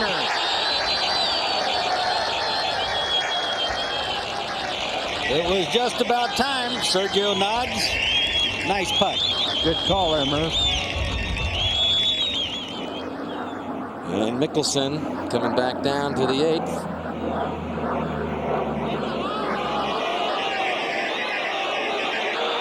Whoa! Mickelson rolls it in for the answer.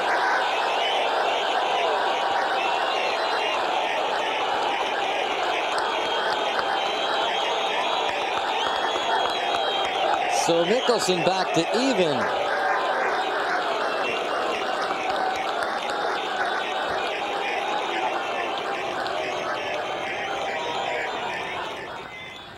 Well, the decibel level just went up in this confines of the acreage here.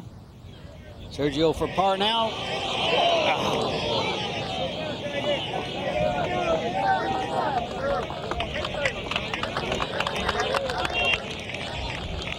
Tiger bangs in a big one, and Phil as well. That was a huge birdie by Mickelson. Wow. That is just not a birdie hole. 223-yard par 3/8, and right there now is Maggart for par. Pretty straight in putt here.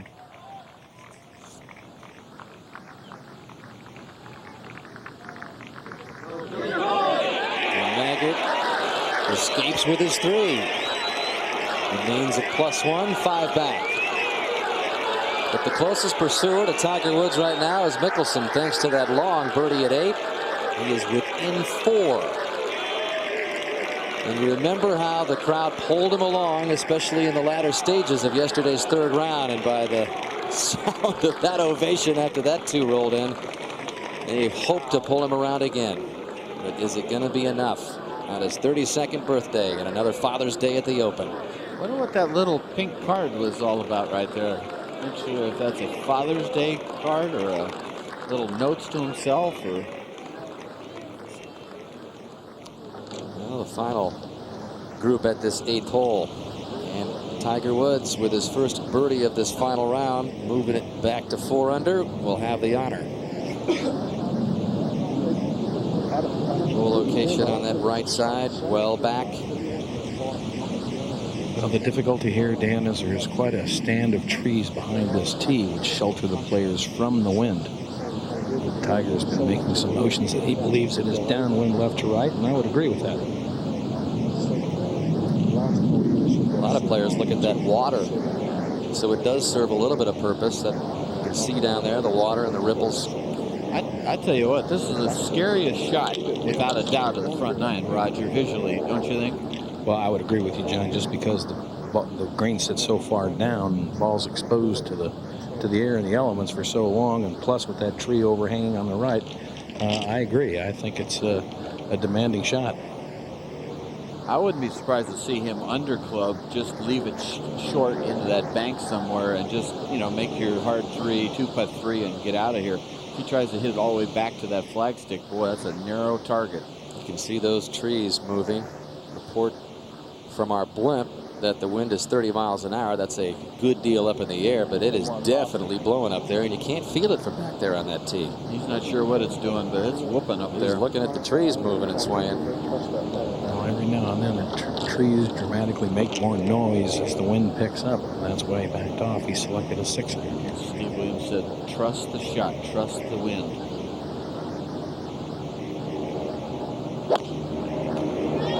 A little bit of a hook fall through.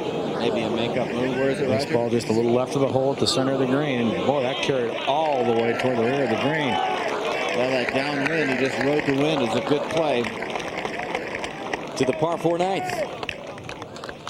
418 yards, dog leg left. Hole playing considerably more difficult today. Back into the wind. Fairway has been the 2nd hardest to hit on the golf course, and Mickelson just blisters one through the wind, carries it the 265 necessary to get it up on top. Back to 8. And Garcia. Is Garcia letting it go? I mean, he's missing all those putts. He's not playing horrendously, but he is 2 over par. It is windy. You got to give these guys some slack that way. It's a pretty strong wind, and it's been downwind, but I think that what we're going to see in the next 2.5 hours, we're going to see a lot of tough into the wind shots and some crosswind shots. So this is the last hole for quite a while that's going to be riding the wind. Roger? Sergio has selected a 6 iron as well. The wind has been swirling around, and for a while it felt like it was against him. So that's causing some indecision. You can't worry about what the wind is that you feel in your face. You got to look at the tops of the trees. You just cannot be suckered into what's swirling around under those trees. Garcia, after the 2nd hole, was just 2 back, but he's had 2 bogeys in the last 5 holes, all the way to +1. He's now a full handful back of Tiger. He's got to make a move and make it quick. He has changed clubs to a 7 iron.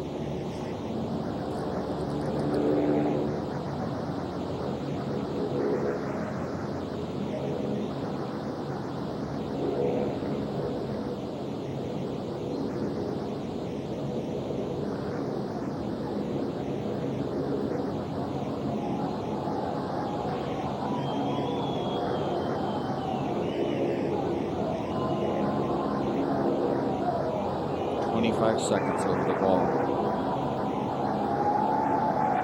30.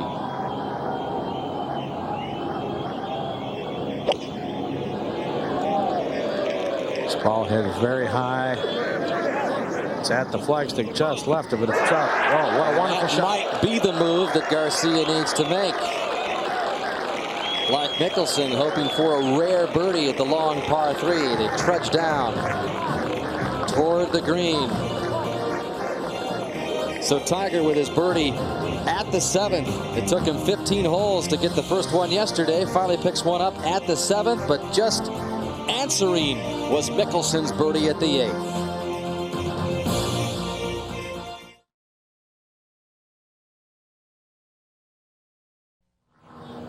At the 9th, Phil Mickelson second, 151 yards against the breeze. He's trying to play some kind of low shot, but Johnny, this is another poor iron shot for Mickelson. That's a good 65, 70 feet from the hole. Iron game is not there right now. I don't know if it's nerves or what, but he's got to get it back, right it back if he wants to challenge Tiger. He's got a 4-shot lead. Tiger's already gave all the Christmas gifts he was going to give probably for the next 3 years, the first 6 holes. And maybe a little bit from early yesterday. But there is Tiger at the 8th looking over his birdie attempt, Roger. Downhiller, breaker to his right from about 25 feet. On the quick side, I don't think lightning fast from this angle, but he'll have to be a little careful.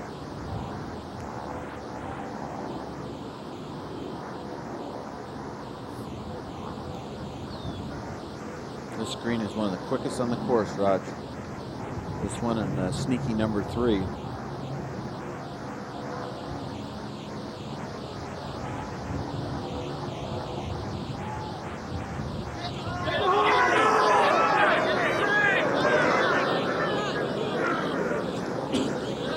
Ball just didn't move. Yeah. It's got a lot of misreads today. Combination of that wind and strange hole locations that they probably haven't even putted to ever before. These guys have never played this course Before we get to Garcia's birdie, we go to 11. And Nick Faldo. Just punching out, got a bad lie on the left side of the fairway in the deep rough. And this wind is howling out here, guys. That's kind of on that exposed portion of the golf course, 10 and 11, which go back and forth to one another. And here is the birdie attempt for Garcia, a much needed putt to fall at this stage. And not a tough putt. This is where you want to putt from on this green. Straight in, pretty much. Pretty much. Pushed it. Just flat blocked it. You know, he's got a lot of bravado about him, but I'll tell you, from what I've seen under pressure, it's his putting that lets him down time and again.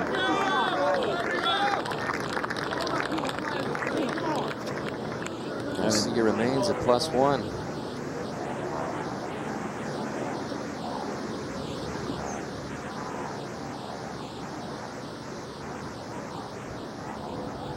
So this to keep the 4-shot lead.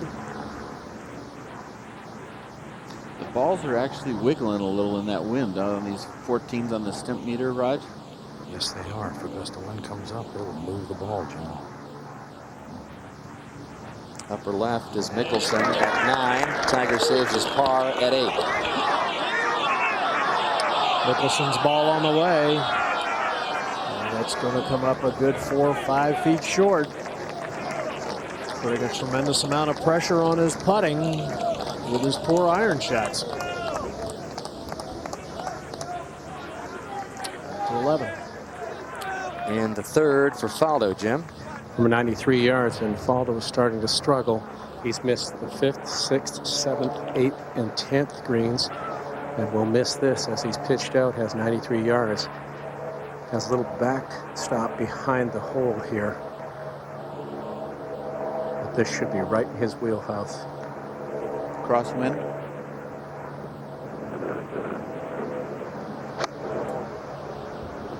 Nice little British Open swing. That's pulled well left, coming all the way back off the false front. And this group has just been put on the clock. They're Warren coming off the tee. to 9. Par putt for Maggard. Drove the ball in the right rough. Just had to pitch it out. Extremely quick and moving to his right. Good stroke. Boy, he made a number of those yesterday also, Gary, so he has got that putter going. Well, he has putted the ball beautifully all week long. Coming into the round, he had the second lowest number of total putts for the 3 rounds. Now back on the tee, and a much more difficult driving hole today, number 9, playing back into the breeze, Tiger Woods. Using driver today, used 3-wood here yesterday.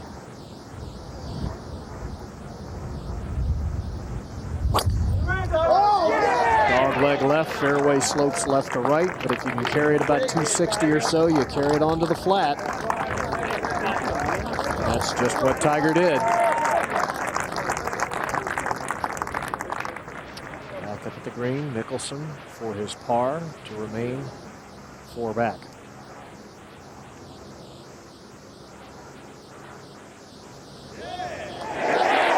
Confident stroke there. So Mickelson needs to get something going with 9 holes to go. Tiger Woods safely in the fairway at 9, and we'll be back in a moment.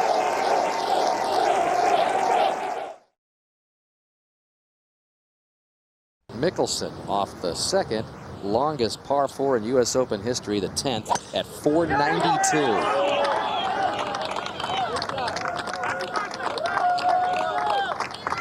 A struggle for some this week just to get it to the fairway.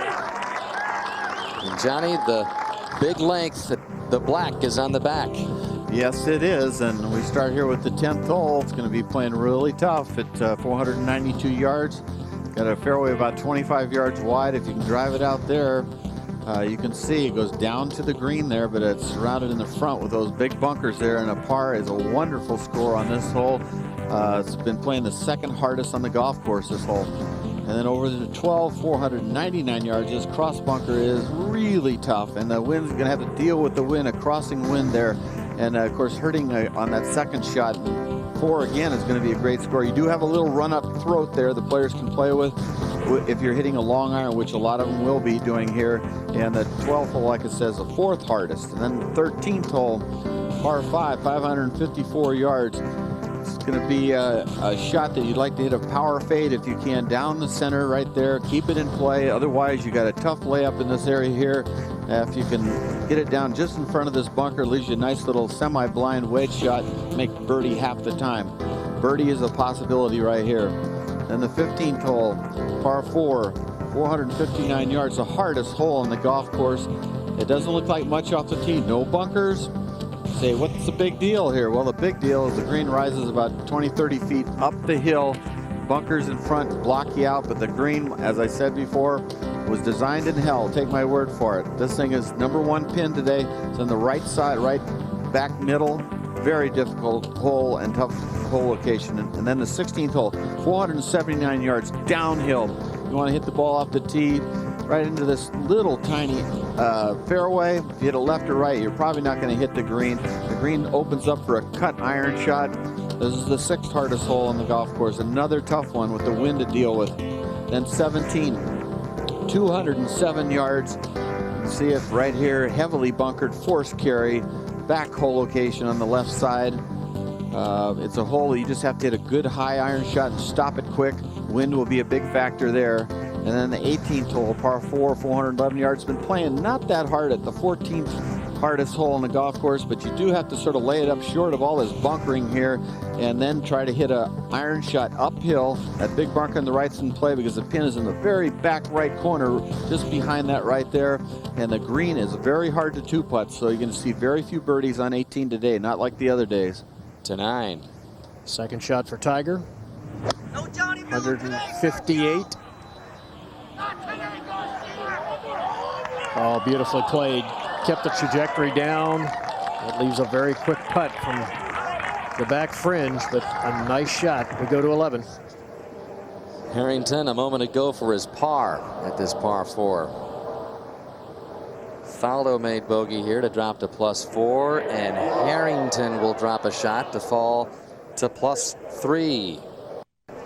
As we get back over to the 10th, and less than a third of the field have hit this green in regulation, as there is a little bit of weather northeast of us, but hopefully it'll skirt this portion of Long Island.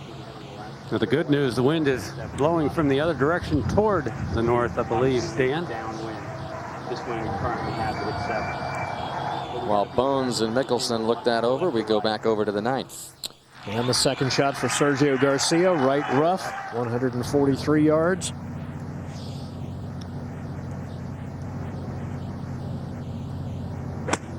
It'll take a lot of muscle to get this up to the green. He got it there, but couldn't hold it. So Garcia, another wayward shot, up to 10. And Mickelson played a 3-wood off the tee, Johnny, so he could make sure he got the ball in the fairway, which is critical here. Flag's going left to right. Is the wind the same direction as it's been all day, or is this front coming through, changing it slightly, Mark? I think it's changing it, Johnny. You just heard Jim Mackay say it's coming a little bit more from the left now, so where this hole was straight downwind before, it's probably quartering from the left, I'd say. We'll get an update from our other tower announcer, Gary Koch, and see if that is the case in a second, if it has switched the wind. It's hard to tell sometimes down here in these trees. Well, Johnny, that's the problem. The holes where I'm seated, we have a lot of trees blocking the wind out. It seems to be swirling, but it is increasing in intensity. Needs a good iron shot to start this Mickelson charge. This is from 204 yards. It is solid, definitely. Beautiful shot by Mickelson, who enters the final 9 holes of an Open for the 4th time within 4 shots of the lead. As we go back to 9. And the 3rd for Garcia, the lie, Roger. Decent lie, got plenty of green to work with here.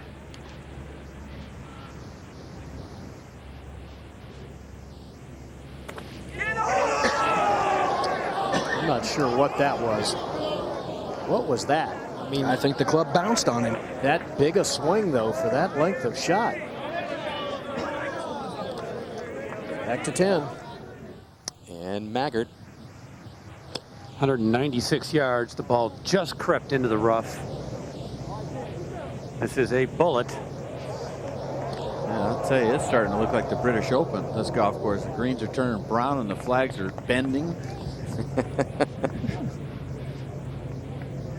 I mean, this is going to be a handful. Who knows what is in store the next couple hours. As we shift back over to 9. This is sort of the last of the Mohegans on the sheltered holes, I would say, isn't it, Gary? Yeah, definitely, Johnny. Once they move from the 9th, they get out into the open areas at 10, 11, 12. 13 somewhat sheltered with some trees, but 15, 16, 17, 18 all certainly exposed as Garcia gets ready for his 4th. Tough little shot. It was a much thicker lie than the first one he had, and he was only 15 feet from the hole. Tough little shot. Ahead to 12. And Nick Faldo from the right rough doesn't look good. You can see the wind. If there's any doubt in your mind about how hard it's blowing, just blew his hat off. This golf hole is just playing harder and harder by the minute. Back at 9.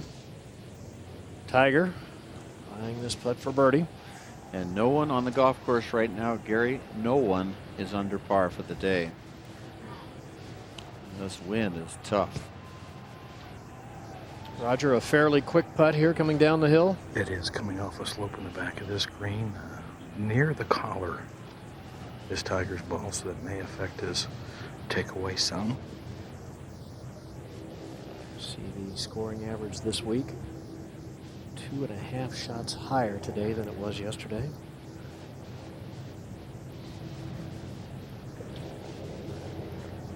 Putt will definitely be moving to his right as it gets near the hole.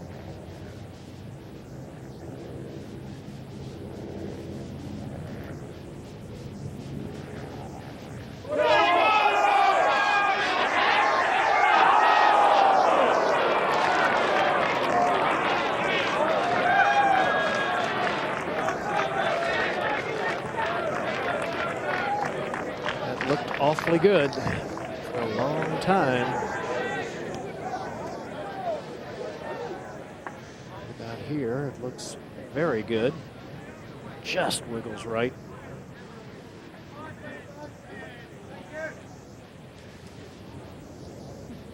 Ahead to 12. And Nick Faldo's third now. 499-yard dogleg left, par 4. Nick has 163 yards left. His third. Murph, that little shot there was a slice wind? No, actually it's blowing right to left, slightly across, almost dead into. I mean, if I were playing it, I would not be allowing much for it to go in left or right. Well, it's swirling because the last hole, the wind on the map says that it should be going that way. So it's doing anything it wants, it looks like out there. We go back to 9, and Garcia made his putt for the bogey. Drops back to 2 over par. Now Tiger for his par.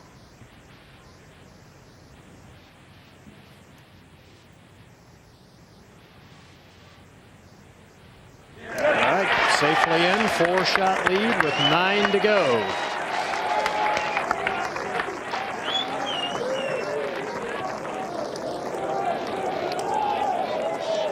Very solid 9 holes for Tiger, with the exception of the couple of hiccups on the greens, but did not miss a fairway, striking the ball pretty well. We go to 10. And Mickelson ready for a big birdie putt. Well, Jeff Maggard has already played his third shot from behind this green. This is a very important putt, I think, for Phil. The tendency is for the ball to break toward the front of this green, but the wind is blowing from his right, so that will tend to flatten it out a little bit. This iron shot was by far the best iron he has hit all day.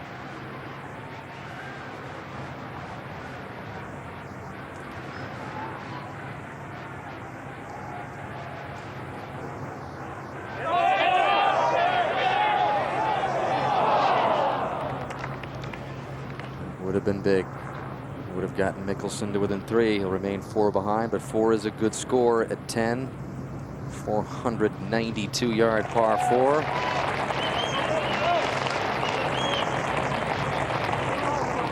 And back to the tee. A hole where Tiger can take advantage of his length.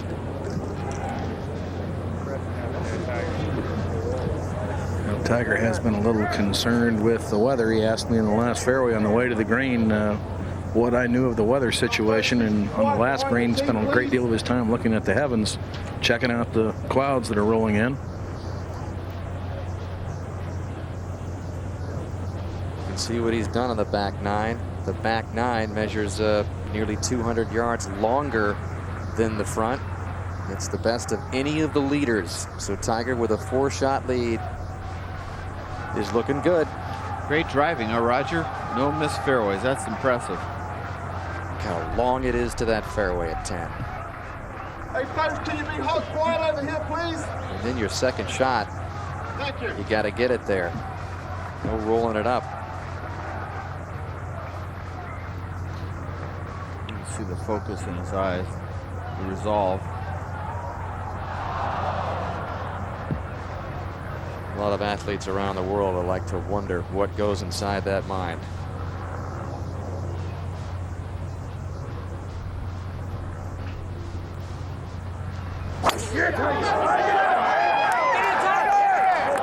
Looking down like he likes it, Raj. That is out there. That is pummeled. Up ahead, a moment ago. Maggard for his par. Can he grind another one out? Yes, he can. So if anyone's going to chase Tiger down, it's going to come from somebody in the final 2 groups, Maggard, Mickelson, or Garcia. As we shift over to the tee at 11, 435-yard hole, blind tee shot to the fairway. The players do not know where it lands out there. Yeah, lefty! Nicholson is headed toward the left-hand side. Mickelson's been solid off the tee also. It's just those irons.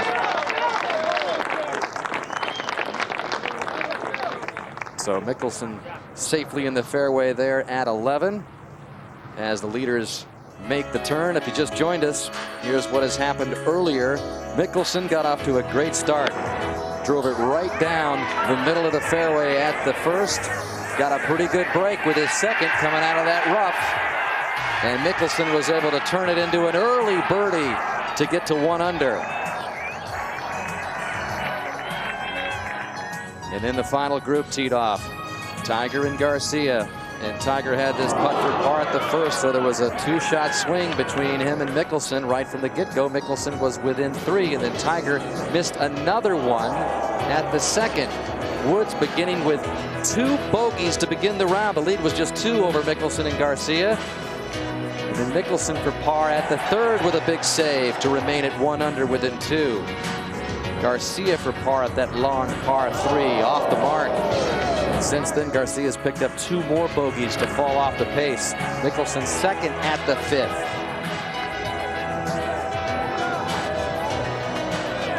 Ended up getting to be a pretty good lie there, but he would accept a bogey and fall back to even. Maggard for birdie at the 5th.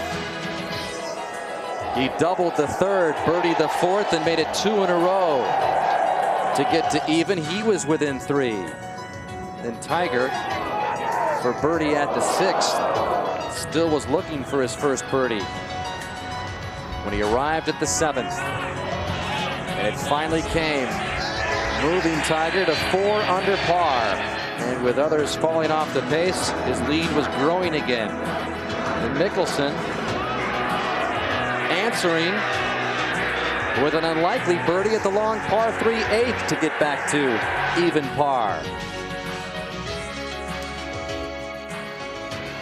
And then just moments ago at the par 3 17th with a 3-iron, Scott Hoch.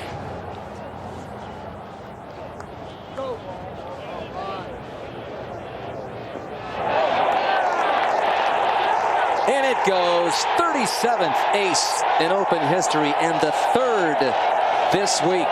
2nd today on the heels of your son's ace earlier, and Shigeki Maruyama turned in the other earlier in the championship.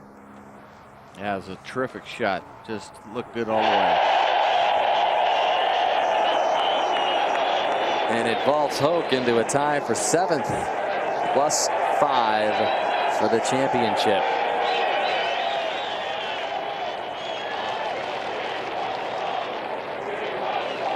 So with that, Mr. Hoch gets on the first page of the leaderboard. And you look at those numbers, today's score. We want the ball, Scott. He's the only one on that front page under par.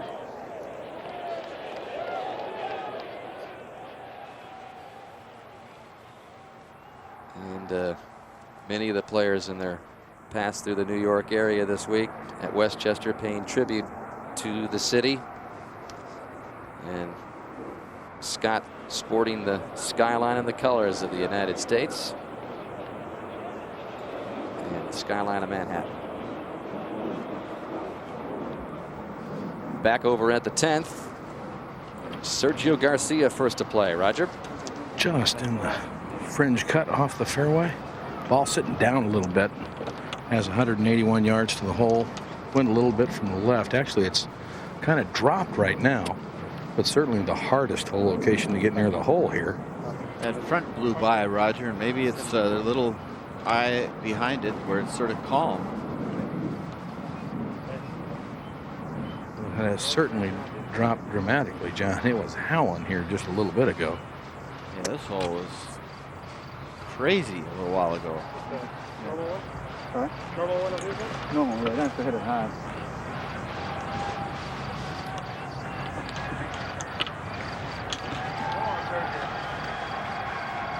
See that right hole location? That's a 7-iron for Sergio.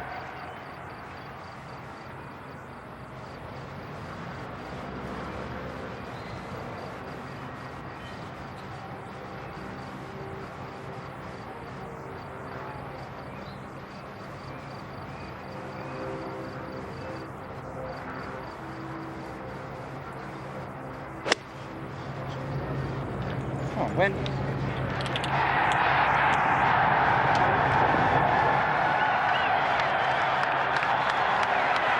Another roar heard on the golf course. I tell you, across that road, Johnny, on the 15th, and things happen. We saw that yesterday. The rest of the field is going to need some extra help about that time if they're going to catch this man, Tiger Woods. Roger, what do you got here? He's got 167 yards left of the hole. Got an 8-iron out.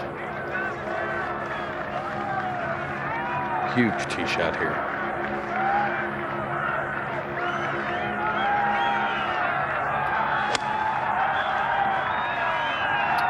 This ball left of the hole at the center of the green. I think we might go to cruise control now, John, huh? Yeah, pars. Remember at Pebble Beach when he said, I just don't want to make a bogey on the last day. I'm going to just try to make pars. And, of course, he went nuts. But I would say right now it's a good call. He's at the point where he's saying a 4-shot lead. Is Phil going to be able to be 4 under to have and to tie me? And I just don't think it's going to happen in the wind. Well, that roar you heard, the result of Mickelson second at 11. So, all right, not so fast, says the birthday boy. New York Governor George Pataki, Bernadette Castro, who runs the entire state park system here in the state of New York and instrumental of the championship being staged here. Pataki also, it took a lot of people to get this Open Championship here. MetLife blimp still up there, so we know the weather's not too bad. Snoopy One teaming up with us again, as it does at all of our golf events in this major championship. Second on the season as Tiger Woods tries to add the second leg of the Grand Slam and tries for the first time to win all 4 major championships in the same year. But this one is not a done deal at all. Maggart to play first at 11. Just been a grind the whole week for him. Just putted out of his brain this week. 26 putts around, basically.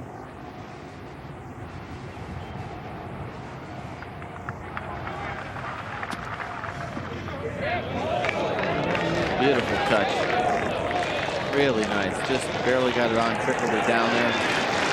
He doesn't love it, but the way you're putting, Jeff, don't worry about it.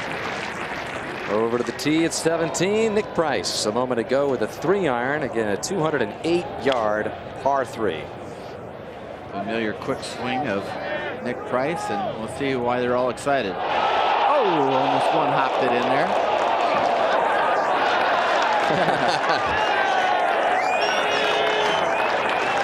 Price with that 69 yesterday. Playing with Craig Stadler. Haven't seen much of him. We've covered about everybody but the kitchen sink, but but not the Walrus. Well, back over at 11. And Phil Mickelson just moved his coin out of Jeff Maggart's line, so that's a good break for him. He'll get a chance to see the break on this putt. And you're right, Johnny. Maggart has just grounded out for 3 straight days, and now the front 9 today too. A man with just 1 top 10 in 2002. Just 2 wins in his 12-year career back in '93, and of course the big one at the World Golf Championship, the Match Play Championship in '99. This ball's going to turn just a little to his left. Double boxes lower right. Garcia for birdie at 10. Maggart for his par at 11. Garcia's on the way at 10. Is it enough? And Maggart grinds out another 4 at 11. Maggart remains at +1.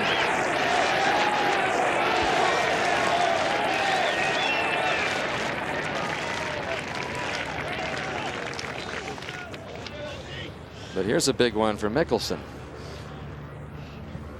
This crowd has been just so encouraging for him. They went into a huge round of applause when he was standing out in the fairway to try and encourage him to hit it close, and he did. Said it a lot this week. Tiger Woods was the favorite golfer of this very enthusiastic and boisterous crowd at the beginning of the week, but they have adopted Mickelson. especially after what happened yesterday. Rooting for him.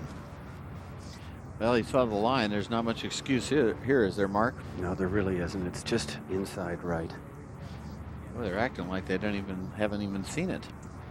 Well, he needs to have some conviction in the line. There's no doubt about it. I think sometimes, though, he spends so much time worrying about the line that he doesn't get the right speed.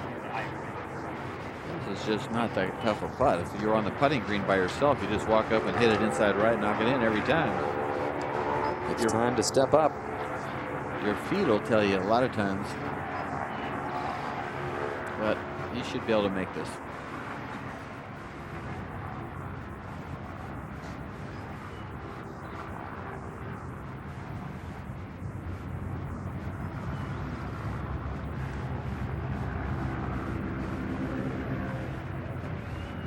And he's back within 3.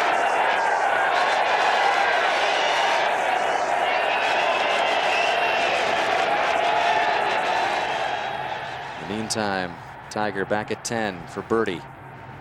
Not a hard putt, is it? This is the part of the green you want to putt from, John. Uphill will move a little bit to his right from about 25 feet.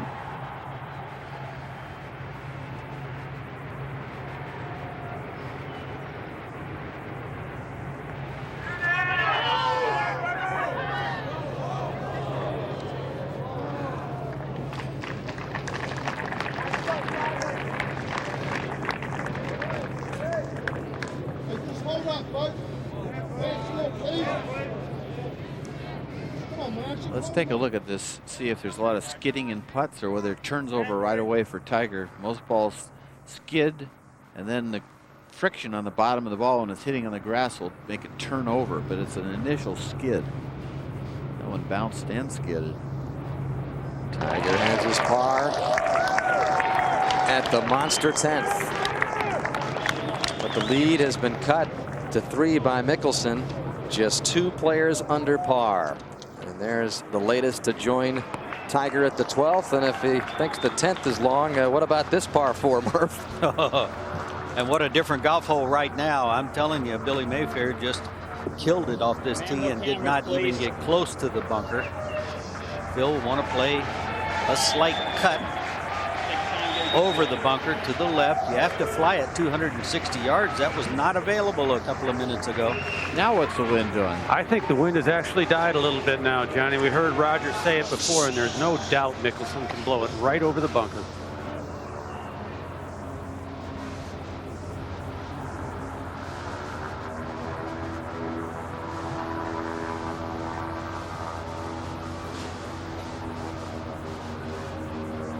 Get in the hole! Must hit the fairway on this golf hole. We're going to find out in a minute. No. He overcut it just a little more than he wanted. Ever so slightly. That's been the story all day, though. You can see him on the tee right now. He's doing that same thing where he's been coming up on it. Left shoulder and left side, not releasing totally. Looks like Tiger's got the 3-wood out. Roger on the tee at 11. He does, Dan. This is a blind driving hole for the players, and the wind has just dropped to negligible now. There's just not much air moving at all out here at the moment. 435-yard par 4 sandwiched in between 2 of the longest par 4s in Open history, but this one can grab you and bite you in a hurry.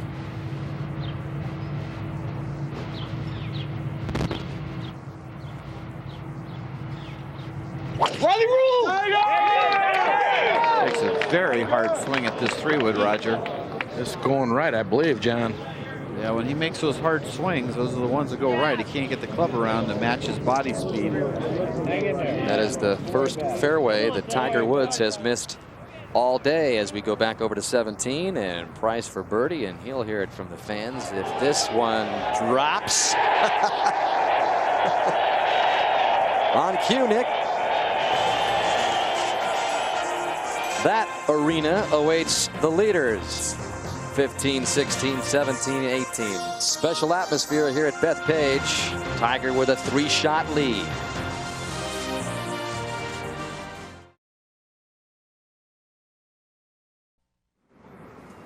Beautiful shot of the skyline of Manhattan as we pull back out to Long Island. Manhattan just about 25 miles due west, and you can see the weather out there, which is producing swirling winds out here at the Black Course. There is Phil Mickelson at the 12th. Well, he drove the ball 318 yards, so he's only got 181 left. It's a pretty good lie. I think he can skip it up through the gap in the front. They come out straight. Came out left. Needs a bounce. Oh, got it. That is a good shot there. It's hard to believe it didn't skip more since it landed on the front edge, Mark, coming out of that rough. At the 11th, Tiger in the thick rough, Raj. He is 158 yards to the hole. Has drawn a very deep lie. I don't know if he can get this one there. It'll take all his strength to do it. Let's see those shoulders that are about 4 feet wide. That's the ones that are going to do it. This is why he lifts and does the strength training. Yeah, he has got quite a build on him, and he's going to use every ounce of it here.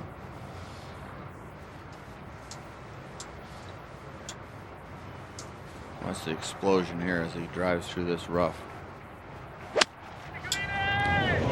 Trying to chase the ball through the opening in the green, and he's got enough club on it to do that. What a shot. I can't even begin to tell you how good that is. Not many guys could have played that shot at all. Well, Roger, you tried to describe Tiger's shot up to the par 5-6 at Pebble Beach a couple of years ago. That 7-iron up the hill 200 yards, and I guess you just got to watch it and appreciate it. That's just not a fair fight. I mean, when 99% of them can't do that. That was a very creative shot, Roger. Let's take a look at Roger. I mean, Tiger in the swing view right here. Well, it's a good setup there, but I'd like to see Roger in the swing view. Watch this beautiful extension. Look how straight the left arm is. Now he drives up into it from behind. He's in good shape right there. Everything is perfect. But then his body goes down and he gets cramped up. And you see how the club was behind him by the time the body was all the way released. He was just late there, and the face is open here. You can see that. And then you can see his left foot hop off the ground. Bottom line is he just swung too darn hard at it. That was past the speed that he needs on this on his swing. Okay, Garcia's second at 11. Wedge from 132.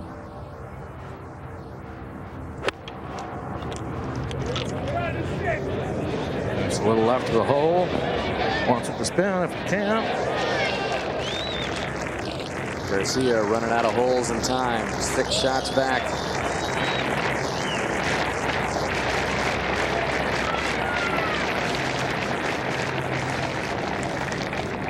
Already with a win earlier this year in the Mercedes Championships, beating David Toms in a playoff. Looking for his first major breakthrough, as is Mickelson. At 12, Tommy. These fans are into it, aren't they, Mark Rolfing? That probably was his 5th or 6th happy birthday. They really are, Murph. Let me just tell you, this is the hardest green to hit all day. Only 1 out of 3 guys are able to knock it on the green, and here we have a group do it, both of them. Now we've got some raindrops beginning to fall there, Mark. The rain is coming down. It's gotten very dark, and when it gets dark like this, Murph, reading the speed of a putt becomes more difficult. There's a huge rise in the middle of this green. He's got to go up and over. It's hard to just tell the exact amount of undulation right now. One hard putt, and it just rips to the right the last 6 feet.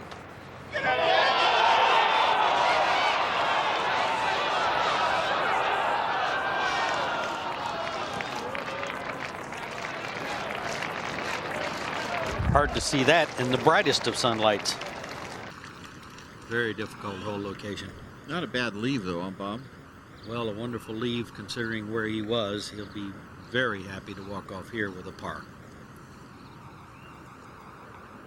And Scott Hoke. Well, this will be fun. He does have enough green to work with, and he slid that under the... Oh, that was just... Couldn't have landed in a better spot. Oh, Scott. Can he go ace and... he was going to go ace and birdie. I mean, that right there was... He's like, can't believe how good that was. He probably would have fallen back into the cushion of that big rough and said, woo, what a way to finish. The 12. And Maggart now for his birdie try. And this time Mickelson had to move his coin out of Maggart's line just as Jeff did on the last hole. Slowish putt, Bob? Yes, it is, and it breaks again quite a bit to the right. He started out way left, didn't he? Good read, lacking speed. At the 11th, after muscling this second shot onto the green, Tiger Woods has a birdie try, Roger. Well, it's pretty hard to call this a birdie putt. This from a little better than 40 feet and downhill swinging to his right. 2 putts here is good.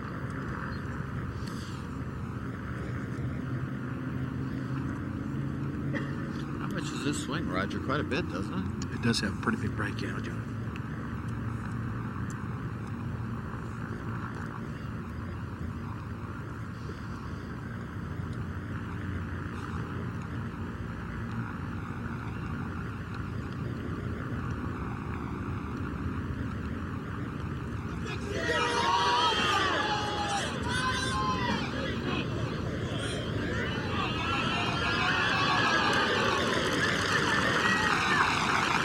Tiger has handled missing his first fairway with a par at 11 to 12. Phil for par. He got a good feel off Maggart's putt as it died. He knew he had to play it inside that edge. He did. That is one terrific par. And I guess we're getting word, Bob Murphy, that they're about to suspend play, and indeed the horn at just past the 6 o'clock hour local Eastern Standard Time. So Tiger Woods safely in with that par at 11. He's going to have a little time to think about it. And that definitely means there's lightning in the area. We're very careful with the golf tournaments, and especially with the fans, as we've had. Players are asking, should I go in? Do we stay out here? They have cars all over the golf course to carry the players. Well, let's ask David Fay about the procedure here, David. The players and the officials are going to trailers and vans. They're not going into the clubhouse. This bad weather popped up very quickly, although the weather warning signs have been out since 5:35, warning the gallery that something might be coming. And there's no indication yet how long it will last. Let's hope it's quick. It's the first suspension of play in this championship after Friday soaked the grounds here. Many thought that perhaps we would see a suspension then, but they played on through it. And we have good news about the weather, at least from what our blimp can tell us. And the blimp guys up there are usually pretty accurate. They say this is not a very serious weather delay, and that it won't be a long time until it moves out of the way. But we'll have to wait and see as Mickelson gets a chance to spend some time with his wife Amy out there. But there is a look at the weather, which is not very far away at Bethpage. But it appears that it is moving away from our spot on Long Island here. Phil's there with his swing coach Rick Smith, who cannot give him swing advice right now. Well, before the horn blew, Scott Hoke finishing up at 18 this for par. And like he has done so many times in his career, just sneaks up the leaderboard on payday. It's his 6th top 10 in the U.S. Open since the 1990. Inspired by his trip to New York. Suspension of play here in the 102nd U.S. Open Championship. Players being herded into the vans and taken to safety. The leader by 3, Tiger Woods, through 11. And when he gets back to play, he'll be taking on the longest par 4 in U.S. Open history, the 12th. Hopefully that won't be very long from now.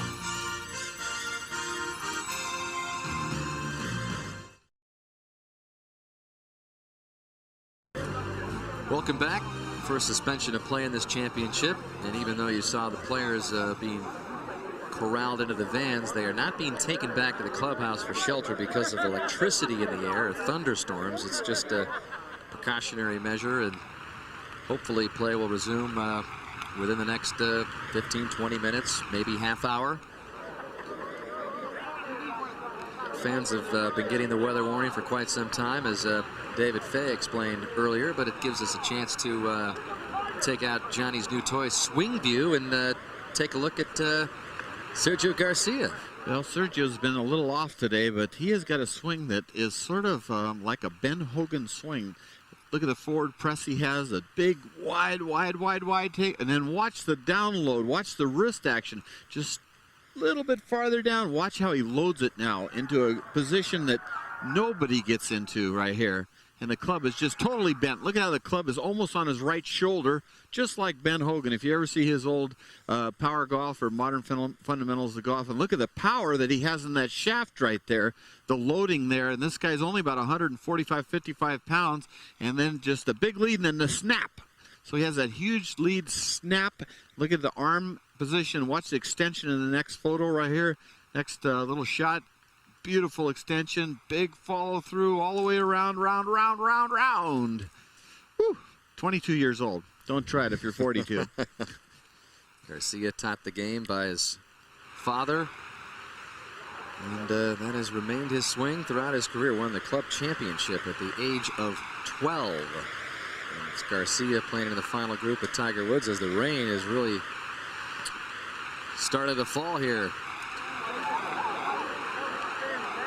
Well, there have been some great shots in this championship, and in this suspension of play, we have a chance to show you a nice highlight package of them, and we'll begin in the first round with Sergio Garcia's third at the fifth, showing that great touch early as Garcia shot that opening round 68, just a shot off the lead of Tiger Woods. And then Justin Leonard, 99 yards with a pitching wedge, is third at the par 5 fourth, and this remains the lone eagle of the championship at the fourth. We have seen Corey Pavin, shown you how gritty he has been to play the weekend at this championship. One of the reasons why. Third at 16 falls in for the unlikely birdie 3. And then John Houston, also from the first round, his third at the first. More than one way to make a birdie at the opening par 4. Ian Leggett, the winner in Tucson earlier this year on the PGA Tour. Second at the par 3 17th.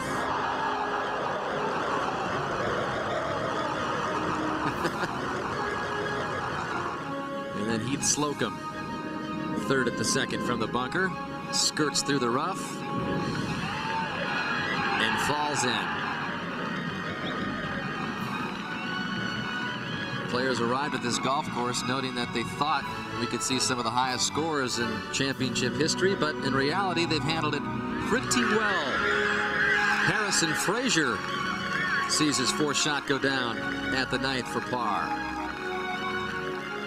And the second round is when the rains came. Playing conditions were tough, but Brad Lardon, one of the 82 qualifiers to make it into this championship, made the cut, helped by that third shot and birdie at the ninth.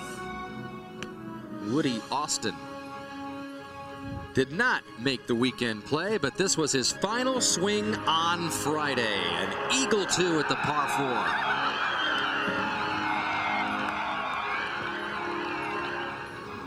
4. Mickelson showed his mastery in the rain as well. Third shot at the par 4 11th.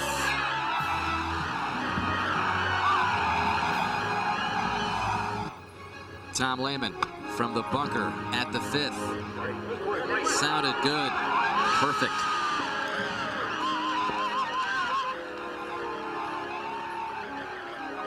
Lehman calls Bethpage one of his favorite open courses, ranks it right up there with Shinnecock. First time he saw it. Davis Love, his third at the seventh. Lots of good shots at this Open, but one of 3 aces in this championship, the first of 3, turned in on Friday. On the tee at 14, the par 3 with an 8-iron, Shigeki Maruyama, who got some air and then got the souvenir through the raindrops on Friday. And then in today's final round, Katayama is third at the fourth. Par 5. There was another eagle to join Leonard. And then Steve Flesch is fourth at the par 5 13th.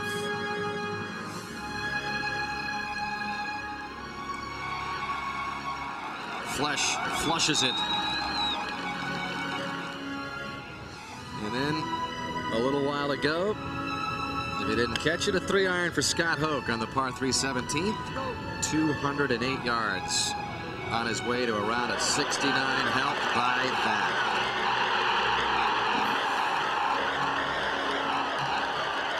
Third ace of the championship came on the heels of Andy Miller's ace at the par 3 third. Another tough par 3. That one was 205 yards. Hope takes a bow. 37 aces at the U.S. Open through the years. And as we mentioned earlier, we expect the rain to pass through rather quickly. So the delay of just over 10 minutes right now, with the rain falling, we do expect it to them to crank up play shortly. Well, a quick look at the leaders before we take another break. Tiger Woods hoping for yet another major championship, shooting for his 7th major in the last 11 major championships contested. Mickelson the closest to him right now, and the only other player under par. 3 back. Maggert's 5 back.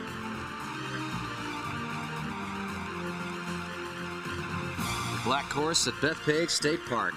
First truly public golf course to host this championship. There's Shigeki finishing at +9. Craig Stadler, who's about to become a senior very quickly, played very well. Still has 1 hole left. He's going to have to wait it out a little bit longer.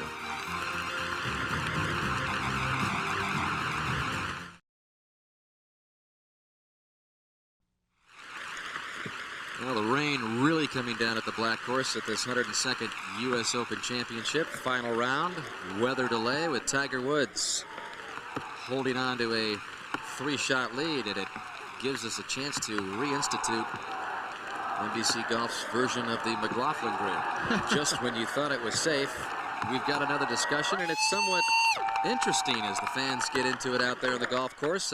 Johnny, Gary Koch, and Bob Murphy, who do you think it favors? Tiger was kind of on his way to perhaps putting this thing away. He's got a 3-shot lead. What do you think, Johnny? Well, the only advantage in this weather is the pro shop selling more umbrellas. Is about all I can say on the thing. But I'll tell you. But right now, I don't think it helps anybody. The only guy who would have helped, I think, is if somebody would have posted some 64, and maybe who knows what the weather will be. But for Tiger Woods right now, he's settled down into the par kind of mode, I think, realizing that he's 3 ahead. It's no gimme right now. Mickelson could make 3 birdies. You never know. He's starting to hit a few more good iron shots. But I don't think it's sure. I sure wouldn't like it. I don't know about you, Murph. Or how about you, Murph? You wouldn't like to stop at this stage, would you? Well, if I'm Phil Mickelson, I don't, because I've just saved a good par, and I'm ready to go. I've got the feel. I feel like I'm putting well, and that par save was a big one. He knows it. If I'm Tiger, I'm not too sure I want to go sit in a trailer or a van or wherever he went and have a big delay. So I think that Phil Mickelson would rather go, yes. Gary. I don't think there's any question that Mickelson had the momentum going with the good iron shot. The birdie at 11 had parred the difficult 12th. I would think he would want to continue on at any cause.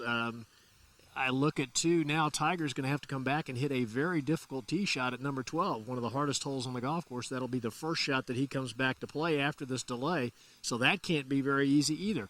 I would think, though, in his mode of just trying to make pars, it will have less of an effect on him than it will on Mickelson. And Johnny, with the golf course changing a little bit, it's going to get wet. The greens we know can take a lot of rain, and the green speed doesn't change a lot. But does it give Mickelson or any of these other challengers a chance to maybe go at a pin that they might not be able to go at previously? I think it'll help you if you hit a poor shot. You can get it up and in from a short-sided green a little bit better, but the backspin on the short irons, you're going to have to factor that in. So I think the rough is going to be even tougher than it was because it's going to be wetter than wet. So You know, you try to look for a silver lining. The only silver lining maybe is for a guy like Sergio Garcia, who looked like he was out of sorts, out of tune. There wasn't anything good going on. Maybe they'll just settle him down, and maybe he'll come out and do something. But it's really, you have to almost say it's between Tiger and Phil Mickelson right now. Phil has got a chance. He's going to have to play at least 1 under par, and Tiger maybe make a couple bogeys, and then we might have a playoff. But I would think the winning score is on the good side for Phil Mickelson. 2 or 3 under could be the number, and that'll take a little problem by Tiger, which would be very easy to do. And you never know. Tiger could play the next several holes 4 over par. You just never know. Well, we're going to take a short break and continue to wait out this lone weather delay of this championship. They're hoping to start it up again in about 10 or 15 minutes from now. We'll wait and see. Tiger with his +1 round today, bogeying the first 2 holes, but came back with a birdie at the 7th and has parred the rest. Mickelson 1 under on his round today with 3 birdies and 2 bogeys. He is the closest pursuer to try and hold off Woods' march to history, trying to put together the second leg of the Grand Slam. There he is through 11. But as Gary mentioned, he's got that 499-yard par 4 when he gets back out into business.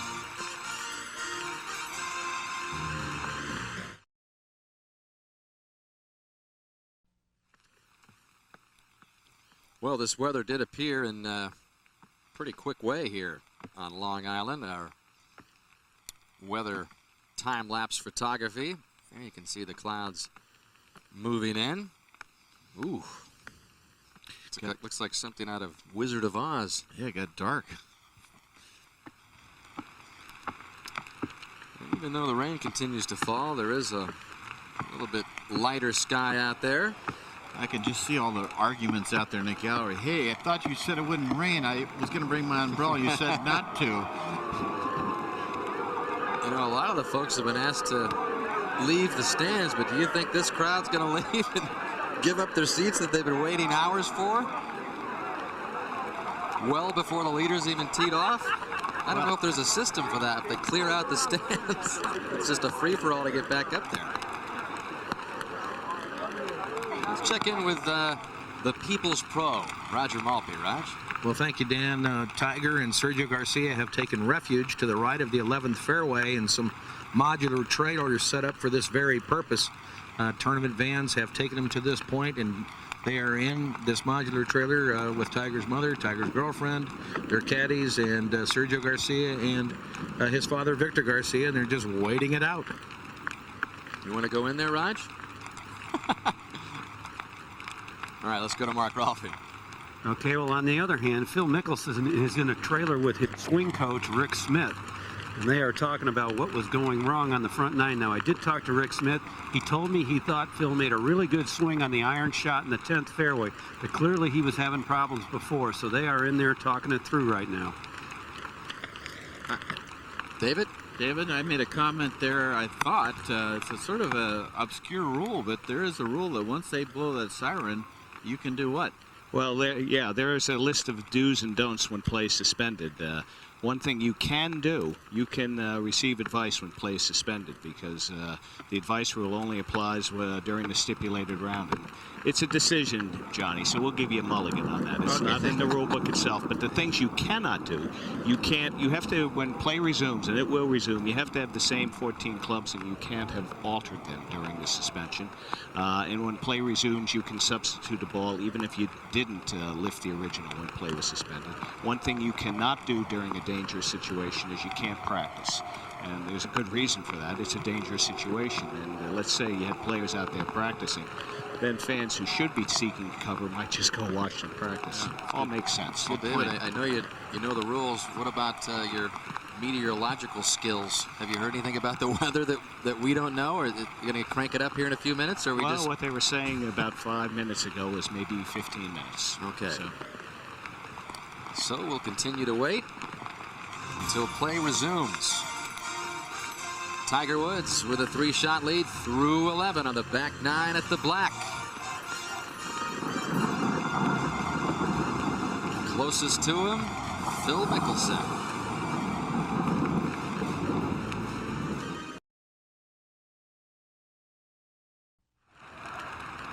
Rain continues to fall at the Black Horse at Bethpage and throughout this championship week.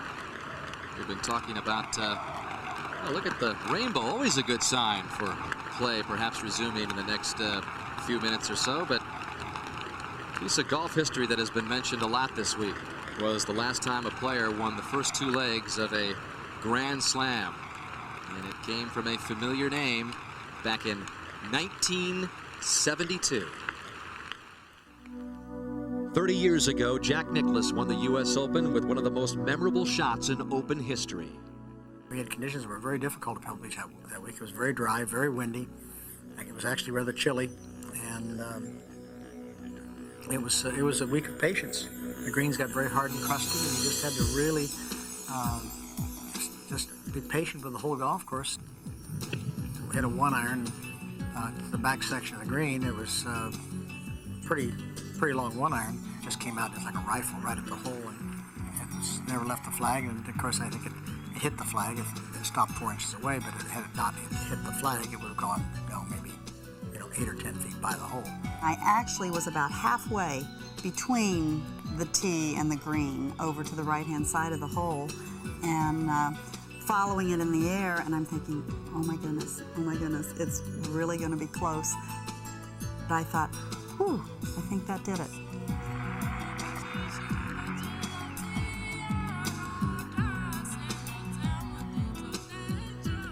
Still a last piece of one of the most difficult, if not the most difficult achievement in all of sports, is to win the Grand Slam of golf in the same calendar year. And the U.S. Open and Masters champions who have pulled it off before Jack did it 30 years ago. Palmer, Hogan, a couple of times. Jack did finish second at the British Open, one behind. But, Johnny, it is just a very tough achievement. And maybe by the end of this day, if play resumes and Tiger Woods is able to hoist the U.S. Open trophy again, we'll have a man that could just pull it off. Yeah, I think there's no doubt about it. He's in an era that it seems like the players don't respond that heroically around him, and he's played some phenomenal golf. Some of the majors, nobody would have beaten him. His first Masters, Pebble in the year 2000, stuff like that has just been off the charts. British Open, and so he has won those legitimately. They're all legitimate, but a couple of those could have been taken away from him, is what I'm trying to say, because the play has not been that splendid against him. And the Masters this year comes to mind that he played a very smart round. He might have been able to make more birdies if he needed them, but the guys really just sort of, after the first hour, just sort of moved out of the way, and then he played very controlled golf, which he's able to do. I think he's the greatest player that's ever played the game. I think he has a tendency to make other players play worse than they normally would if it was against anybody else. And I guess that's the ultimate compliment of a competitor, but Tiger right now has got these guys on a run, and he's got them where if he just keeps putting his name up there, he'll probably continue to win. And he's got a pretty darn good chance of winning the Grand Slam. It's crazy to think that. We've never thought that before. We said there'd never be another Jack Nicklaus, and now you got a guy that maybe will make people forget about Jack a little bit. And you got a guy as a kid who used to post up Jack's record in his room. And speaking of Jack's record, there are the ages to the right when Jack won his 18 major championships. And as we lock in there to the ages on the right for Jack and the ages on the right for Tiger Woods, you can see in that 27 years old when he won that 1967 U.S. Open. He took 3 more years before he won the 8th major championship. That's what's important to remember here. And as Tiger has already won his 7th major championship at the age of 26, he's got a chance to, well, he's already passed Jack on this list, but he has a chance to really kind of pass him a lot more and further make it somewhat popular opinion now that Tiger Woods, certainly the most dominant player the game has ever seen, even though he's not up to the number 18 yet, he's the best of all time. Yeah, there's a lot of factors that go into this thing of whether Tiger will remain healthy, which, you never know. You just got to be thankful when you stay healthy. He trains very hard, much harder than our generation and Nicklaus's generation, Palmer's generation. And so I think he's sort of making that more of a guarantee that his health is good, his back is better than it's ever been. And his whole game is just amazing.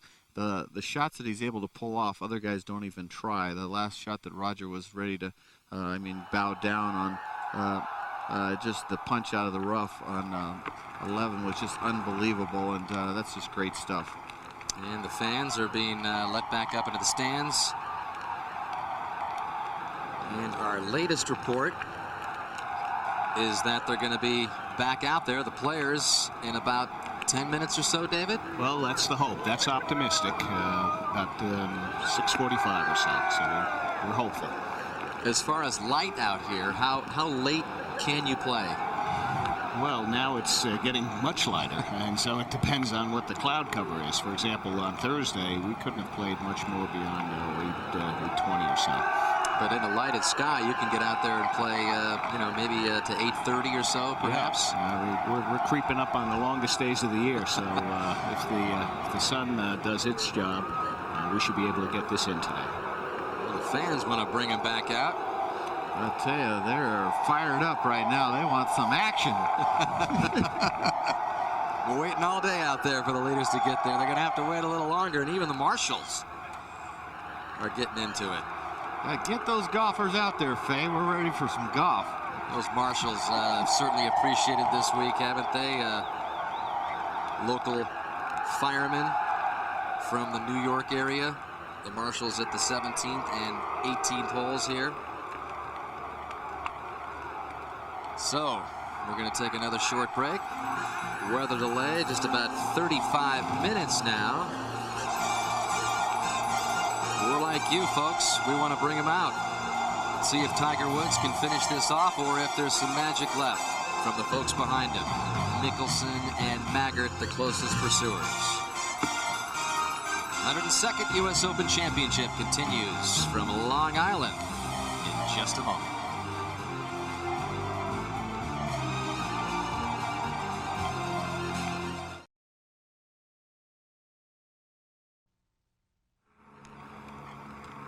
Weather delay continues, but as you can see, there are some sun spots out there on the black course at Bethpage. So while we have a moment, and we expect play to resume here in just a few moments from now, some of the highlights that you might have missed on some of the latter stages of the front nine as the players warm up a little bit. Tiger, of course, began the final round of this championship with 2 bogeys, but then finally made his first birdie of the day at the 7th. It's been his only birdie of the day. All the rest pars, but it got Tiger back to 4 under and in command of this championship. But just moments after that birdie putt for Tiger at 7, Mickelson at the long par 3 8th with an answer. And it got Mickelson back to it in 4. And then Mickelson second at the par 4 11th.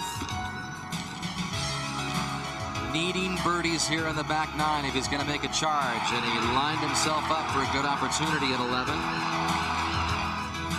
and then he took advantage.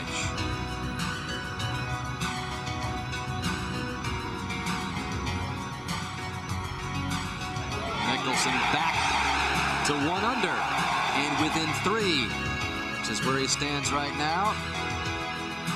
Tiger showing the power after driving it in the rough at 11.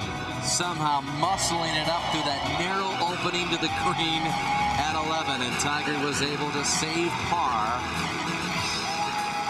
and remain at 4 under. Which is exactly where he stands right now. And there is his mother, I believe, Coltita Woods, making her way out. Let's bring in Roger Maltby. Raj. The players are now leaving the trailers to the right of the 11th hole. They are walking back down. They're not going to get into the vans. They're going to walk down the 11th fairway, and play should resume shortly. And Tiger's girlfriend, I believe, also making her way out to the golf course. Nordegren. There she is, and there was so much hype and publicity in the New York area. This was the cover, not the back sports page of the New York Post, a month before this U.S. Open began. A picture of, well, somebody's getting more coverage than Tiger. A little picture of him, and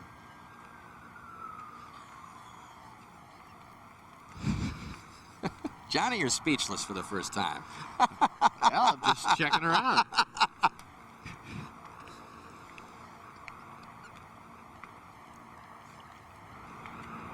So Tiger Woods at 4 under par. And the fans continue to wait. 4-5 hours before the leaders teed off. Those fans have made their way into the stands across the road at the 15th, 16th, 17th, and 18th holes. And there is Tiger Woods making his way out to the 12th. The longest par 4 in U.S. Open history. Tell you what, I've tried to swing like Tiger just did there while you're walking, and that's about the easiest way I know to pull a muscle in your back. It's a very awkward motion to be walking forward and then try to swing. There's Nick Faldo. Looks like he's might be signing an autograph there in the trailer. Somebody better tell Nick that he needs to head out. Doesn't do anything very speedily, I can tell you that. Well, he's playing the 14th. Maybe he's very close and just needs to jump out and tap in. Who knows? Well, somebody needs to tell him, Nick, get out there. So everybody would like to finish this round. Nobody wants to stick around for tomorrow. There's so many logistical problems with doing that. Volunteers and everybody else. Let's bring in Mark Rolfing. He's with the swing guru of Phil Mickelson. All right, yes, indeed. Rick Smith is here again. Rick, you just got out of the trailer, having had a little impromptu session with Phil. What did you tell him? Well, what I was seeing in the early part of the round, his lower body was starting to get a little active again, which dropped the club underneath his plane, and he couldn't really release the club. So he's going to level out his hips a little more through the ball and allow the club to stay more on top of the plane rather than underneath. And he started making the change around right around hole 11. He striped it and felt pretty good, but the clubs felt behind him. It's felt underneath his plane a bit for the front 9, but he feels pretty good about it, and he's going to make the change. Do you think the suspension in play was good at this point, or would you think he'd rather have kept going? No, I think it's perfect. A little regroup, and actually now the wind with the par 5 coming up, it was potentially not reachable, and I think now it is. So I think that's an advantage. He drives it long and off the tee there pretty good. I think he'll be in a position to make birdie, which he needs at this point. And Tiger's got to play 12 without the wind, but it doesn't seem like anything bothers him right now anyway. So he's got to tend to his own business. It seems like Phil is keeping very close track of what Tiger is doing. Almost every shot behind us. He wants to know what's going on. There's no question that he wanted to know right away. He said, Rick, what happened with Tiger off the tee at 11 and so forth? He wants to know what he's doing. That's the way he is, and I think we'll just see. All right, thanks. All right, thank you. Dan? Thank you, Mark. And we showed you a shot of Tiger's girlfriend. So there is Martina Hingis, the tennis star and the girlfriend of Sergio Garcia with the gallery. There's only a few guys. Johnny, I know you ran into her on the golf course earlier this week. I did. I think she's trying to fall in love with golf. She says she's tried it. I was talking to her out there, and I said, what are you doing now? And she says, I don't know. I don't know where I'm going. So, as far as where her tennis career is, or where on the golf course? She said she's healthy, pretty good. She's ready to go. Coming back from an ankle injury, which has kept her sidelined for most of the year and has given her a chance to watch young Sergio Garcia. But Garcia 6 behind Woods. And Roger Maltby, I know you're out there. What about the playability of the golf course after some pretty good rain swept through here? Well, certainly it will soften it up some, make the rough tougher, but there's absolutely not a breath of wind right now. We can still hear some rumbling clearly from the line that has passed through. But right now it's blue skies over our heads, and it should be okay from here on, it seems. Well, I hope somebody got a hold of Faldo. I remember summer vacationing in Yosemite, and they let the fire falls and pushed the coals off the thing, but it's always, where's Waldo? It's going to be a minute. Where's Faldo? Johnny, I have a question. Tiger's statement at the start of the day was, they still have to catch me. These players have to come get me. And even though he's over par, that's exactly the scene right now, is it not? It sure is. Mickelson, I think, is the only guy out there that's under par on the course. He is 1 under. He's played a very courageous round. You know, I don't want to downplay what he's done, because where he hit his iron shots there on several of those holes, for him to be 1 under for the day is pretty good stuff. Well, that's the stuff of U.S. Opens, too. It's usually a struggle, and especially on Sunday. You struggle with yourself, and you struggle with your game, and, of course, with the golf course. Price, we just have been updated that, of course, with that great shot at number 17 and through 17, -1 for the day. So another stellar performance there, along with Scott Hoke and a few others. And good stuff. We have had several good rounds today. Peter Lonard with 67. We saw that earlier. And Stuart Appleby, one of the first ones out, 69. Hoke, 69. As Tiger warms up. I'll tell you, one of the best things you can do, I found, if you make 20 practice swings right in a row, not real hard, by the time of the 20th one, you are good to go. You don't need to hit one darn ball. I don't know why. By 15, you're starting to loose up. By 20, the blood's flowing, getting a little bit of heat building up. So Tiger's done at least that many. Smart guy. Well, Phil Mickelson has been in the spotlight at each and every major championship he has been at, because he has won so many times, 20 in fact, without winning a major. But look what it took Ben Hogan, Sam Snead, to name just a couple. They won 29 times and 27 times respectively before they won their first professional major championships. Yeah, a couple of legends there. So we know that Phil turned 32 years old today, and in his mind, it's not about winning one, it's about winning several. But, you know, some other pretty good players waited a little bit before they broke through. Well, unfortunately for Phil, he's got some guy named Tiger Woods. Huge Jazz fan I am, and of course their best years was against some guy from Chicago, I think named Michael Jordan. So same sort of scenario. That 20 PGA Tour wins, the third most all-time without a professional major victory. Let's check in with Mark Rolfing again. Well, Dan, I think the timing of the suspension was very good for Phil Mickelson, because he got his par putt in the hole, so he does not have to face that 6-footer, having had the 35-minute or plus delay. Jeff Maggard, on the other hand, was just getting ready to hit his putt when the horn blew, and he had to mark his. So what Mickelson has been thinking about now is what's going to be the most important shot of the day thus far for him. That's the tee shot at 13. The wind is not blowing. If he can get it in the fairway, it's definitely a birdie hole. Serenading Phil again. Yeah, that's about the 6th rendition, I think, or time they've done it. But that's nice. Well, it appears that most of the players, hopefully, There Nick he Faldo, and there he is. Yeah, He's out in place, getting ready to go. Scott McCarron. Davis Love. They look happy to be out there. Look pretty relaxed right now, don't they?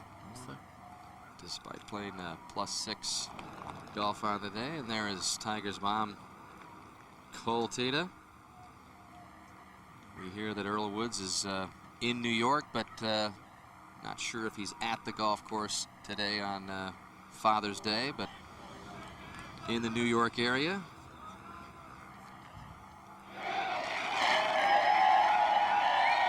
Well, over at 15, Justin Leonard leading the cheers of the crowd that has been now allowed back into the grandstand that surrounds this green.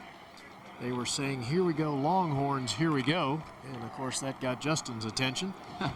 Gary, how was the scramble for everybody back in the seats? When Well, you know, Dan, I was amazed. It was fairly orderly, and I thought there might be a wild stampede to get them back in there, but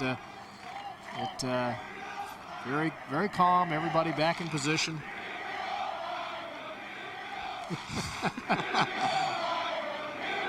Most enthusiastic crowds I've ever seen. Fabulous. Well, Johnny, don't you think with what Mickelson needs to accomplish here over the course of about the last 6 holes that these conditions couldn't be more favorable? Yeah, the thing is, though, it's a two-way street. It's good for Tiger and Phil, and it's all about, there we go. Tom Meeks with a smile on his face. He's a happy guy. Blows the horn. They're getting restless. It's a good point, but Tiger's in a par mode. I would say the smartest thing I can say right now is Tiger's in a par mentality right now, and Phil is in a par option birdie mentality. So that's could good. be pretty, pretty good stuff at the end here. Yeah. Tiger knows the value of a par right now, and Phil is going to be gunning. So after a 50-minute weather delay, back we go to work, and we begin at the 12th. And Jeff Maggart now for his par putt. Obviously going to be just a little slower than it was some 50 minutes ago, Murph. I believe it's just an inside firm, inside the left edge. That's exactly right. No great mystery here. These greens drain very well. We saw that Friday.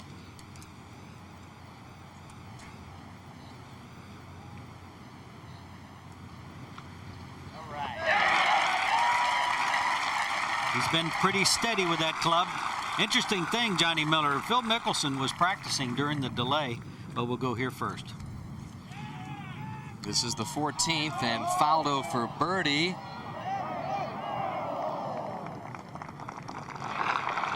Faldo will remain at +5, +3 on his round today.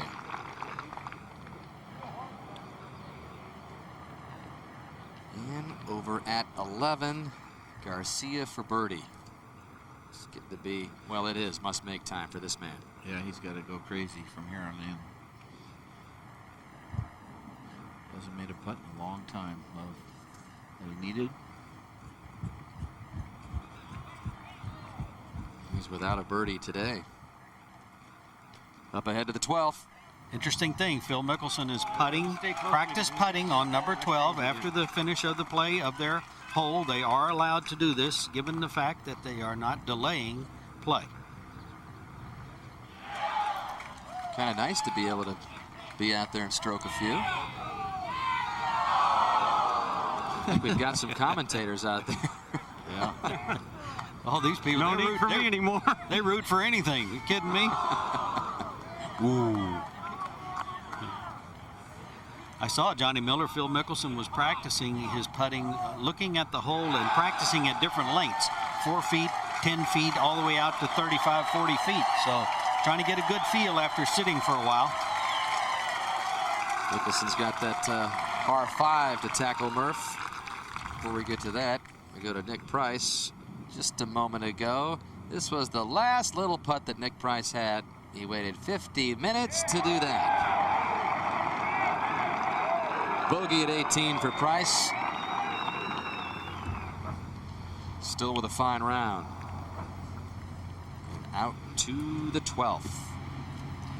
And on the tee, Tiger Woods and Roger Maltby, we talked about it, the longest hole, par 4 in U.S. Open history. And what a tee shot. I can't think of a tee shot I'd least like to hit after a 50-minute delay without hitting any balls than this tee shot. But you don't carry 300 yards, Raj. 8 of 9 fairways hit today.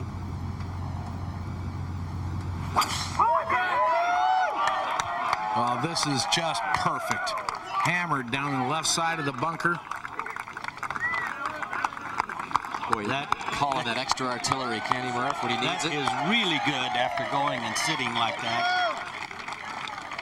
He's not sure it's in the fairway. That was very impressive. Well, this one needs to be impressive too, because as Mark Rolfing said, he can reach this par 5, 554 yards, no wind now. Before the storm, this was right into the wind. This guy hit 2 big ones, though. The fairway's just a little bit wider, too, because it's a little softer. Good point.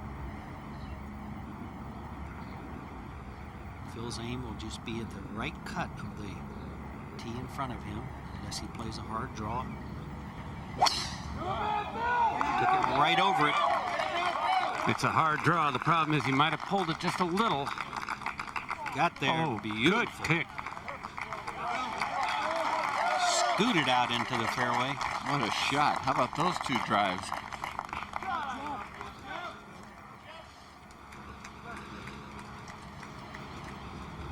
And Jeff Maggart now. Jeff will have to go left of that line. It's not as strong as Phil Mickelson.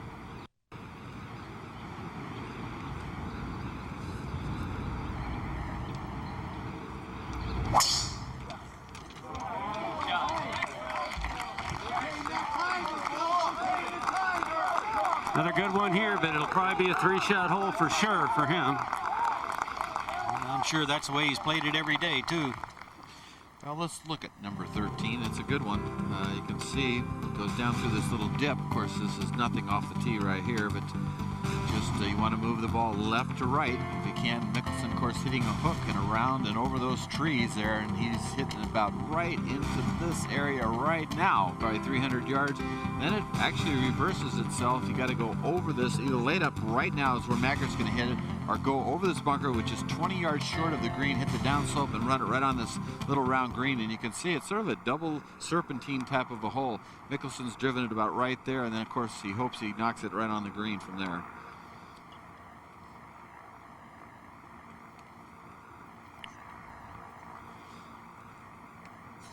And back at 12, Sergio's tee shot now. This just earlier.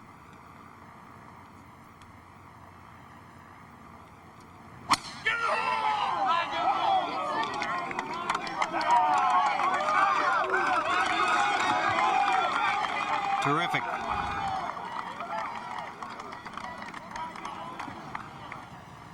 Padraig Harrington for birdie. This a moment ago. Again at the last respite before the final 4 holes. There's a lot of Irishmen out there that'll enjoy this putt. And Harrington moves back to +3, +2 on his round today. 14, the easiest hole this week. That's nice. There's Harrington moving back in there at +3. 7 back, though, as Mickelson and Woods remain the only players under par. Over to the tee at 17. A site of great activity yesterday. 208 yards. Hole location for right there on the left side. Davis is taking dead aim at it with a 4-iron. Big follow through, might be going right, I'm not sure. When your belly sticks out that much on your follow through, it's usually a block to the right. Davis Love has struggled on the back 9 on the black. Even play on the front, but +11 on the back.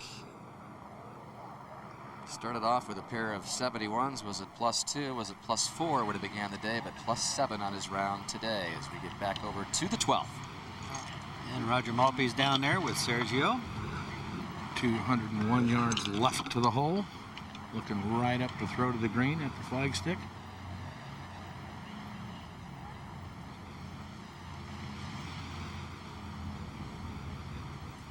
This is a 5-iron.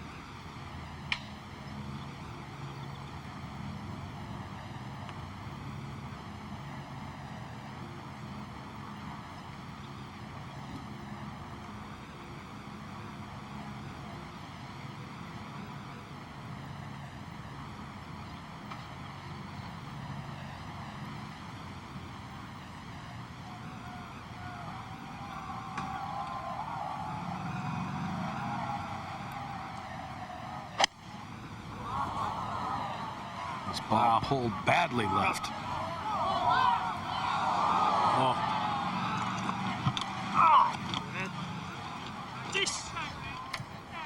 Bad shot, and up at 13 now. Mark Rolfing, you're right there. He has got 271 yards to the hole. That's not the number he's thinking about. He's thinking 250. That'll get him to the front edge of the green. He probably needs to carry it about 245 to get it over the bunker and rough. I definitely think he's got the firepower to get it there.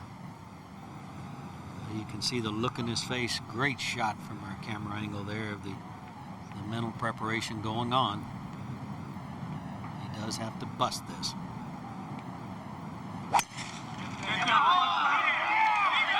It is busted very high and right at the flag. Beautiful. Just short of the green. 2 terrific golf shots. So he's trying. We know that. Back at 12. Tiger now, Roger. That's from 185. Had the 6-iron out, went to the 7-iron. Has gone back and gotten the 6. What wind there is, which is negligible, is against the players here.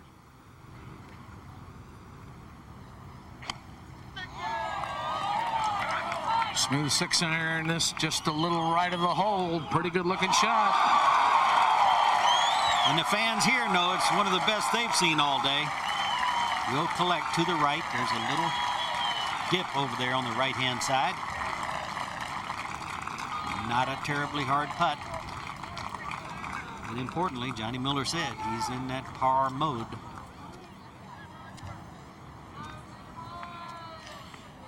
Well, Sergio right there just got, when you waggle that many times, I just, and never look at the target. That's the whole thing. I said he'll go 25 seconds without ever looking back at the target. And watch this swing right here. He'll take it back. Everything looks pretty darn good here. Good, good, good. Head stands still. And he comes down. There's just so much time. Look at how he broke his left wrist. You see, right after impact, his left wrist and the shaft angle were totally kicked to the left. I mean, this was really quite a bad shot, and it's a little motocross hook there is what it was. He's probably going to need some ruling help over there, too, because that is mud over there. He's trying to hold on to that club. Left hand did not do its job there. And now up ahead to the par 5 and Jeff Maggart. 118-yard shot for Jeff. Probably would have liked to get it a little bit closer to the hole, but still a pretty comfortable distance for him. Well, without question, Mark, he needs to take this all the way back to the hole. This has been spinning quite a bit when a player lands just short of the hole.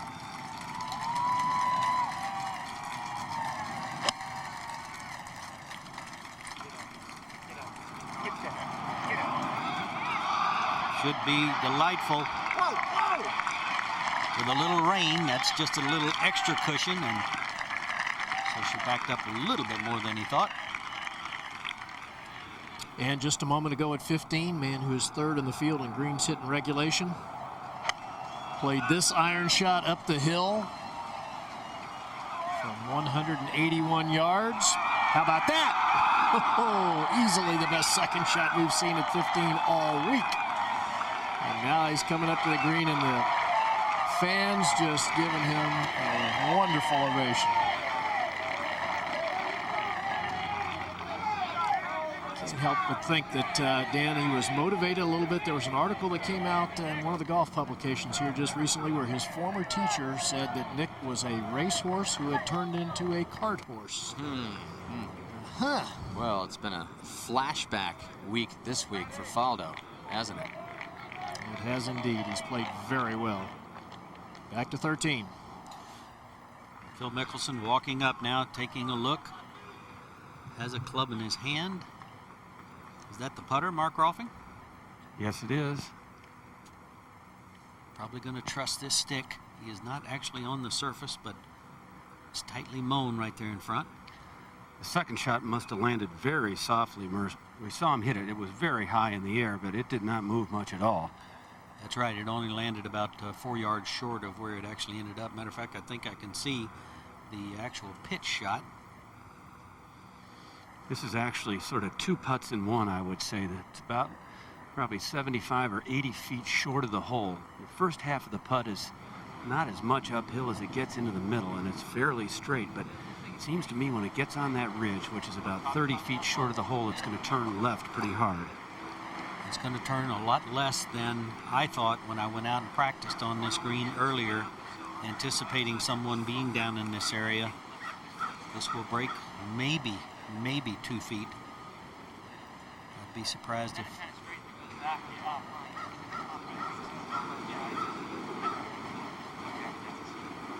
That's what Jim Mackay's given him, about that much. Phil said it's going to straighten out as it gets to the hole. That's why they play like they do. Well, you call it, Bob, as far as distance. This is all about distance. The line is one thing, but the distance is the big one.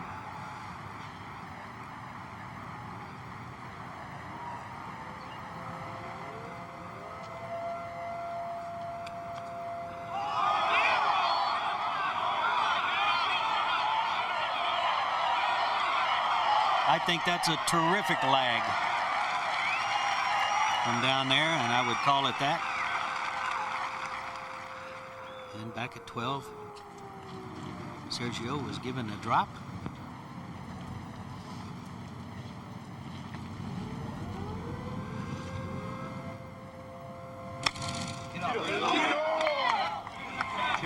Settle down. That may go all the way off the green.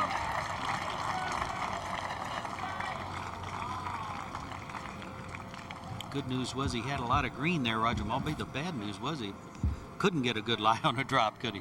No, he couldn't. That was an area where the tall fescue grass was all matted, and it wasn't a bargain. Well, the sounds, the blaring sounds you hear in the background is not weather delay or anything. It just alerts local firemen in the area here. Jeff Maggart now for birdie.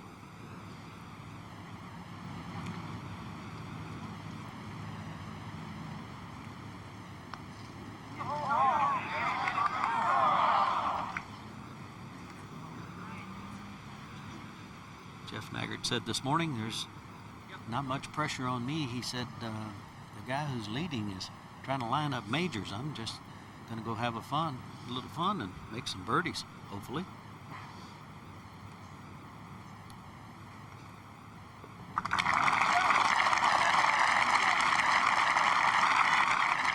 Steady player, that man.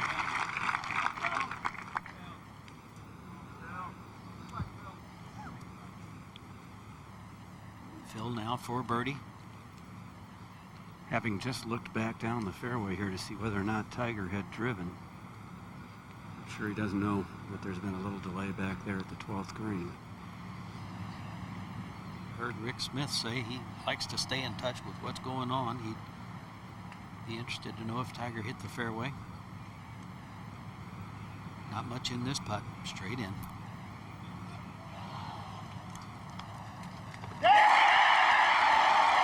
That's a big birdie. Goes Phil within 2. Tiger yet to putt for his birdie at 12. But that's taking care of business, isn't it?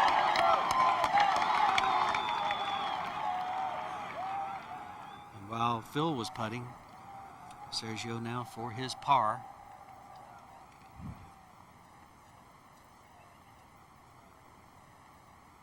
Probably a good read there, Roger Maltby, for Tiger to see the ball go up and over that little slope.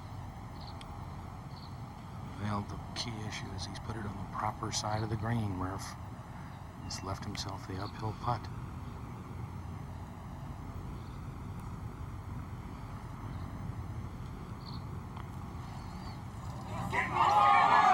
Gonna get there.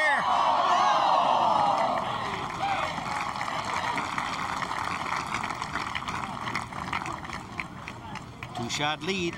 Tiger still enjoys. He was grinding on that putt. I'm sure he heard Mickelson's roar up there too, would you think? Look at the eyes. He just absolutely thought it was going to stay right where he had it. 6 holes to play for Tiger. And this just a moment ago at 15, the short birdie putt for Nick Faldo. Oh yeah, the people love it. Faldo to 4 over for the championship. Just the 5th birdie of the day here at the difficult par 4. Back to 14. And a very real chance for back-to-back birdies for Mickelson on the easiest hole this week, this par 3 14th, just 160 yards today as Mickelson has moved within 2 of Woods. Good hole location for him over on the right-hand side. He just needs to be careful not to spin it too much back down the front of the green.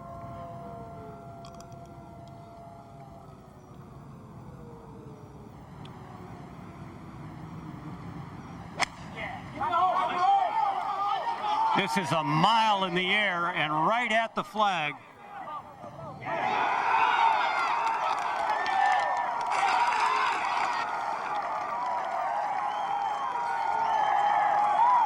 Mickelson, who at one point in this championship trailed by 10. He played the first 42 holes in +5. He's played the last 25 holes in 7 under.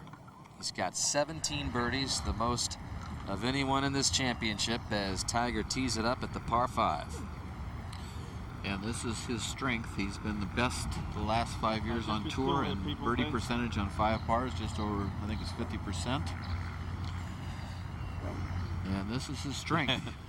People have run down out of the stands at 12 over to the tee at 13. Roger Maltby, he'd love to hit the drive he hit on the last hole. Yes, he would. Big tee shot. Important to get it in the fairway, obviously.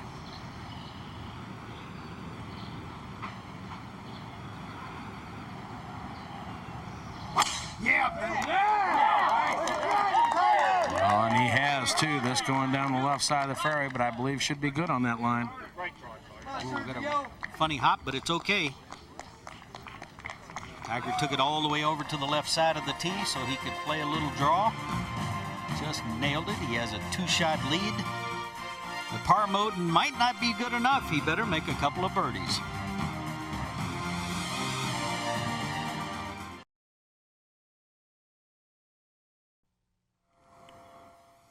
Well, look at the look right here. He's going to hit a vicious tee shot here after coming off that delay. You would think he'd swing controlled, and he has just killed it 2 holes in a row, just as hard as he can swing. He's taking it up another gear, Johnny. Yeah, he just, I credit him. I mean, to be honest with you, 12, he just kills it out there, 3, 20, 30, and then he does the same thing here. And instead of just sort of swinging within himself, he's putting it in another gear. Well, maybe it's time to reach deep again after he had the field get within 2 of him yesterday. Mickelson lurks there within 2, but first to play his birdie putt at the par 3 14th is Maggard. Like the rest of the players, he is running out of holes. Yeah, that birdie he did not make the last hole is a big one, wasn't it?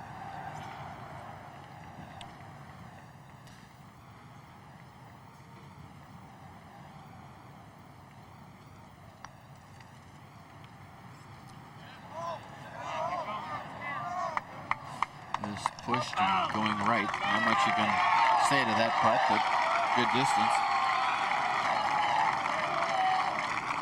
So Mickelson with a chance for his 3rd birdie on the back 9. Have you looked at this, Mark?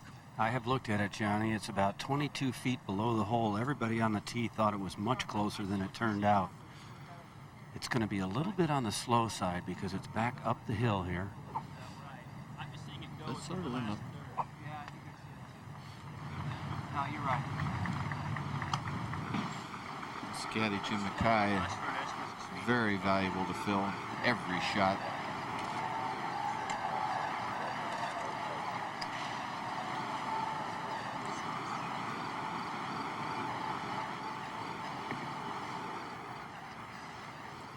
See his eyes scanning everything. Finally, hopefully, has clear intention of what he wants to do and how hard he wants to hit it and the line he wants to pick out. He's obviously got a spot just about 10 feet below the hole, and it looks to me like it's just outside the right edge at that point.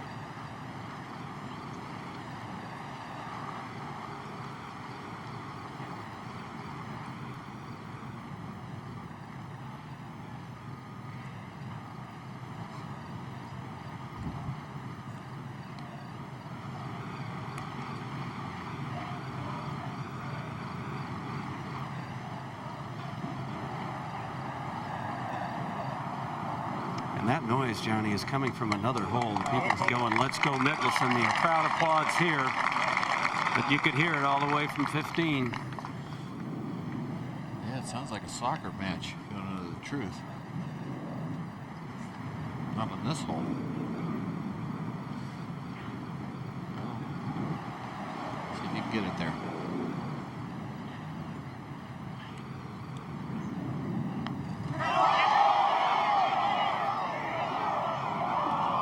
Same as Maggard, always on that side of the hole. Back to 13. And Tiger just stepping in there, Roger Maltby. 263 yards to the hole.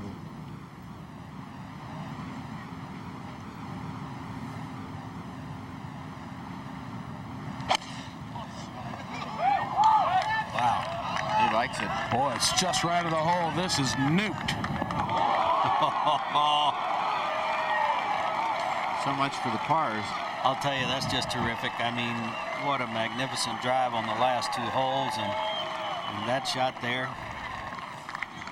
He's got that look and he's got that strut back. He has so much reserve power. He's a lot like Jack Nicklaus. He'd be hitting along right even with you, and then when he needs it on a 5-par, he just lengthens it out. He's got it. I mean, look at that with an iron. And that's one of the big reasons why he became such a force, Johnny. Wouldn't you agree? Able to just gear down and use it when you need it the most. Use it in the major championships, but or out of the rough. Yep. You know, when he really needs that extra power, it's a big advantage. Mickelson has his par at 14, but with Tiger aboard in 2 at 13, as Mickelson heads across the road to a difficult Final Four stretch. The challenge is great to try and catch this man who you think is going to at least pick up 1 on him at 13. And there it is across the street, Johnny. It's a totally new experience when you cross that road over to 15. That's 15, of course, and then 16's down the hill right here. 16, and then 17's right over here to this green left hole location, and then over to 18 to drive it here short of the bunker, and then back right hole location there. So it's a nice little finish. It's sort of almost like two different feels. You know, it's good stuff. So much acreage out here at Bethpage State Park, 1,500 acre complex, and the first 14 holes take you on a 6.5 mile hike through rolling farmland, and then you come back over here and get the Final Four in a hurry, and ultimately deciding the outcome of this championship. We have found it to be an exciting arena. Well, it's nice for to this game. Nice to see Woods and Mickelson actually playing total quality golf right now. It's not like, you know, they're both sort of pars beating them, and right now they're beating the course, and the course is not easy. The number 1 and number 2 ranked players in the world, separated by just a couple of shots.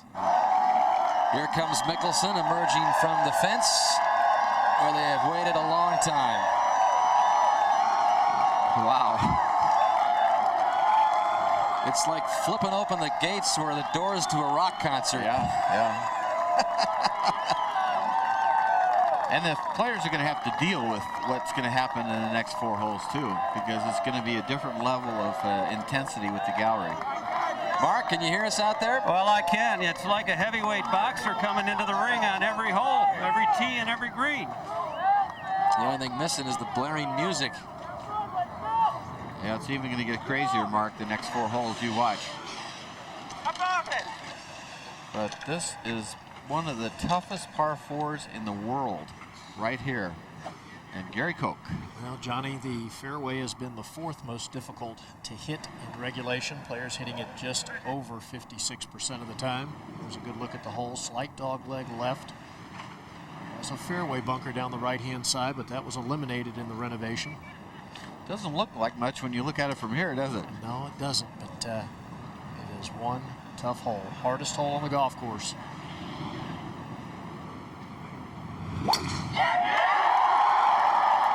How's it look, Mark? Started down the left side. It is fading and needs a good kick. Well, he just got it, maybe. Yes. Yeah, it's going to be all right for him, I think, Johnny, because he's left-handed. Yeah, I think so. That is a big 1 inch, isn't it, right there? Yeah, very much so. Just in the intermediate cut. Back to 13.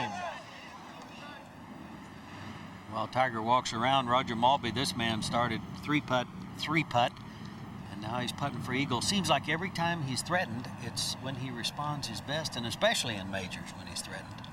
Well, that has certainly been his M.O., and this putt, although it's almost 30 feet, is really not that hard a putt, Murph. This is one he could hold. Driven it great, hasn't he, guys? And also number 1 in greens hit. It's really his ball striking he's done it this time, not the putting after the first 2 rounds. He just seems so very much in control every time somebody pulls up there within a couple of shots, and he goes about his business. This is not a hard putt, exactly as Roger Maltby said.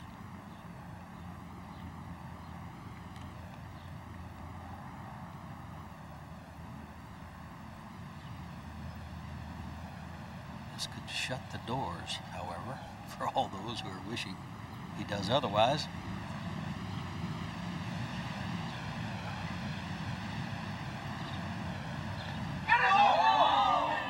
Hard enough. I don't believe it's going to stretch. Yes, it is.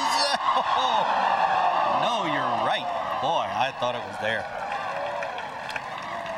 You still got the good eye, Rod. I thought it was there. Tap in birdie. Back to 5 under par. Even for the day, 3-shot lead.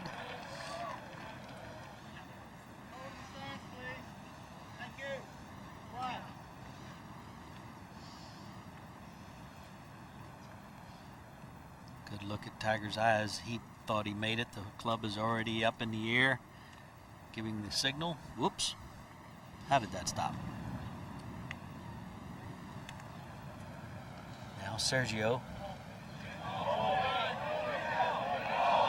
Here's a man that needs a couple of birdies, missing that one. He needs a couple just for his mental feelings, I would think. He has not responded well. Quite the opposite of Tiger's response to the pressure. No birdies today. Unbelievable by Sergio with all his game. No birdies. Keep waiting for the Tiger-Sergio Classic duel. It has not happened. That putting, the putter of his has really let him down in key spots, I think. So the next on the list is the short par 3. One of only 2 holes playing under par for the week. Not a dangerous hole at all. It's one of those holes that you really don't have to worry about a lot. Got the ball teed up, got plenty of green to hit to, and you're thinking birdie all the way. Well, you need to get your head together before you go over to 15 and jump into the gladiator pit. MetLife blimp, Snoopy won. Cruising the skies of Long Island, and for the record, Snoopy 1 never left during the 50-minute weather delay. Where the heck are you going to go with that big thing? It's not like you can just park it anywhere, although there's enough acreage out here. You probably would be able to set it down, but Snoopy 1, thanks to the guys up there in the MetLife blimp. Well, Johnny, 3-shot lead. He's in a really great spot right now. He could play this probably out bet 10 feet left of the hole, 160 yards. Not much wind, Roger, and it's a pretty cruise on this one. He's got an 8-iron, John. I would sure look for this to be left of the hole. Just watch him, kids, how he does all this. His mannerisms, it takes just the right amount of time. Everything's just the way you want to copy.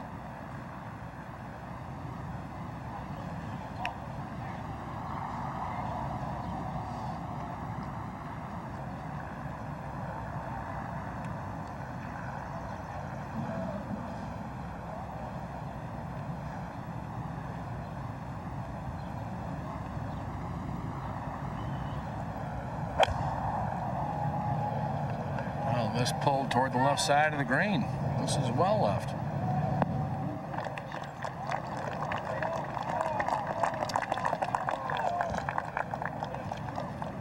Well, it's certainly not a gimme 2 putt. Across the road to 15.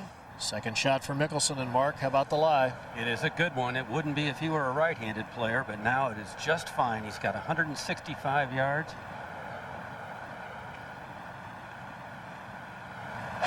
Severely uphill. This whole location has been easier since the rain. Oh, no, it's not going to stay.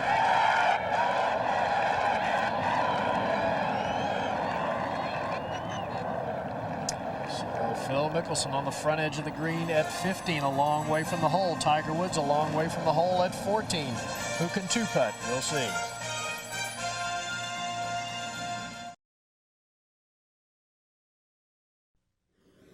We're back at 15, where Mickelson received quite an ovation as he approached the putting surface. Takes a look at the leaderboard. It is just to the left of the green. That shot out of the rough had tremendous spin, didn't it?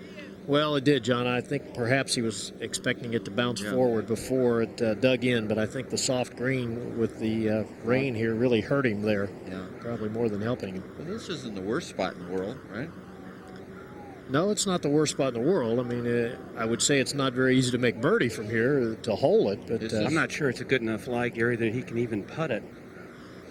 Could be a fairway wood, or just a little flat-faced chipping iron. I don't think he's made the club selection yet. See the slope that he is inspecting right now, and this is the most severely sloped green on the golf course. Definitely have to get it to the hole. It'll come back if you're, 12 feet short? Yeah, if it were to be about 12 feet short of the hole, it would come right back to this same position. Boy, look at this club. It has got a lot of loft, Gary. What is the brow of the hill right here, Gary? Yeah, right there? That's just about it, John. So about 4 paces over the brow is where the hole is located. Is he going to hit into that bank, or is he going to go up on top? I would say going up, or trying to carry the ball up on top would be very risky. I can't tell what club it is. Looks like a chip and run.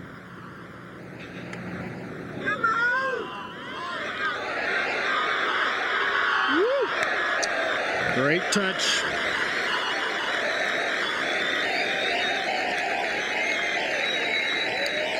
Drove it into the bank with spin, huh, Gary? Yes, he did. That was a cool shot. That was very impressive. For a tap in. All right, safely in at the difficult 15th. Mickelson with his par.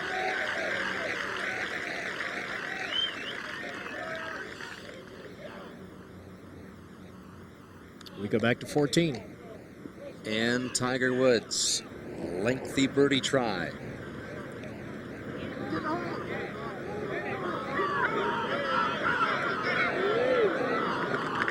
Par is looking very good on the scorecard of 26-year-old Tiger Woods at this point. He'll remain at 5 under as we go back up to 15. Jeff Maggart left with a lengthy putt for par, Mark. Yeah, he'd be liking to have putts like this for birdies, but drove the ball in the left rough, had no chance.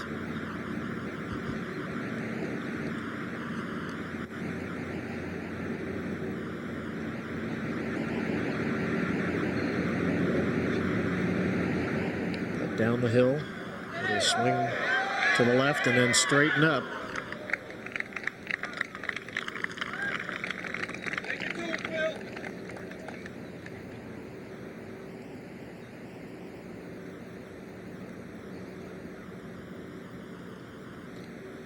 Played a very surgical, safe round, didn't he? Well, he played, Jeff Maggart played, I think, the way Jeff Maggart plays when he plays well. Johnny, he drives the ball in the fairway most of the time. Not particularly long, but this club right here has been a big help to him all week long. I'll say. #1 in the field in putting. On his way to another top 5 finish in the Open, Gary.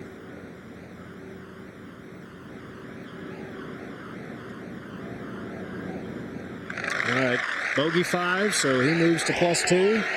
It is down to 2. Mickelson, who moves to the 16th, and Woods has a short putt at 14. He did make his par putt there, so the lead is 3. Wait till they throw open the gates to Woods as he comes across the 15. Mickelson with the short walk slightly uphill to the 16th tee.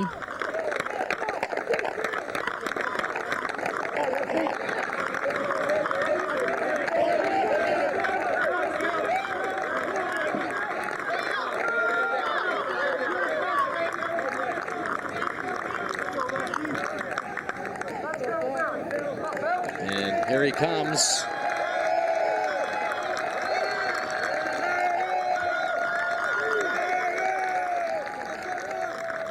A nice ovation, but it doesn't quite have the spirit of Phil Mickelson, as we learned yesterday.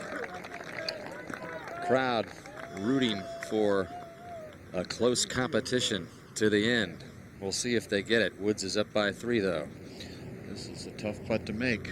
Tom Byram, a moment ago, for birdie at the 18th. Top 15 get into the next year's U.S. Open, and Byram with an even par or 2 over round of 72 +6. So he is in good shape. Tied for 8th. The top 8 also get into next year's Masters. 16 tee. Some 60 feet from tee down to the level of the fairway. Mickelson with the driver here at 16. Just stood for a moment next to the ball, staring straight down at the ground. You only wonder what's going through his mind. Mark, he's hit 10 of 11 fairways so far today.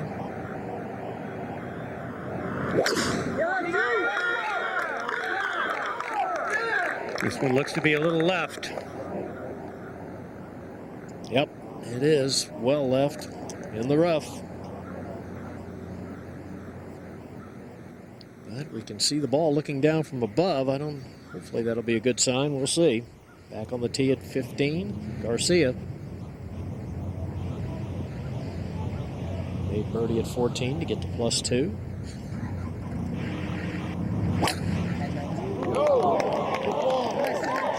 Good looking tee shot here going down the right center.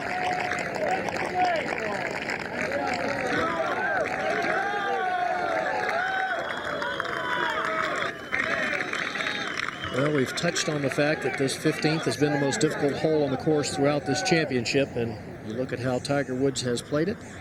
Par, birdie.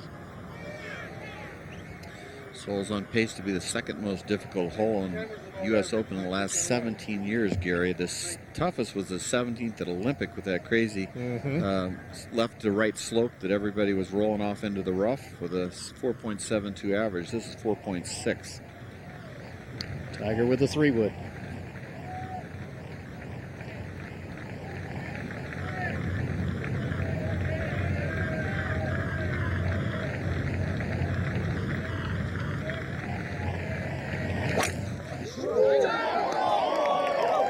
This ball 2 down the right center. This is good. It's hammered here for a 3-wood. Yeah, right behind Garcia's driver. So Woods safely in the fairway at 15. Mickelson in a little bit of trouble at 16. We'll be right back.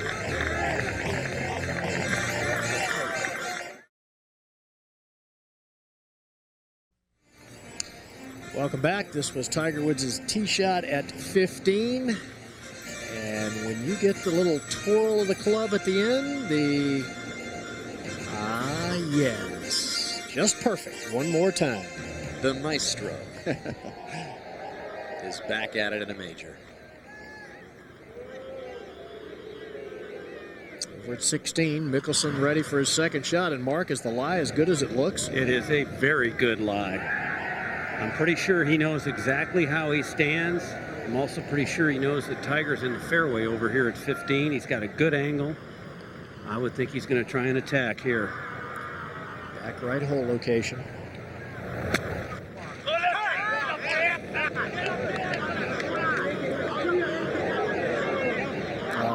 Can't come up short. I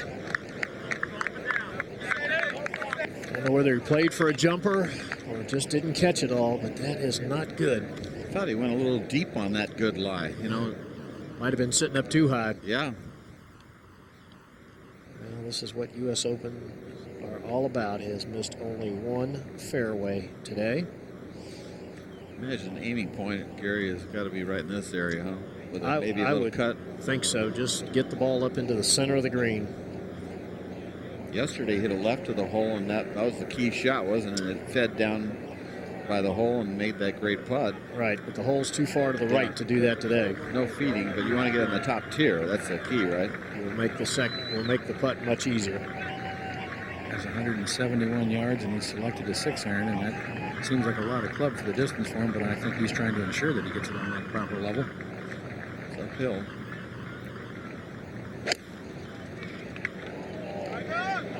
This ball at the center of the green. And well up into the green. It should spin back a little bit. Yep. Started off with the 2-3 putts at the first and second holes. Looked like he might give some people a chance, but since then, 2 birdies and the rest pars. You might have said, I want to shoot even par today, and what do you think he's at right now? Even par for the day. Garcia now.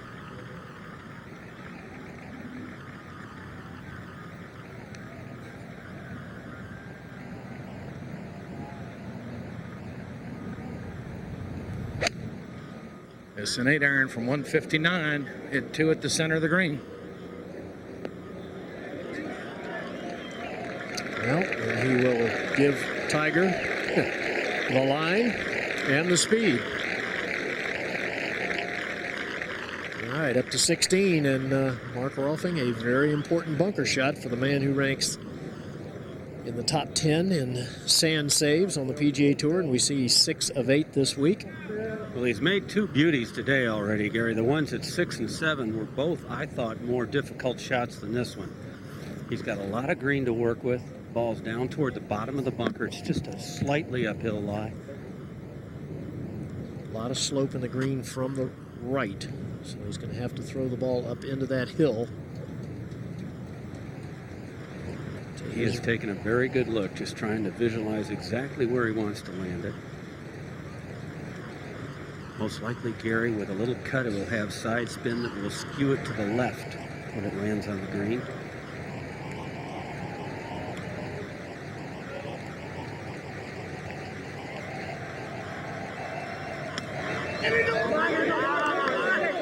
He carried it a little deep. He had the left, he just carried it too far, you're right. Yeah, still a good shot, though. I mean, it'll give him a realistic chance to save par.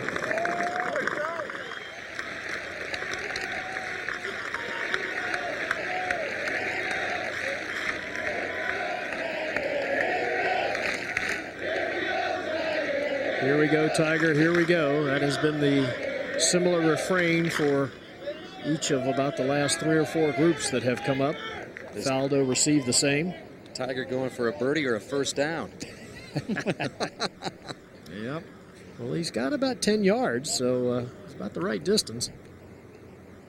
Up to 18.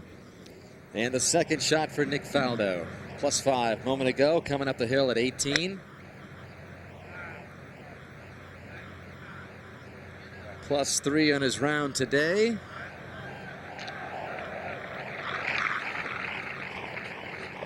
And Nick Faldo, after receiving the special exemption, is going to get himself in the old-fashioned way and earn it. Yeah, that's great stuff. In this Open Championship. 16. Haggart with a birdie putt, Mark. From about 25 feet, should turn a little right.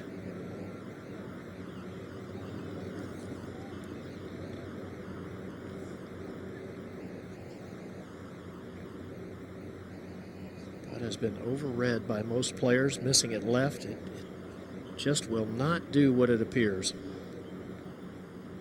Not happy with that one.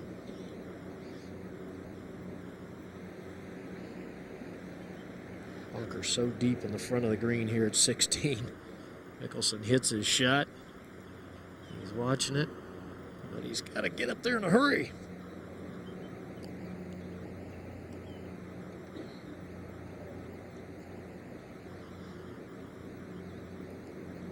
So now another crucial par putt, Mark. Distance? Oh, I'd call it 11 or 12 feet. Gary, it's back down the hill. Of course, the greens have lost a little of their fire with the rain. It's going to turn to Phil's right. It's just a question of how hard he decides to hit it. Tough putt to read, isn't it, guys? It is. John, this is another one of those that I think the tendency is to read into it too much, that it'll break more than it appears, or it won't break as much as it appears. Back at 15.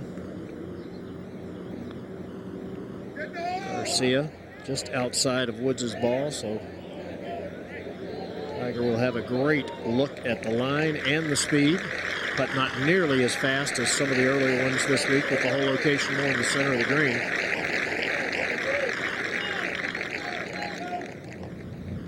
Back at 16. Mickelson for his par. Almost has to have this, Gary. I would certainly think so, Johnny. Now I'm getting the sense he knows how relentless Tiger is back there. I think he was hoping for a mistake of some kind. Bogey at 12 or maybe a par at 13. Can you stop whining that camera? Please hold the cameras, thank you. Take your time, get a good feel for it. Well, we'll go double boxes here. Mickelson in the upper left for his par at 16. Tiger with his birdie putt at 15.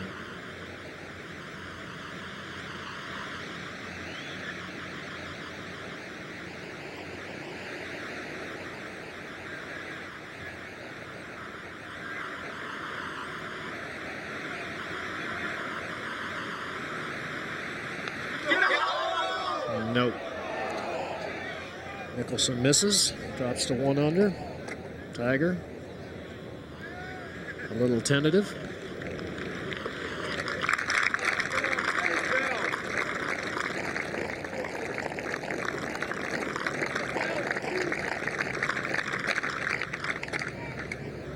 It's the first short putt we've seen Mickelson miss now in the last 2 days. Unfortunately, Johnny, it looked like that stroke he's used so often in pressure situations tends to pull the ball slightly. He's been pretty clutch with that flat stick, but like you say, that's the first pull, like he's done many times in the last few holes or Ryder Cup matches. But pretty heroic, though, around his round today. Mickelson, one of the few guys under par, 1 under for the day with that bogey.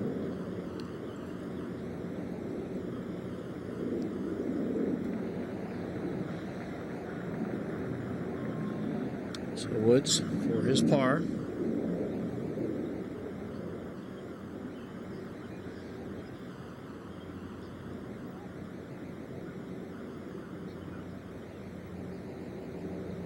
Safely in. The lead is 4 with 3 to play.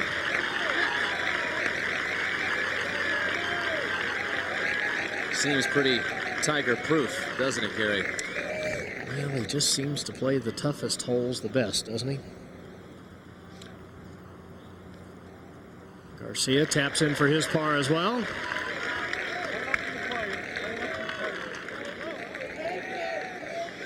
Well, they're going to have just about the right amount of time before daylight. I mean, the daylight ends, and it's going to be right on the money. So keep moving, boys. It's got about 3 holes to play in about 40 minutes or so before it gets a little, maybe too dark to play out here, out east, even though the days are long and longest in mid-June. Should be okay, though. I can tell you, these guys, they get on the middle of 18, they're going to want to finish. They got young eyes. What a championship week it has been for Nick Faldo, playing in his 60th consecutive major championship, and this was a clutch performance to keep that streak alive and going as he goes for birdie at 18. Because this was the last stumbling block for him to perhaps have that streak snap, but he's going to get himself into next year's Open Championship. And he'll play the British, of course, and the PGA. Masters again to keep the streak alive. Tie for 6th for Faldo. 24th, top 10. Finish in a major championship. So no need for a special exemption next year for the rejuvenated Faldo. Well, par 3 17th, there was some magic for Mickelson with the birdie 2. And one of the loudest sounds you'll ever hear in golf happened after it dropped in for 2. Unfortunately, Mickelson bogeyed the 18th as he began the day 5 back of Tiger. Tough shot with the sun right there, 208 yards. Maybe it's an omen in the hole, Phil.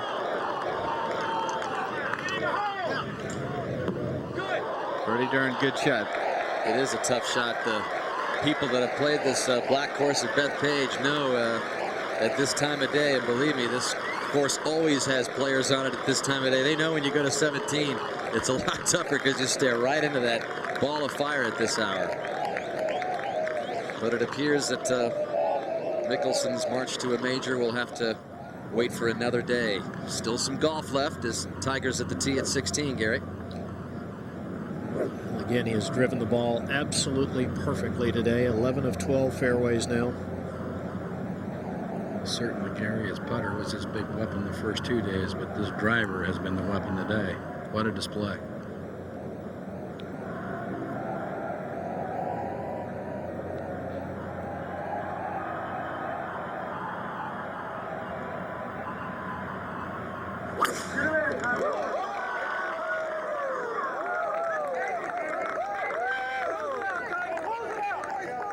Well, that's well left. That is close to the fescue rough. And okay, well, That's going to be a tough angle, Gary. Yes, it is. Very easy for the club to get caught up in the fescue grass trying to come down at the ball.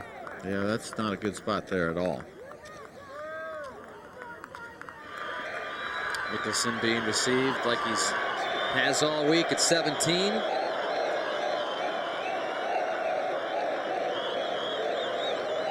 And Johnny, it could turn out to be another tough pill for this 32-year-old to swallow. Turning 32 and still looking for your first major championship, while the guy right behind you is only 26 and is looking at the 8th major. But he's going to look at it. He's an optimist. He's going to say, hey, I was 10 strokes behind. True enough. I made a great comeback. Almost got the guy. Next time, let's not get so far behind. Yep. You know, if Tiger were to make bogey, which he could do very easily, that drop him to 4 and Mickelson go to 2. So still a hole where a birdie bogey on 18 could be a force of playoff. So it's not out of the question yet. Let's not write him off yet. He make this putt and birdie 18, then Tiger's going to have to do a little bit of extra work. So that was a fine shot by Phil with that sun setting right on the crest of the hill. That was gorgeous. And Maggard still steady as can be, just getting in the middle of the greens. This is really a scene, Johnny, I'll tell you. Boy, that's something else there. You know, and the New York fans have taken some criticism this week, but boy, the behavior today has been enthusiastic, but as far as we know, there's just not been one incident out there, and even through the rainstorm and getting in and out of their seats and back they come, and they've quiet right down for Mickelson and Maggard. It's almost incredible that as fervent as the gallery is here in the New York area, that they can get this quiet. They are a very polite gallery. It's been that way all day for Jeff Maggard. He has gone along and doing sort of his own business, and as soon as he's ready to play, they all stopped.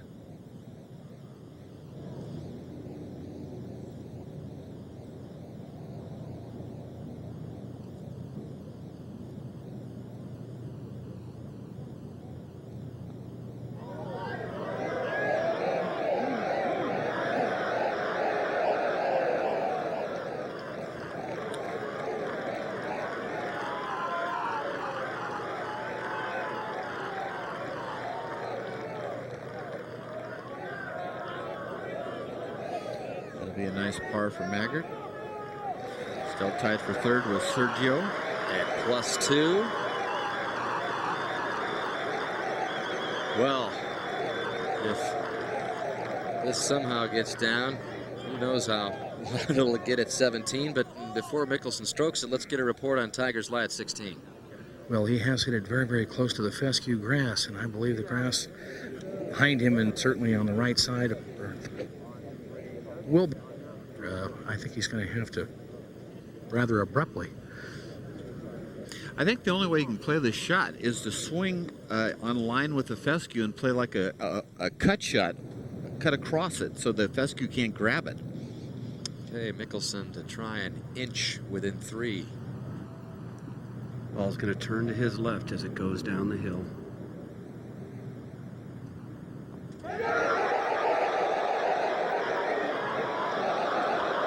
Boy, everything but speed.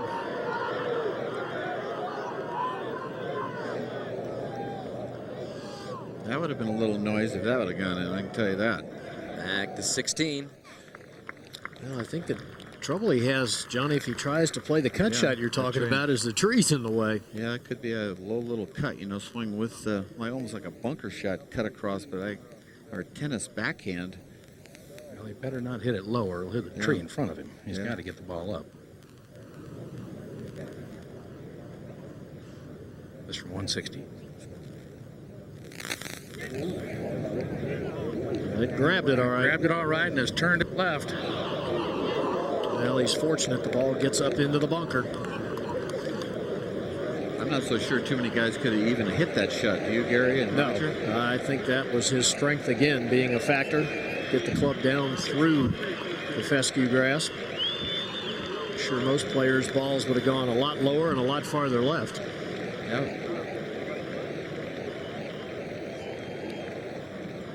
And at the exact same time that Tiger was hitting This was Mickelson for par.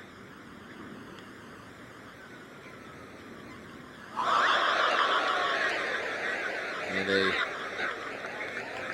distant of a putt, which has somewhat haunted Mickelson through the years of major championships. So his pulls. As he falls back to even. Just like the 71st hole in, at Pinehurst in '99 against Payne Stewart. And the numerous examples through the years in the Masters when had he been able to get it down from about that distance several times, he probably would be wearing a green jacket at this stage of his career. But now the lead is 5. And so the major misses for Mickelson about to continue. All the runner-ups there at 99 Pinehurst #2 U.S. Open, PGA 2001. But it's always seemingly a part of the story on the leaderboard, whether it's in or out of a major championship. Well, I'm sure Tiger heard that big groan also, but look at this shot here. All right, Tiger getting ready to play from the bunker, and Roger Mulvey, the lie appears to be very good. The lie is very good, and obviously plenty of green to work with.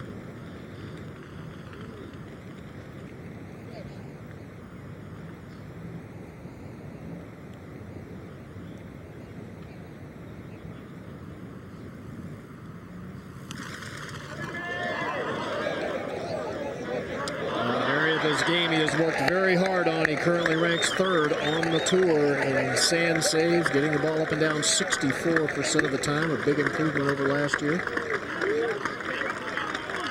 Gary, he seemingly has gotten so good that he just seems like he toys with the field. As Mickelson tees it up at 18, a par 4, 411 yards down the hill. He has given this one a rip. It is headed left, though. Oh, it's going to be just fine, nice and soft.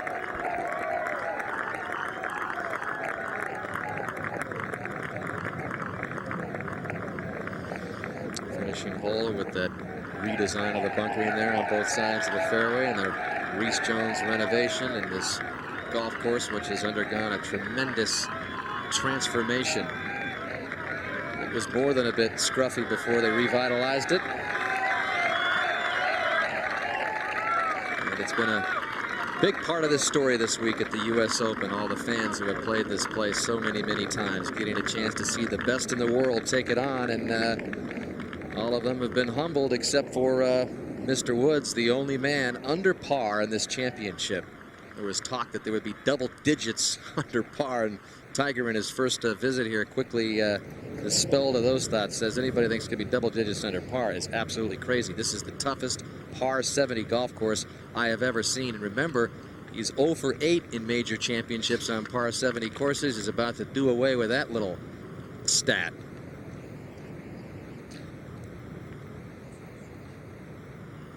Garcia now with a lengthy putt for birdie.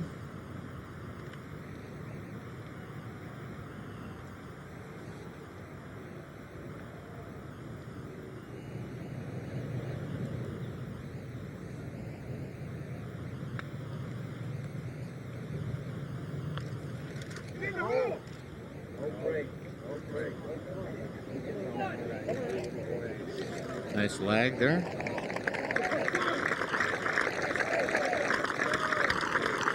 Maybe another day for young Serge, but the man is Tiger.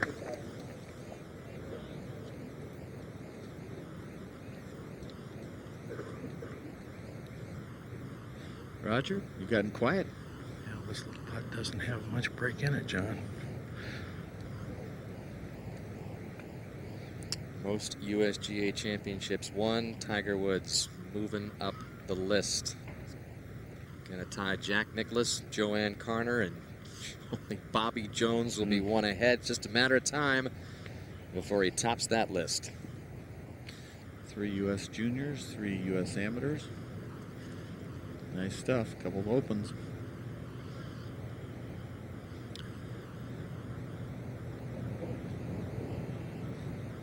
same amount of effort into it, whether it's a practice round or the U.S. Open, Roger?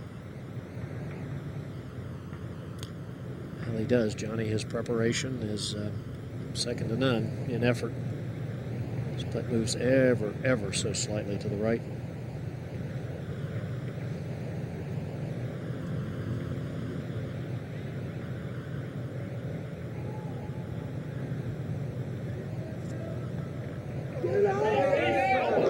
Got it off the hole.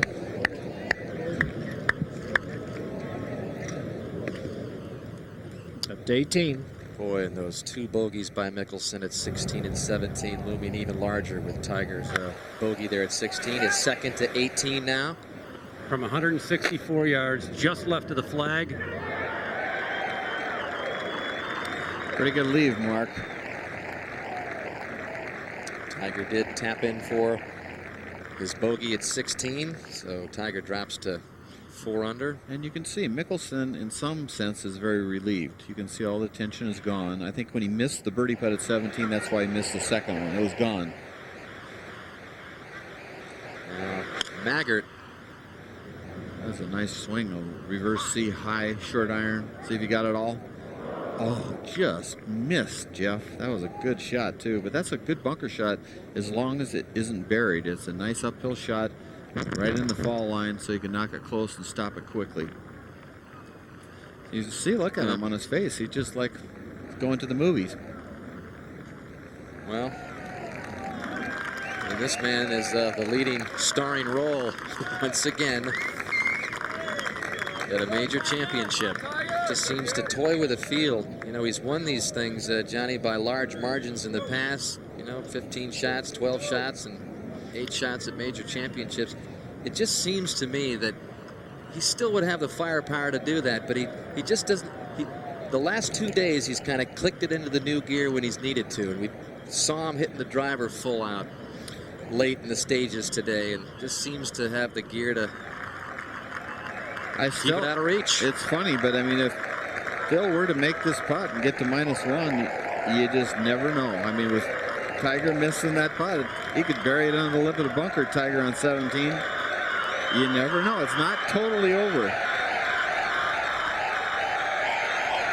But he needs to make this.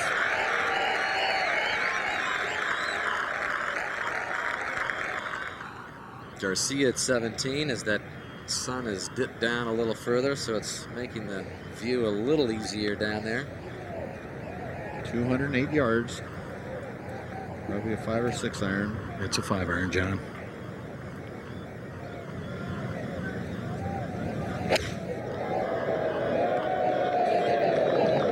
This ball hooking right at the flagstick. Boy, that's a long 5. Okay, little guy like that hitting a 5 iron, carrying about 212. Garcia currently in a tie for 3rd. Again, was 4 back of Woods when they began the day. Tiger's pulled the 5 iron too, John. Yeah, Sergio hits his irons there with anybody, distance-wise. You can see the resolve. He's saying he did not like that bogey, I can tell you that. Didn't want to put any possibility of messing up. Got it back in his stance pretty good to keep the ball right. Or from the 18th green, backed him off. It's a Maggart bunkered shot on 18.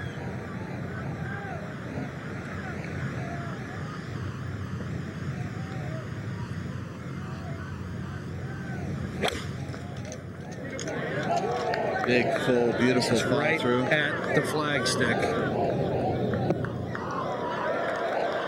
He just knew it was on. That was a perfectly synchronized swing. Great balance. Fired the right side. Right down the line. Wow. Over at 18, Mickelson for birdie. So moves to the right, big time.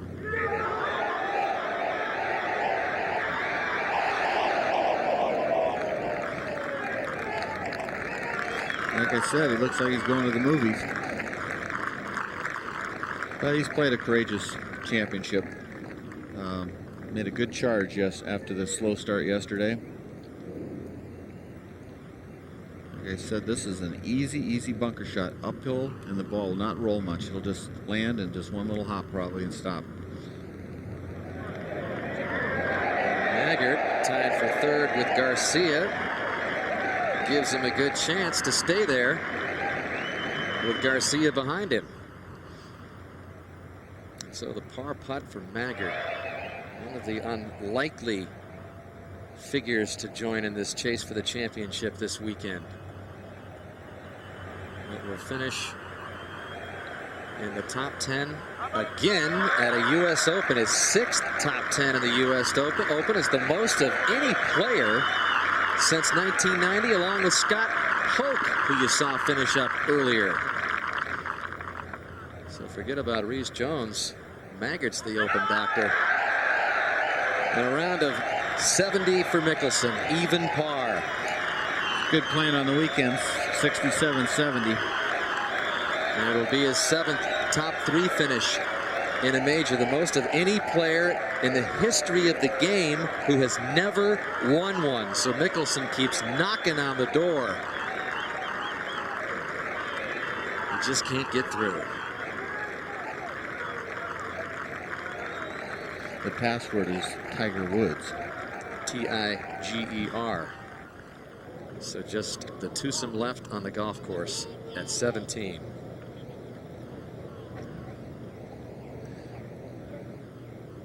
It was at the Masters a couple of months ago, Johnny, when Tiger was tied for the lead after 3 rounds. He finished with that, I guess you could say for his abilities, a fairly pedestrian 71, but his closest pursuers never pushed him. A lot of talk about how everybody kind of folded and let Tiger win another green jacket, but pretty good round by Mickelson, who shot the even par. But outside of that, Garcia's gone +3, Maggard +2, and Billy Mayfair was a contender today, +4, and Allenby +7 today. It's a pretty big putt right here for Sergio. Through all of this, not making really anything to speak of on the greens, he can make this putt. Third by himself. Par's 18. This is going to show Tiger the line a little bit and the pace again.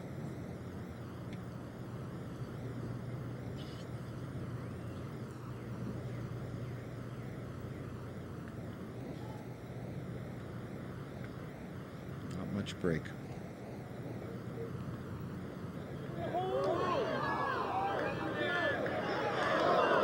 He thought it was going to break left, but it was almost dead straight.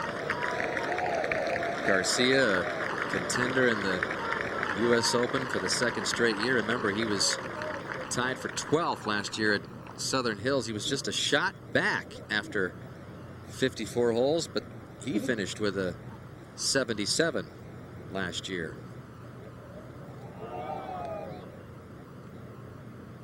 He keeps looking around. And at this stage of the game, crowd getting on his nerves a little bit again, like they did yesterday.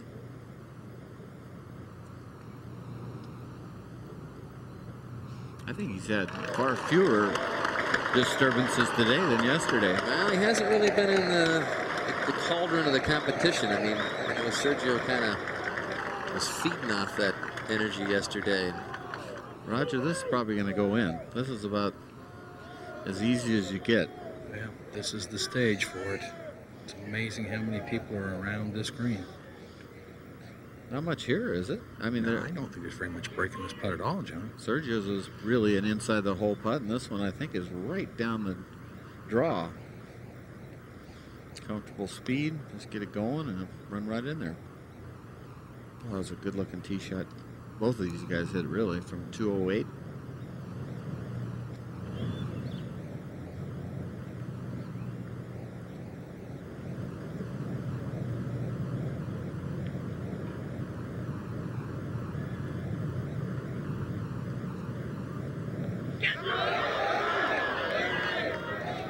That putt did go left, John. Yeah, he might have pulled it to get it going left, and then it broke left. late in the day. That's one thing about the last group out there. There are few footprints, even though these greens are about as good as you can get them. They're going to run as good as they did at 1 o'clock this afternoon.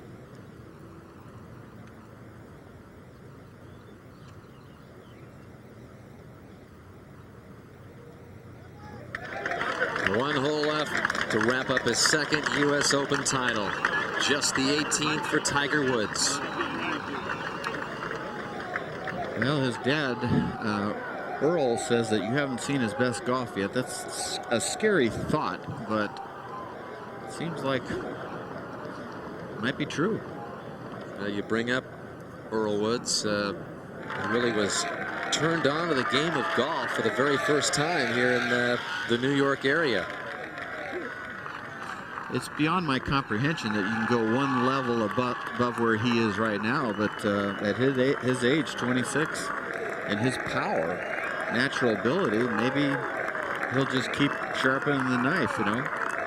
Tiger's father was introduced to golf at a place called Dyker Beach Golf Course near the Verrazano Bridge in Brooklyn. Played it for the very first time and got absolutely hooked on the game of golf. Just was intrigued by it. In fact, just a little bit later on, played the black course here at Bethpage State Park some 30 years ago, and just said he was absolutely humiliated here. Sat under a tree after scoring a very big number. And but it's ironic, isn't it, that in this New York area, that is what spurred on the father of Tiger Woods, and the rest is history after he got his kid hooked on the game at a very, very early age. Okay, so big hole for Sergio. Got a chance. He's tied for third with Jeff Maggard, +2. It's a birdie hole if he can hit the fairway. Even though it's a tough, tough hole location.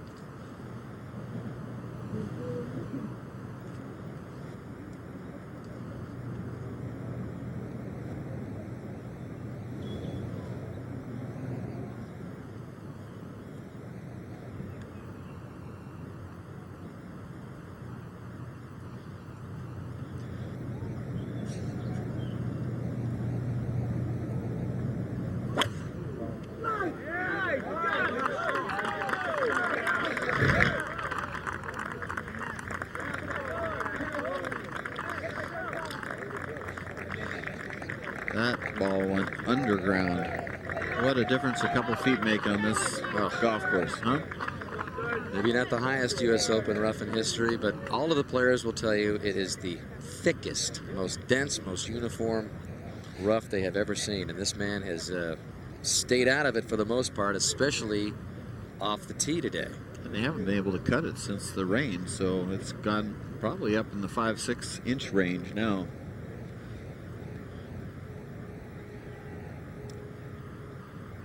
Look at the width of his shoulders and the shape that he's in. I mean, this guy is an athlete, strong one.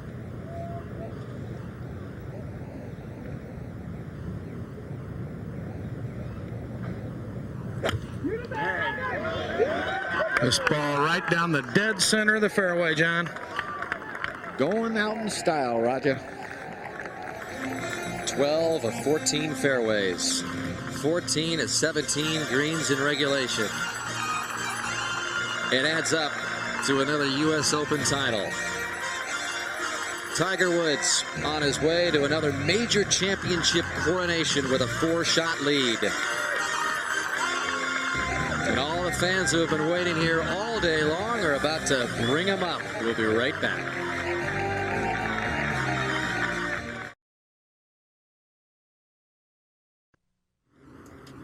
Well, before we bid Long Island adieu, reminder coming to NBC in a couple of weeks, the U.S. Senior Open Championship.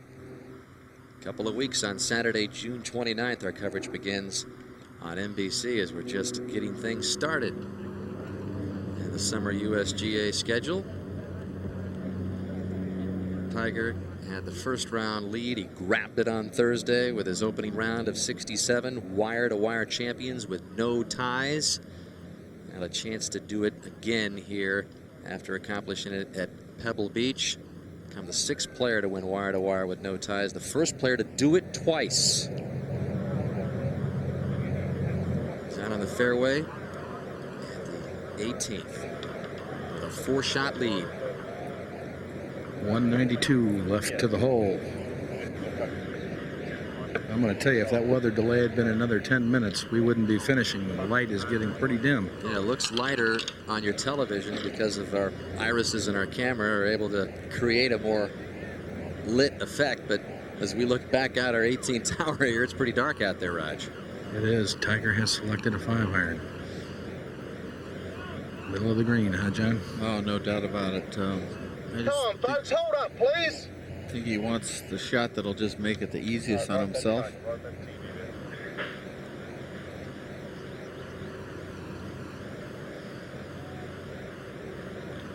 Check out where his eyes look. Just barely left, maybe 10 feet left of the target.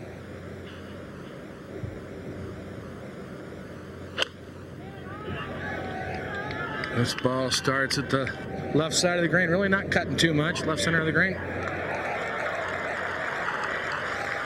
Boy, he just keeps hitting those greens, Roger.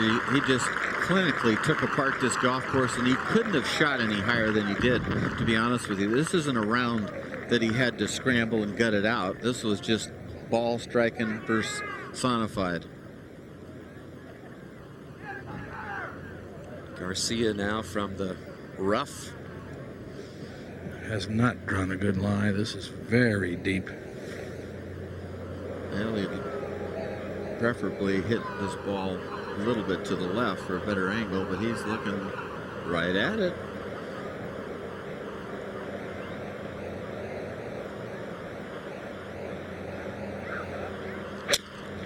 Well, he got a lot of ball, Roger. Boy, he sure did. The ball just jumped straight up out of the grass from Carey. Not quite. Man, that came close to being a sensational shot.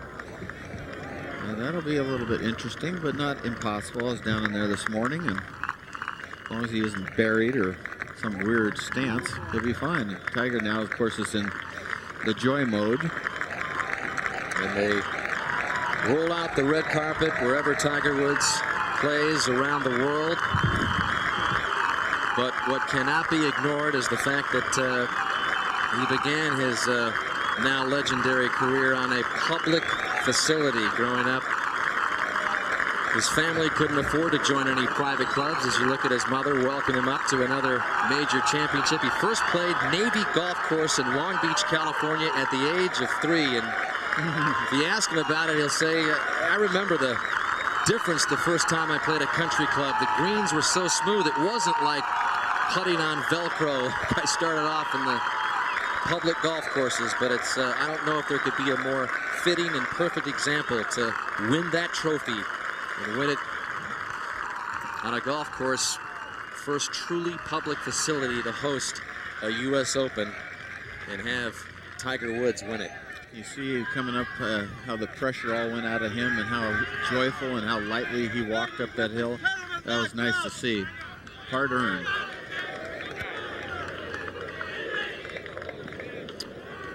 Rich beyond his wildest dreams, but and you can see there New was York. a time when it all started years ago. You can see that line of New York's finest there.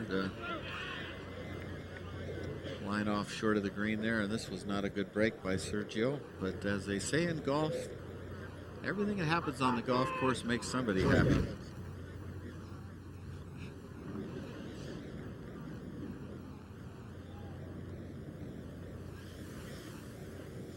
Just chunk it out, Roger. Just chunk it out and tumble it up there if you can do it.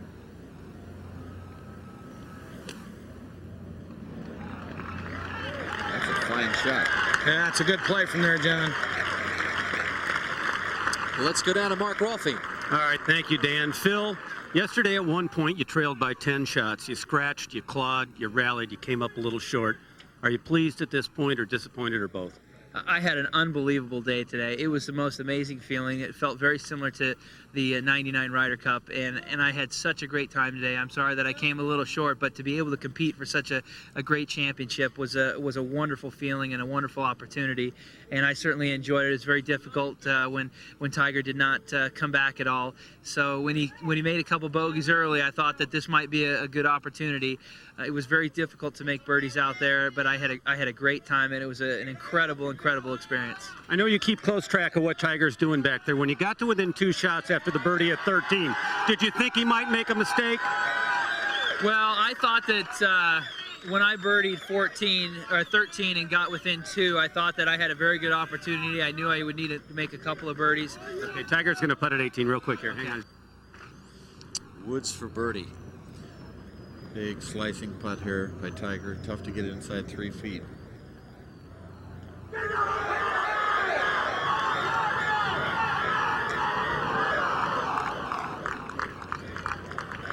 Back to you, Mark. All right, Phil, quickly, what will your most vivid memory of Bethpage this year be? I cannot believe the reception from the people here. It's been just tremendous, and the game of golf has certainly benefited by bringing this championship to such a wonderful venue that everybody can play. The anticipation for this event was incredible, and I don't think that it was anything short of what was expected. It was just a tremendous, tremendous event, and everybody involved had a wonderful time. Congratulations on a great performance. Thank you. Dan? Thank you, Mark. As the final 2 finish up at 18, Garcia. Well, we've seen this putt, Roger, miss 9 out of 10 times, barely right. Needs to sink this to tie Jeff Maggard for 3rd. Yeah, it's a pretty big putt, money-wise.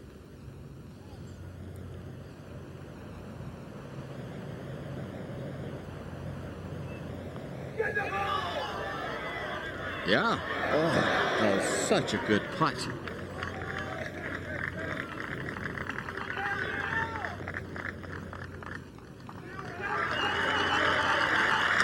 .74 for Garcia. With the game today, 4 back. The stage is cleared for a man who's about to become the 6th player to win the Masters and the U.S. Open in the same year, but become the first in 3 decades to do it. And with the way he is playing, I would like to see what the odds would be to finish the job later this summer.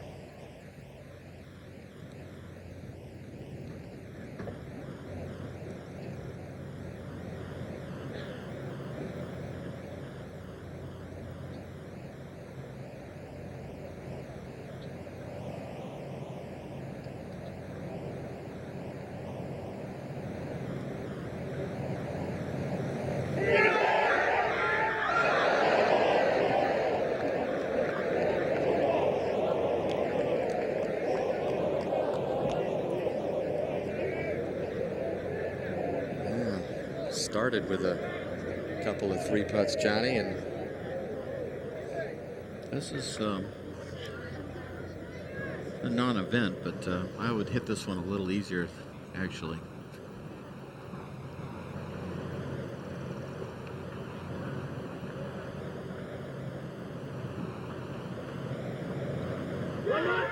Tiger Woods halfway to the slam and his 2nd U.S. Open championship.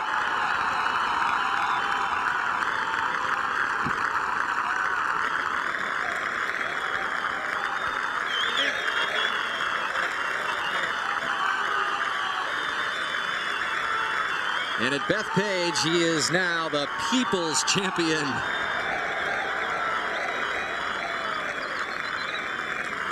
Well, the best player won. What can you say? And it's a phenomenal course, and it produced that. That's a mark of a great golf course when you can get really the right guys, number 1 and 2, finishing right there in the world.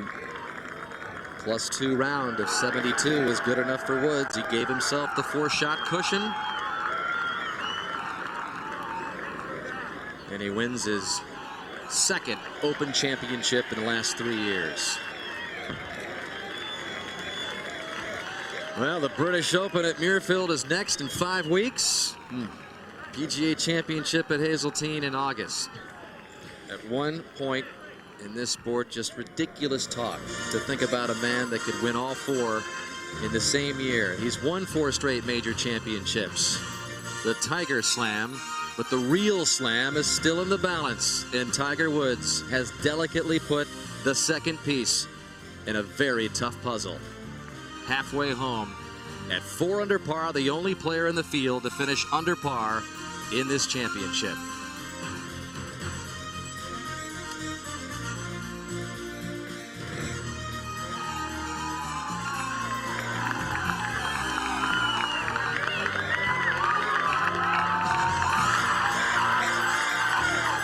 Tiger Woods is on another major run to history. And we'll be back to hear from the champion when we come back to the black.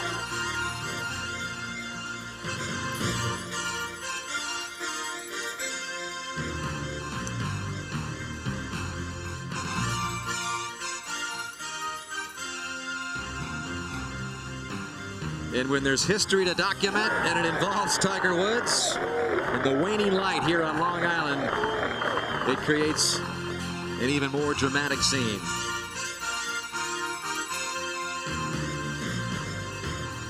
The biggest star on the sports planet today is just about to get bigger.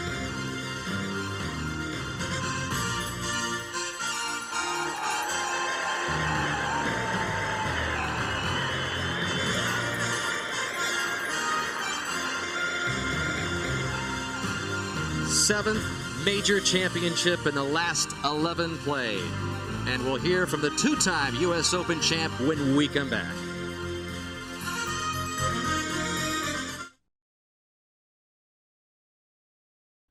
One more look at the stroke that made it official as Tiger Woods becomes the 20th player to win more than one U.S. Open title and just the 6th player in history to win 8 professional majors, and he gets it done in just 22 starts as a pro. It seems like you know, every major championship that we sit up there and talk about Tiger Woods and what he's done is you try to push the envelope a little bit farther.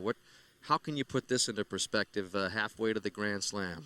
Well, if you said somebody's going to win 7 out of 11 majors in a row, you just wouldn't believe that in this modern era. But he's determined to win the Slam in the calendar year. I know the last time he did it in 2 years, a year and a half, whatever you want to call it, there are some naysayers out there.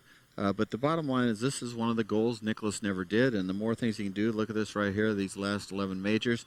But, I mean, the way he won here, getting right out of the box and gutting it out there in tough weather the first 2 rounds and really spreading himself a little bit from the field. But the final 2 days, he just played so well. He didn't get anything out of this round. I said earlier, absolutely nothing. He was #1 in greens hit this week, 9th in fairways hit, 7th in driving distance, which was very conservative from here for him, and then his putting was just adequate. But I think the last year at Southern Hills really motivated him. I think he hated the fact that he wasn't in on that mix. That tie for 19th at Southern Hills was not, I think it was a bad taste in his mouth, and he wanted to erase that. And so he did everything he was supposed to do this week to keep that Slam going. Well, there goes the People's Champion back out amongst the people at Bethpage, getting ready for the official presentation of the trophy.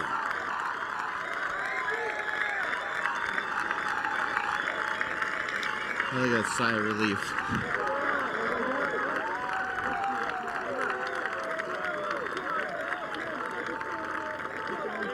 Seventh major in the last 4 years, the most by any player in a 4-year period. Ladies and gentlemen, please join me in welcoming the 102nd champion of the United States Open.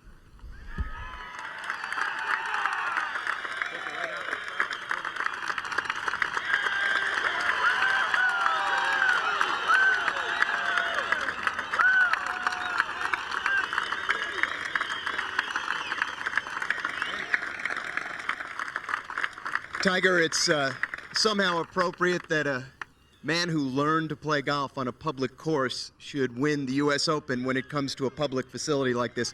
Congratulations. As was the case at Pebble Beach, you are the only man under par, but it wasn't that easy, was it? No, it was not that easy. This golf course was playing awfully difficult today with the wind blowing as hard as it was. Phil got off to a great start, and he played well all day. And, you know, I didn't get off to the greatest of starts, but I just tried to hang in there somehow, and it was going to be a long, tough day, and I was fortunate to come out on top. When you think back on this week with all that's happened, with all this event has been, is there one image that sticks in your mind? What will you remember? There's so many. You know, one, I guess playing in the rain. I mean, it was absolute downpour, and then on top of that here, finishing in the dark with seemed like strobe lights were going off when I was putting. It was. You've done that before. I have done that before, and you know, I like the results. People will talk about the Slam. You have talked about just wanting to win any tournament that you enter. The historical significance is undeniable. Is that something that's in your mind? Not right now, no. I'm going to celebrate this one and then have a good time. This one was hard fought. I mean, it was brutal how hard this golf course was playing, and the competitors this week put up such a great challenge. And you know, I would like to win the Slam. I've done it before, and you know, hopefully I can do it again. Tiger Woods, congratulations, the champion of the 2002 U.S. Open. Well, it'll be a fun ride this summer to see if Tiger can check off another one on the list. All 4 majors in the same year. Don't forget, coming to NBC in a couple of weeks, the U.S. Senior Open Championship on June 29th. And coming up next, except on the West Coast, on an all-new Dateline NBC, Casey Martin won a tough court battle to use a card on the PGA Tour. It's Dateline NBC, the subject, then Law & Order, Criminal Intent, followed by Crime and Punishment. What a week at Bethpage for our entire NBC golf crew. Dan Hicks saying congratulations to Tiger Woods, the Open champion again.